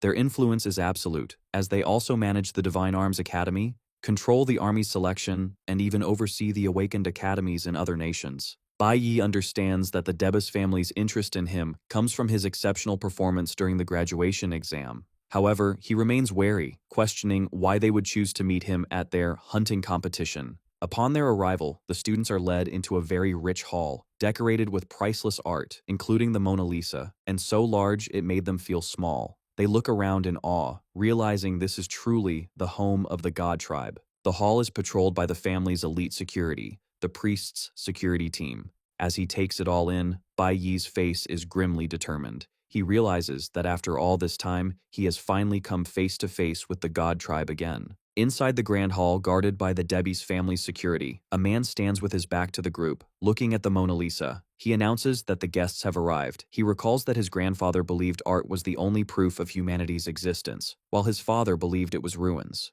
He introduces himself as Shin Davis, the heir to the Davis family, and reveals his own twisted view, that creating ruins is a form of art itself.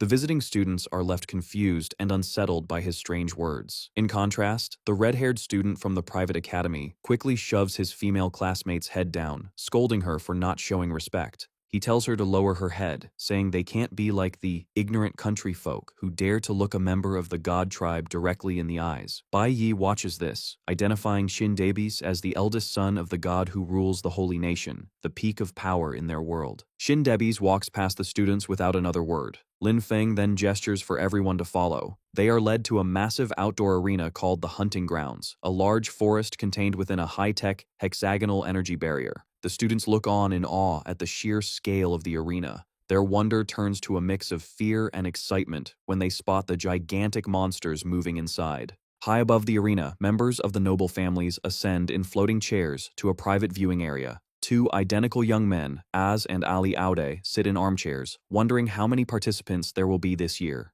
Nearby, another young noble, Rak Jin, casually orders a servant to bring him an iced coffee, while his sister, Alice Jin, politely declines a drink. From his position with the other students, Bai Yi observes the arrival of these powerful figures. He recognizes the grandsons of the Aude family, as well as the grandson and granddaughter of the Jin family. He finds it significant that members of three different god families, Debis Aude and Jin, are all present at the same event. Shin Debis stands before the massive energy barrier, looking out at the hunting grounds. Lin Feng steps forward to address the crowd, announcing that the hunting competition is about to begin and he will explain the rules. He explains that the competition takes place entirely within the arena, a battle between awakened individuals and the monsters inside. The monsters, he clarifies, are all C-class beasts captured from around the world by the Divine Guild. To increase the challenge, the volunteer participants must not have reached B rank. The competition is point-based, with each kill of a C-class monster earning 10 points, and the final rankings are determined by the total score. The students from Bai Yi's school are shocked by these rules. One of them points out that if the participants are below B rank, their strength is not much different from their own. Another student whispers nervously that it usually takes an entire team to defeat a single monster of the same rank, concluding that the volunteers must be very brave to face them alone. Nearby, Ling Yue stands with her arms crossed, observing silently, while the pink-haired girl on her team looks on with fear and the vice-captain watches the proceedings. Lin Feng continues his introduction, explaining this year's hunting competition is also a special celebration day. As he speaks, a pedestal rises from the ground. He reveals that for this special occasion, the Debbie's family has prepared a generous reward for the winner, showing a shining, high-tech chest. With a grand gesture, Lin Feng announces it's time for this year's participants to enter. A large section of the arena wall opens, allowing the competitors to walk onto the hunting grounds. Lin Feng announces there are 12 participants this year, naming Louis from the Sacred Code Nation and Lin Qing from the Ye country as examples, while the crowd watches on massive holographic screens. The students from Bai Yi's school watch with a mix of awe and concern. They guess the participants must be very experienced, with one student noting that killing a single monster of the same rank alone is an incredible feat. Yet there are hundreds of beasts in the arena, and only 12 competitors. He concludes the event is very dangerous. Another student points out the huge rewards, mentioning a rumor of S-class equipment for the winner and a personal reward from the God tribe for an outstanding performance.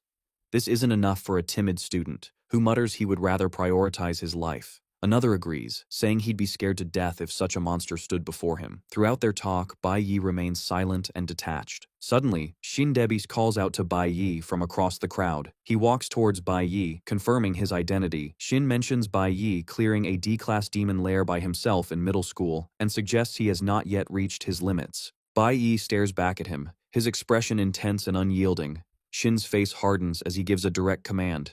With a snarling beast visible on the screen behind him, he tells Bai Yi to kill a C-class monster for him, right now. Shin Debus's demand shocks the crowd. The students from the private academy are aghast, with the blonde-haired girl questioning how a student could be expected to fight a C-class monster alone. The red-haired boy reminds her it is a direct request from the God tribe, implying it can't be refused. Ling Yue, watching from a distance, thinks this must be why Bai Yi was specially invited. Confident in his abilities, she believes that since he helped her defeat a B-class monster, killing a C-class beast should not be hard for him. However, Bai Yi interrupts her thoughts with one unexpected word: no. This declaration leaves Ling Yue completely shocked. Bai Yi then steps forward and asks how a single monster could possibly be enough. With a confident smile, he announces that since he is already there, he should be allowed to participate in the entire hunting competition. This bold proposal leaves even Sindebis silent and intrigued. The private school students are once again left stunned, exclaiming in disbelief at Bai Yi's audacity. High in the viewing area, the nobles react with scorn. One of the Audi twins scoffs at the idea of Bai Yi competing, calling it a joke, while Rock Jin looks on with bored contempt.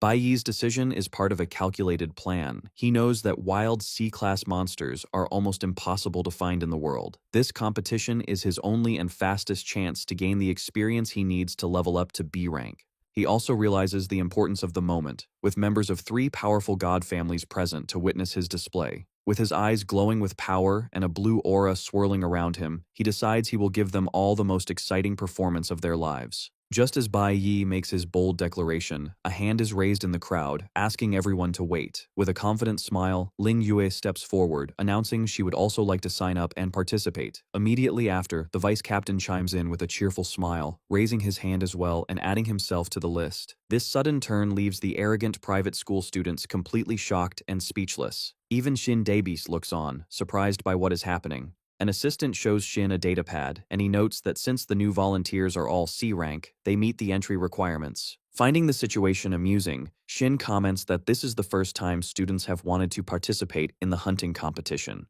With a slight smile, he agrees to their request. The students from the private academy watch with disdain. The one in the pink suit mutters that the country bumpkins are just trying to show off. He recalls that in rare cases, someone with an outstanding performance was chosen to become one of the gods blessed, but he believes these students are being too hasty and arrogant. Not wanting to look cowardly, the red-haired student nervously declares that he will participate as well. Lin Feng warns him and the others to think their decision through carefully, reminding them the hunting competition has no safety teleportation devices. If they encounter real danger, no one can save them. The red-haired student stammers but confirms he understands. Trying to look brave, he turns to his fellow private school students, asking what the big deal is since they are only C-class monsters. He then stands next to Bai Yi, sneering at him and questioning if they can be seen as inferior to people from a vassal state. Bai Yi remains completely silent. An announcer notes that the number of participants has suddenly increased by 8 people. The 8 new contenders, 5 from the Holy Nation's private academy and 3 from the Jiang Nation, Bai Yi, Ling Wei, and the vice captain are gathered together. High in the nobles' viewing area, Ali Aude, one of the twins, leans back with a smirk, observing the new arrivals and remarking that things have just gotten interesting. Rock Jin asks the Aude twins who they are planning to bet on.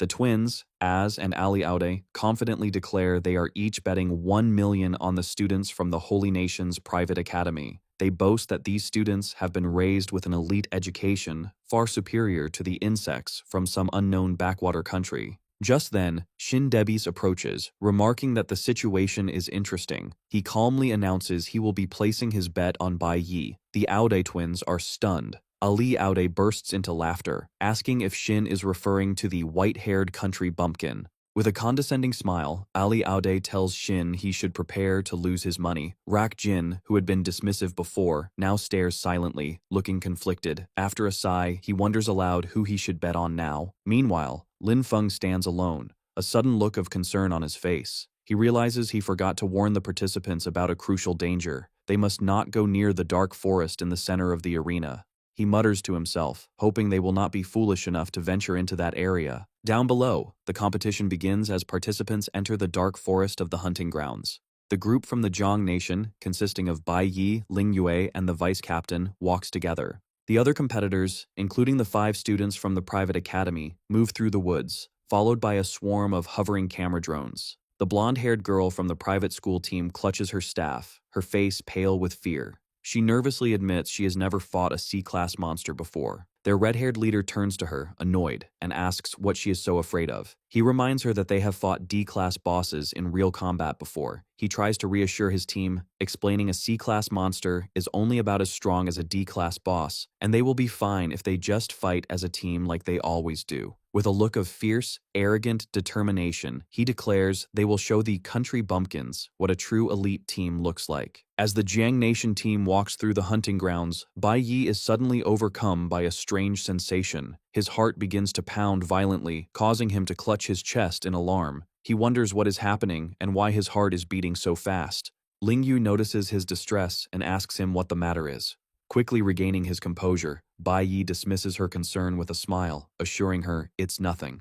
The vice captain takes this opportunity to approach them, suggesting that since the three of them entered the competition together, they should operate as a team. He then cheekily adds that ever since Bai Yi rejected the ultimate school team's invitation, their captain Ling Yue has been restless and eager to cooperate with him. The vice captain's teasing remark causes Ling Yue to blush furiously as she demands what he is talking about, while Bai Yi simply looks on in confusion. The vice captain laughs off her reaction and asks Bai Yi to consider his proposal. Meanwhile, elsewhere in the forest, the private school team is in a fierce battle against a massive, monstrous creature with glowing eyes looming over them from the shadows. As the beast strikes with a powerful claw, a student summons a glowing green shield just in time to block the attack. However, the force of the blow is immense, sending the student flying backward as another teammate curses in frustration. Their red-haired leader, Calvin, a level 30 C-rank nuclear mage, screams at his struggling teammates, demanding if they can keep up with his movements. The private school team's bravado is immediately tested as the monster leaps into their path. They find themselves facing a massive, blue, dragon-like creature, identified as a level 25 C-class ice storm dragon. The beast swings its powerful body, launching a devastating attack.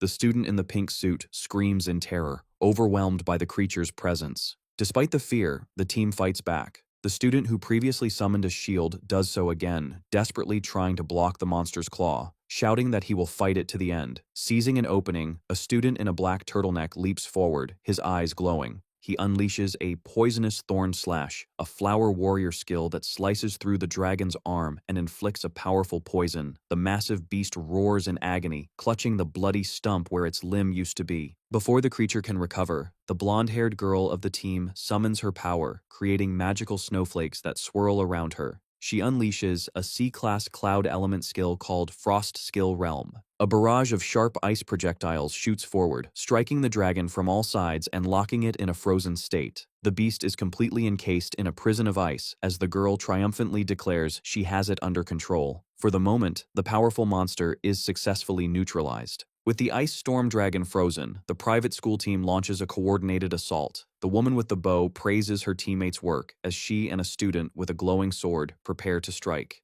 She unleashes a strong poison arrow, a skill that imbues her shot with venom, while her companion attacks with his chi sword blade, a cloud warrior ability that enhances his weapon. They strike the immobilized beast in a combined flurry of attacks. As their attacks land, their leader, Calvin, leaps high into the air, declaring he will deliver the final blow. With a furious roar, he screams for the monster to die as he summons and hurls a massive fireball downward. The dragon's frozen face shows a moment of shock just before the powerful spell connects. The attack, a nuclear mage skill called a scorching flame bomb, erupts in a massive explosion that completely shatters the frozen monster. Calvin lands, looking triumphant as he confirms their success. System notifications appear, confirming he has obtained valuable items like ice dragon skeletons and a cold dragon tail. A scoreboard update also shows Calvin has earned 10 points. He proudly turns to his teammates, reminding them he told them they could do it and boasting that they are the elite of the elite. His teammates are ecstatic, cheering and celebrating their victory, amazed they managed to defeat a wild C-class monster on their own. Feeling confident, Calvin tells his team to help him take out the next monsters, promising to leave the final kills for them so they can share the points.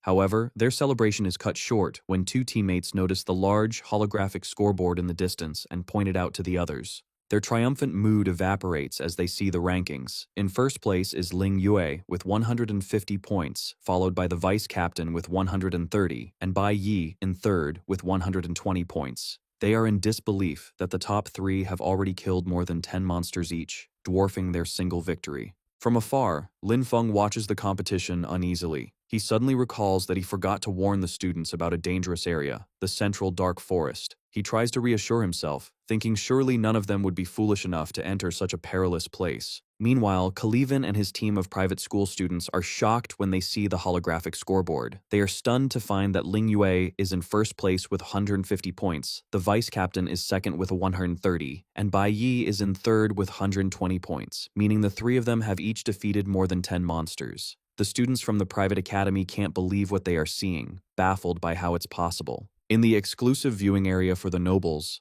the mood is tense. A vine glass is smashed in frustration. Audijin is furious at the poor performance of the students he bet on, yelling about their elite education and calling them trash. The odd twins, Az and Ali, are upset, complaining they are about to lose the 1 million they bet on Calivan's team. Aliaud sulks, remarking on how lucky Shindebis' choice was. He turns to Shindebis, mockingly noting that the insect he randomly chose to bet on has somehow climbed to third place. Unfazed, Shindebis simply replies that one should never underestimate an insect, adding it was a lesson his father taught him. In the nobles' viewing area, Rockjin smirks, having decided on a plan. He sighs, complaining that the hunt is far too simple and boring to even place a bet. Sensing his intentions, Shindebis asks him what mischievous idea he has come up with. In response, Rockjin stands up dramatically and declares with a wide grin that he will participate in the competition himself and bet on his own victory. However, he quickly changes his mind, grabbing a young man with a collar by the ear and announcing that his dog will go in his place instead. Ali Aude immediately protests, pointing out that the servant is a god's blessed and the rules state only C-class awakeners can participate. Rockjin smiles condescendingly, stating that the god tribe itself is the rule. Grabbing the young man by the hair, Rockjin ups the ante, ordering that the high-level monsters also be released. He then issues a chilling ultimatum. If his servant fails to secure first place, he should just be left to die. The chaos in the hunting arena escalates as a massive, level 29 C-class stellar colossus raises its foot to crush a fallen participant. The monster stomps down, instantly killing the participant as his teammates watch helplessly. The remaining competitors are terrified, wondering why so many powerful high-level monsters have suddenly appeared. Another participant, a man with white hair named Louis, is caught under the monster's foot, begging for his life. Consumed by fear, he screams that he quits the competition and pleads to be let out, just before an official notification on the scoreboard shows he has been eliminated. The spectators in the stands are horrified by the brutal turn of events. One student points out that another awakener has been eliminated, while his friend remarks on the cruelty of it, since the participant was killed even after forfeiting. Among them, teacher Huang watches with a deeply worried expression, looking up at the scoreboard with concern for her students. In stark contrast, back in the nobles' viewing area, Rockjin and the Aude twins clap and laugh, greatly entertained by the carnage unfolding below. The Audi twins laugh wildly, declaring that the back and forth makes the competition fun. Ali Aud urges Shindebis to release any other hidden monsters to make the show more exciting. Shindebis remains silent, just watching the events on the monitors. Down in the arena, Ling Yue faces a massive C-class stellar colossus made of rock. As the creature launches itself forward, Ling Yue is shocked by its speed and prepares for the charge. Just as it is about to strike, she senses a presence. Suddenly, Bai Yi appears and kicks the creature's head, sending the colossal beast flying backward. The Zhang Nation trio, Bai Yi, Ling Yue, and the vice captain, now stand together, their auras flaring as they face the recovering monster. The enraged stellar colossus glares at them, steam puffing from its nostrils. Before it can attack, a mysterious purple energy slams down on it, crushing it to the ground and slowing it. The vice captain stands with his hand outstretched, smiling confidently. As a C-class stellar mage, he uses his yin pressure skill to lock down the monster. Seizing the opening created by the vice captain, Bai Yi pushes off the ground with incredible force. With his blade swirling with a powerful yellow aura, he closes the distance to the immobilized monster in an instant. He unleashes a single, devastating slash that cuts the C-class stellar colossus clean in half. As Bai Yi lands gracefully among the crumbling remains, a system notification confirms he has killed the level 28 monster and obtained 4 meteorites as loot. Another notification shows he earns 10 more points. Ling Yue and the vice captain watch him, and Ling Yue thoughtfully calls out his name. She realizes this is the 3rd time he has helped her. Although they are a team, Bai Yi has been leading the entire time, and amazingly, he has done it all using only his warrior profession without revealing his other abilities. Bai Yi stands silently, looking at his hand. As Bai Yi reflects on his victory, a notification confirms he has gained 1,700 experience points. He looks at his status screen, noting that coming to the competition was the right choice, as his nuclear warrior profession has already leveled up twice to level 24. He thinks about his unique ability to gain experience for any profession he uses in battle. However, when he spots one of the many camera drones monitoring the competition, he understands his predicament. He can't risk revealing his other professions and exposing his secrets. A bead of sweat rolls down his face as he considers the limitations of being constantly watched. Staring into the dark forest, Bai Yi concludes he must find a private space, away from the prying eyes of the drones. His gaze lands on a particularly dark and foggy area in the distance, and he decides to head towards the central dark forest to investigate, hoping to find the solitude he needs to use his full power. As the Zhang Nation trio walks through the forest, the vice captain sighs with satisfaction. He comments on their team's good cooperation and, looking at the scoreboard, notes that the winner will likely come from their group. He adds with a smile that the fourth-place contestant's score is far behind theirs, but Ling Yue remains silent and unimpressed. Suddenly, Ling Yue's stoic expression breaks into one of shock. She has noticed a sudden change on the scoreboard. A new participant's rank is rapidly rising, catching the attention of other spectators who shout for everyone to look. Bai Yi is also surprised by this, recognizing the name Ganix on the board. His expression turns serious as he wonders why this person has entered the competition. Elsewhere in the arena, the reason for the change in rankings becomes clear. Ganix effortlessly slices a massive level 29 stellar colossus to pieces. A notification confirms he has earned 10 points. Clad in formidable ice-like armor, he is revealed to be Ganix, a powerful B-class cloud warrior and one of the gods blessed. He stands silently, a powerful aura surging around him. Having dealt with the beast, he turns his back on its frozen corpse and walks away. The competition intensifies as the scoreboard flashes an update. Ganix's score has skyrocketed to 240, pushing him into third place and knocking Bai Yi down to fourth. In the nobles' viewing area, Rock Jin laughs triumphantly. He gloats loudly, announcing that his participants' ranking has now surpassed the one chosen by Shin Dabies. With a smug grin, Rock Jin continues his taunts, declaring that Shin Dabies' choice is nothing special and that he will claim first place this time. Watching this, as Odd nervously scoffs, muttering that having a powerful god's blessed compete as a substitute is shameless cheating. His twin brother, Ali Aud, turns to Shin Dabies with a sly smile, reminding him of his legendary reputation for never having lost a bet. Ali then laughs, eagerly anticipating that they will finally see Shin Dabies lose for the first time. Throughout all the taunting, Shin Dabies remains silent, staring ahead with an unreadable expression. Finally, a faint smile touches his lips as he begins to speak. He calmly asks the other nobles if they would like to raise the stakes, informing them they are free to change their bets and back a different participant. Then, with unwavering confidence, he makes a stunning declaration. He will be betting 100 million on Bai Yi. Shin Dabies confidently repeats his massive bet, declaring he is putting 100 million on Bai Yi and asking the other nobles if they dare to follow. The Aude twins are shocked by the huge sum, whispering about whether Shin Dabies has gone mad and noting that 100 million is an entire week's worth of their pocket money. Rock Jin, however, grins condescendingly. He boasts that Ganix is his most loyal dog and eagerly accepts the bet, telling Shin Dabies that if he's so determined to throw away his money, he should go right ahead. Seeing the bets are on, Shin Dabies decides to raise the stakes of the competition itself. He explains that to give the participants more motivation to fight for first place, they should add more excitement to the game. Lin Feng, standing beside him, nods in understanding. Down in the arena, Lin Feng's voice suddenly booms out, addressing all competitors. He makes an official announcement. The final phase of the hunting competition is about to begin. He declares that more powerful monsters will be released into the arena, causing the contestants on the ground to look up in shock. They are then given a choice. They can either continue to stay and participate or leave the field. Faced with more powerful monsters, the blonde-haired girl from the private school team declares in terror that she wants to quit. However, the announcer's voice continues, revealing that the Dabies family has added a special new prize. The first-place winner will receive a unique item, a beautiful golden ring with a large purple gemstone, known as the Sacred Edict. The sight of the ring makes Bai Yi's expression turn deadly serious. He knows exactly what this item is.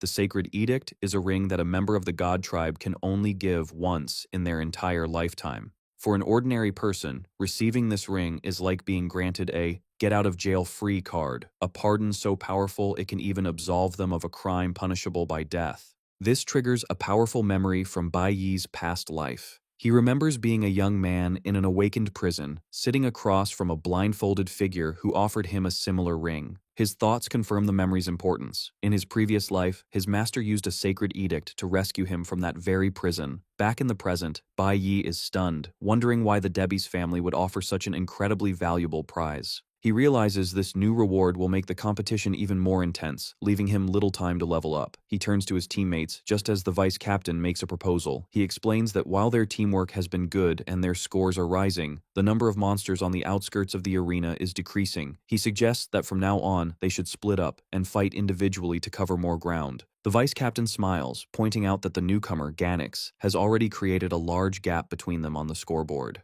An updated view of the rankings confirms this, showing Ganix in first place with 350 points, while Ling Wei, the vice captain, and Bai Yi have fallen to second, third, and fourth place. Before agreeing, Bai Yi looks at his teammates with concern, asking if they are sure they can protect themselves on their own. Ling Yu smiles, realizing that Bai Yi had only agreed to team up because he was worried about their safety. Filled with a new sense of friendly rivalry, she confidently tells him not to underestimate the ultimate school team and challenges him to a race to see which of them can claim the #1 spot. Elsewhere in the arena, the other participants are also fighting desperately. Under a chilling command from his master, Rak Jin, Ganix fights with ferocious intensity. Rak Jin's voice echoes in his mind, threatening him with death if he fails to maintain his first-place position. Fueled by this, Ganix unleashes a devastating attack, slicing through monsters with brutal efficiency. Back in the noble's viewing area, Rak Jin laughs maniacally as he watches his servants rampage on the monitors, proudly boasting that the hunting dog he raised is performing perfectly. Rak Jin points triumphantly at Shin Debi's, taunting that he is sure to lose the bet. He laughs, mocking Shin's choice by pointing out that Bai Yi is a loser who has even been abandoned by his own teammates. As he speaks, the image of Bai Yi on the monitor begins to flicker and distort with static. The other nobles in the room are confused by this sudden technical issue. They gather around the large screens, wondering aloud why Bai Yi's live feed has been cut off and what could be happening. Shindebi's, however, seems to understand exactly what this means. With a look of quiet anticipation, he stares at the blank screen and thinks to himself that Bai Yi is finally about to reveal his true strength. Bai Yi intentionally travels to the central area of the hunting grounds, a dangerous zone few dare to enter. To ensure he isn't watched, he uses his ice magic to freeze and destroy the live stream drone, cutting the video feed. Now unobserved, Bai Yi activates his Cloud Element Mage mode. He recalls his master's teachings on where monsters prefer to hide in the jungle. He quickly finds a level 29 C-class Thunderbird, but to him, these creatures are just experience packs. With an intense gaze, Bai Yi prepares for battle, determined to level up all of his professions while no one is watching. Meanwhile, outside the arena, spectators watching the holographic screens see Bai Yi's feed suddenly cut to static and go blank. The sudden blackout causes panic. The two senior girls from the high school worry that the little handsome boy is in terrible danger. Teacher Huang clutches her chest, filled with anxiety about what happened to Bai Yi. Suddenly, Zhang Jun points at the scoreboard, shouting for everyone to look. On the board, Bai Yi's avatar is surrounded by upward arrows. The crowd sees he has instantly gained 30 points, shooting past Ling Yue and Yin Jixing to take second place with 290 points. They are baffled at how he gained so many points so quickly. Moments later, Bai Yi adds another 20 points, bringing his total to 310 and rapidly closing in on the first-place participant, Ganix. High above in the nobles' viewing platform, the atmosphere is tense. The nobles wonder if the system is malfunctioning, while a shocked Rak Jin cannot comprehend how the brat's score is shooting up right after the broadcast was cut. Lin Feng calmly explains to the agitated Rak Jin that the scoring system cannot make mistakes. He clarifies that chips are implanted in every monster, so the score is recorded the moment a monster is killed, regardless of the video feed. Rak Jin, feeling humiliated by a mere servant, reacts violently, throwing his hot coffee in Lin Feng's face. Furious, Rak Jin screams at Lin Feng, asking if he thinks he needs a servant to explain things to him. He then yells at Shin Debi's, demanding to know when it became a servant's turn to interrupt nobles. Shin Debi steps in with a mocking expression, calmly asking if Rak Jin is acting this way because he is terrified of losing the bet. Rockjin is left speechless and fuming. Shindebis turns his attention back to the screen, where the leaderboard shows Bai Yi has taken first place with 460 points. Shindebis thinks to himself that Bai Yi is even more interesting than he first thought. Down in the hunting grounds, Ling Yue has just defeated a monster when she checks the scoreboard and is surprised to see Bai Yi at the top. She expected him to catch up, but not this quickly. As she watches, Bai Yi's score jumps even higher to 620 points. Ling Yue smiles confidently, thinking he will easily secure first place. Elsewhere, the vice captain, Yin Jixing, stares at his screen in shock. He wonders how it's possible for a human to gain points at such a terrifying speed. He watches as the gap widens, with Bai Yi reaching 750 points while he is in fourth place. Yin Jixing realizes with a sinking feeling that Bai Yi was hiding his true strength when they were a team. His shock turns into determination. Deciding this is a rare chance to display his strength, he reasons that although the central area of the map is dangerous, it has more monsters to hunt. With a resolved glance, Yin Jixing decides to head into the central zone as well, telling himself he must go there to avoid being left too far behind. Vice Captain Yin Jixing walks into the woods, thinking that as long as he avoids the dangerous Black Mist Forest, he should be safe. However, the scene shifts to that exact location. Deep in the dark Black Mist Forest, Bai Yi stands in a clearing, having entered the zone everyone else avoids. Bai Yi stands between two large, aura-clad monsters, noting he has reached the heart of the mist. Behind him are the massive spirits of the monsters he conquered, having already killed most of them in the forest's inner circle. System screens show his progress. His Cloud Element Mage class is at level 25, his Nuclear Warrior is at level 27, and his new Flower Element Summoner class is at level 24. Bai Yi reviews the data with satisfaction, seeing his professions have leveled up significantly. He calculates that with a bit more effort, he might push his warrior class to B rank today. He then checks his Flower Spirit contract skill, which shows he has 5 out of 6 contracts filled. He reviews his new summons: a bird-like creature named Shaolin, used for scouting, and a large armored ape named Kong Kong that fights on the front lines. Ready to continue, Bai Yi commands Shaolin to fly up and check the surroundings for any remaining monsters. But just as he gives the command, a violent sensation strikes him. The world distorts and a loud thump echoes as his heart lurches. The pain is overwhelming, and Bai Yi collapses to his knees, clutching his chest. Sweat pours down his face as he realizes this is the same strange pounding sensation he felt earlier with Ling Yue. As the pounding in his chest gets worse, Bai Yi clutches his heart, realizing the strange sensation is coming from deep inside him. Collapsed on the forest floor, he hears a voice in his mind. The voice, Belphegor, says Bai Yi is calling out to him. The image of the triple S-class Demon King appears in Bai Yi's thoughts with a sinister grin, offering to help him again. This triggers a flashback to his regression. He remembers Belphegor tearing out his own glowing heart and offering it as a meeting gift. In the memory, a wary Bai Yi asked the Demon King why he wanted a deal and what the price would be. Belphegor only responded with a mysterious, chilling smirk. The Demon King then said the price would be collected only after Bai Yi returned to the past. Bai Yi listened intently as Belphegor whispered the final, secret condition. As the memory ends, Bai Yi's eyes widen in shock as he fully remembers the terms of their deal. Back in the present, Bai Yi stands up, his face shadowed, and remarks that the time has finally come. With intense resolve and glowing eyes, he declares that it is now time to fulfill his promise to the Demon King.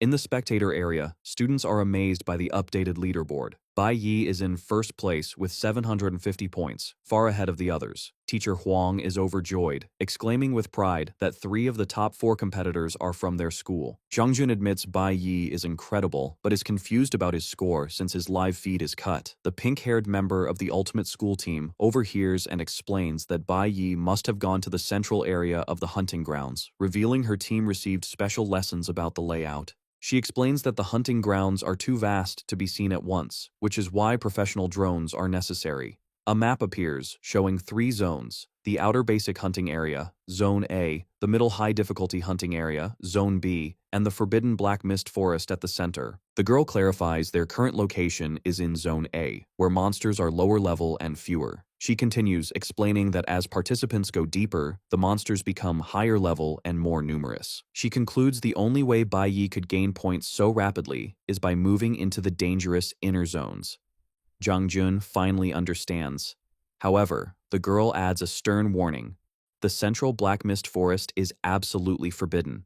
Legend says the forest is cursed, and anyone who enters will never be seen again. She looks at the screen with concern, wondering why her vice captain, Yin Jixing, would go to such a dangerous place. The scene shifts to Yin Jixing walking through the dark woods. He thinks his only goal was to hunt more monsters in the inner circle, but he accidentally wandered into the black mist forest. He stops and looks around, then suddenly notices a figure ahead. He is shocked to see Bai Yi walking calmly even deeper into the forbidden forest. Yin Jixing watches in disbelief, wondering why Bai Yi is here and if he intends to enter the cursed woods, seemingly unaware of the danger. Watching Bai Yi head into the cursed forest, Yin Jixing instinctively reaches out to warn him, but then stops himself. He thinks that letting Bai Yi go is actually a good thing for him. He looks down in frustration at the scoreboard, where Bai Yi's score of 750 overshadows his own. His expression twists into a sinister grin as he realizes the opportunity. He thinks that if Bai Yi were to disappear, the attention of the gods would more easily fall upon him instead.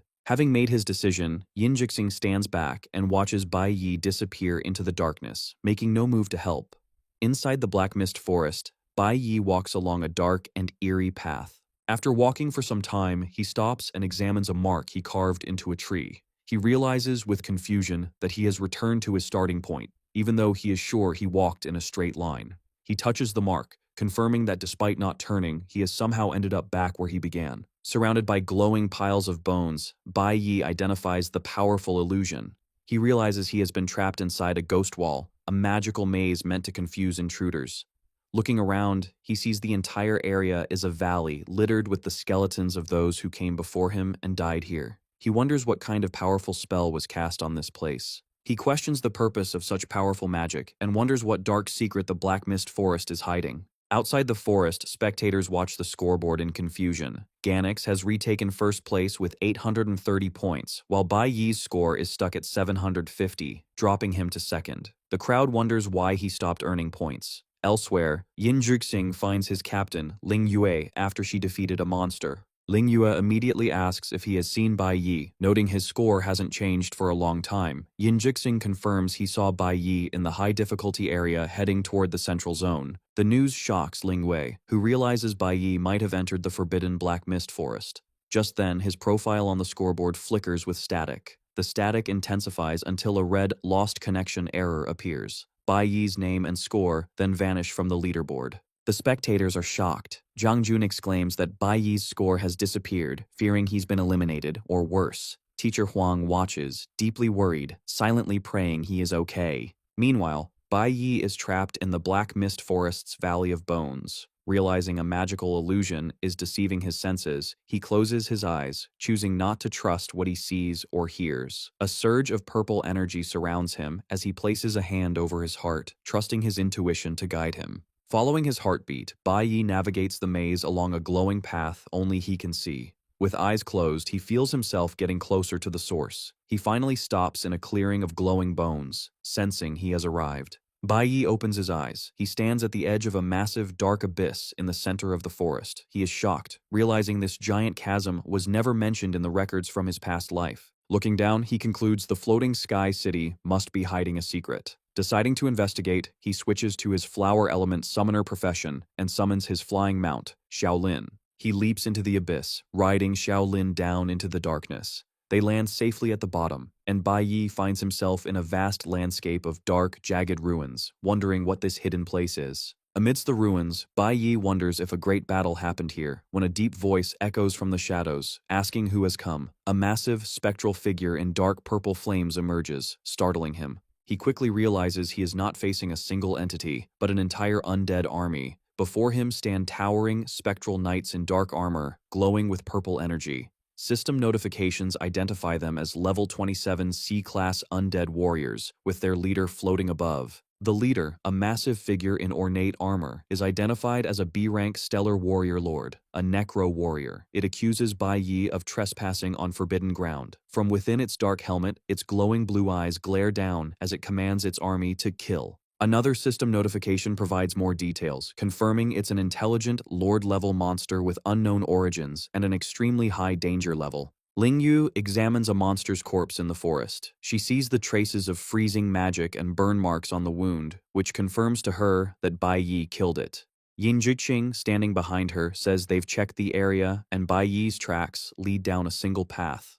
Yin Jixing suggests that the monsters in their location are not strong enough to threaten Bai Yi, so he must have gone deeper into the forest. He urges Ling Yue to leave so they can hunt monsters elsewhere, but Ling Yue firmly refuses. To Yin Jixing's shock, Ling Yue declares that she is going inside to find Bai Yi. She walks toward the dangerous path, blaming herself for not reminding Bai Yi about the extreme dangers of the Black Mist Forest. Yin Jixing reaches out to stop her, shouting that she is walking right into the Black Mist Forest. However, as Ling Yue ignores him and walks away, Yin Jixing's concern turns into a sinister grin. He thinks to himself that if she enters the forbidden area, he will have one less competitor to worry about in the rankings. On the live broadcast feeds, Ling Yue's signal disappears into static as she enters the interference zone. In the viewing area, the noble Rak Jin points at the screen and laughs, mocking Ling Yue for being foolish enough to run into the Black Mist Forest alone. Rak Jin leans back smugly and sarcastically wonders what to do now that the competition is so boring. He turns to Shin Davis and arrogantly declares that with the competition gone, first place now belongs to his hunting dog, referring to his champion. High above, the Odd twins, Az and Ali, drink wine.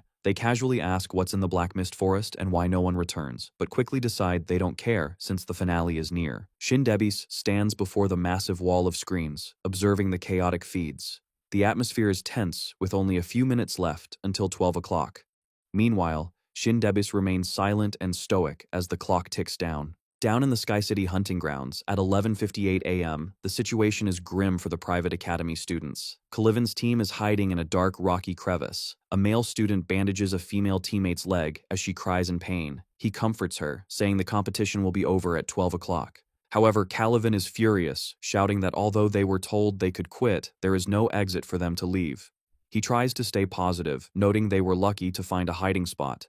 But internally, Calvin admits the score no longer matters. He is terrified and just wants to survive. Calvin tries to rally his teammates, arrogantly declaring that their lives are valuable, unlike the cheap lives of the commoners, and they must get out alive. Suddenly, a notification chimes, announcing that the time is up and the normal phase of the competition has ended. Calvin and his male teammate look completely shocked. The other students are relieved. One private school student smiles, shouting with joy that it is finally over. However, their celebration is cut short as a new announcement declares the start of the final Easter egg phase. The students freeze as the system reveals a boss battle. They look horrified, realizing the nightmare isn't over. The system announces that the final boss is about to land on the hunting grounds. Suddenly, the entire area begins to shake violently, with rocks falling around them. The system taunts the participants, stating this is their last chance to win. A student screams in panic, asking if it is an earthquake, while another cowers in fear. The injured girl with the bandaged leg breaks down in tears, asking in despair why the competition hasn't ended yet. The final announcement reveals the stakes. The person who defeats the boss will instantly receive 1,000 points, and the ultimate grand prize is waiting for the winner. Calvin furiously screams, demanding to know what kind of joke the boss battle is. He yells to be let out, saying he doesn't want the grand prize anymore, and that the competition was supposed to end at 12 o'clock. Desperately, he shouts that he is from a noble family. Suddenly, a sickening sound is heard, and Calvin freezes in shock. A massive, sharp limb stabs straight through his chest from behind. The weapon glows as it drains his vital energy, drying up his body in seconds. The creature retracts its limb, and Calvin's dried-up corpse falls to the ground. The student with earrings screams in terror that Calvin is dead, while the blonde girl covers her mouth in horror, crying and unable to understand what is happening. Looming over the terrified group is the final boss, a colossal, terrifying, level 36 B-class monster, the soul-reaping corpse. The student in the suit stares in despair, stammering that even if all the participants joined forces, it would be impossible to win.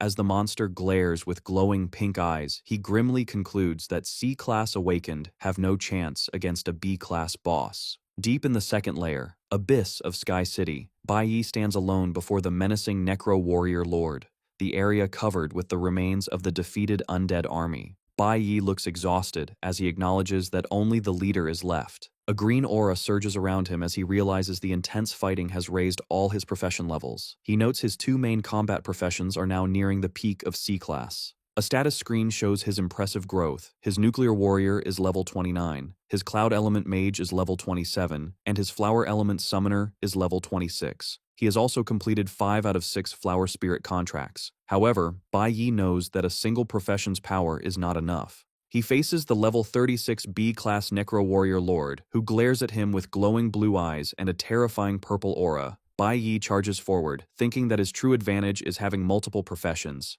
The Necro Warrior Lord leaps into the air, unleashing a massive scythe attack. Bai Yi dodges and instantly switches to his Cloud Element Mage profession. He casts a freezing spell, hitting the boss with bolts of ice and lightning. However, the system reveals the freezing attempt failed. The boss easily shatters the ice and swings its weapon, forcing Bai Yi to dodge again. Bai Yi lands gracefully, ready to continue. The Necro Warrior Lord swings its massive weapon down, aiming to crush him. Bai Yi quickly switches back to his nuclear warrior profession and meets the attack head-on.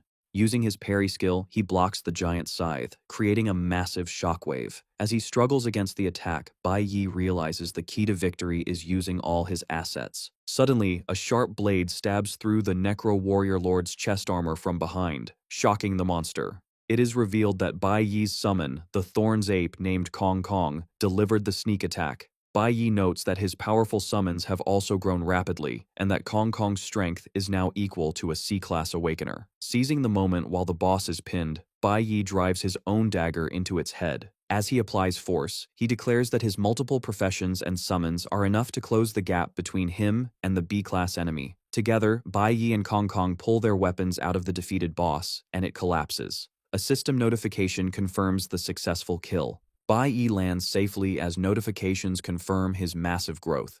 His Nuclear Warrior class has reached level 30, his Cloud Element Mage is level 28, and his Summoner class is level 27. He wipes the sweat from his face, admitting that defeating a higher-level monster was truly difficult. With the battle over, he walks towards a massive, chained gate ready to proceed. However, he is stopped by a strange noise. He looks up as the system interface in front of him begins to glitch. Suddenly, he is in a cosmic void filled with stars. A system notification declares that his accumulation of stellar elements is sufficient. Bai Yi looks at his hands, realizing his stellar energy is completely full. A glowing notification announces that a brand new profession is about to awaken. At the same time, the system displays data on a new threat. The Soul-Reaping Corpse, a B-class monster identified as extremely dangerous and highly intelligent. Below this warning, Bai Yi's current stats are displayed, showing his Nuclear Warrior at level 30, his Cloud Element Mage at level 28, and his Flower Element Summoner at level 27. High above in Sky City, at the base of the Divine Guild's 8th Squad, 2 guards stand watch. One whispers a rumor about a secret space inside the tower where powerful monsters are imprisoned. The other guard laughs it off as an urban legend, reminding him that this is the God Tribe's territory. Their conversation is interrupted by their superior, the captain of the 8th Squad, who furiously screams at them for chatting on duty. The 2 guards panic and salute, apologizing.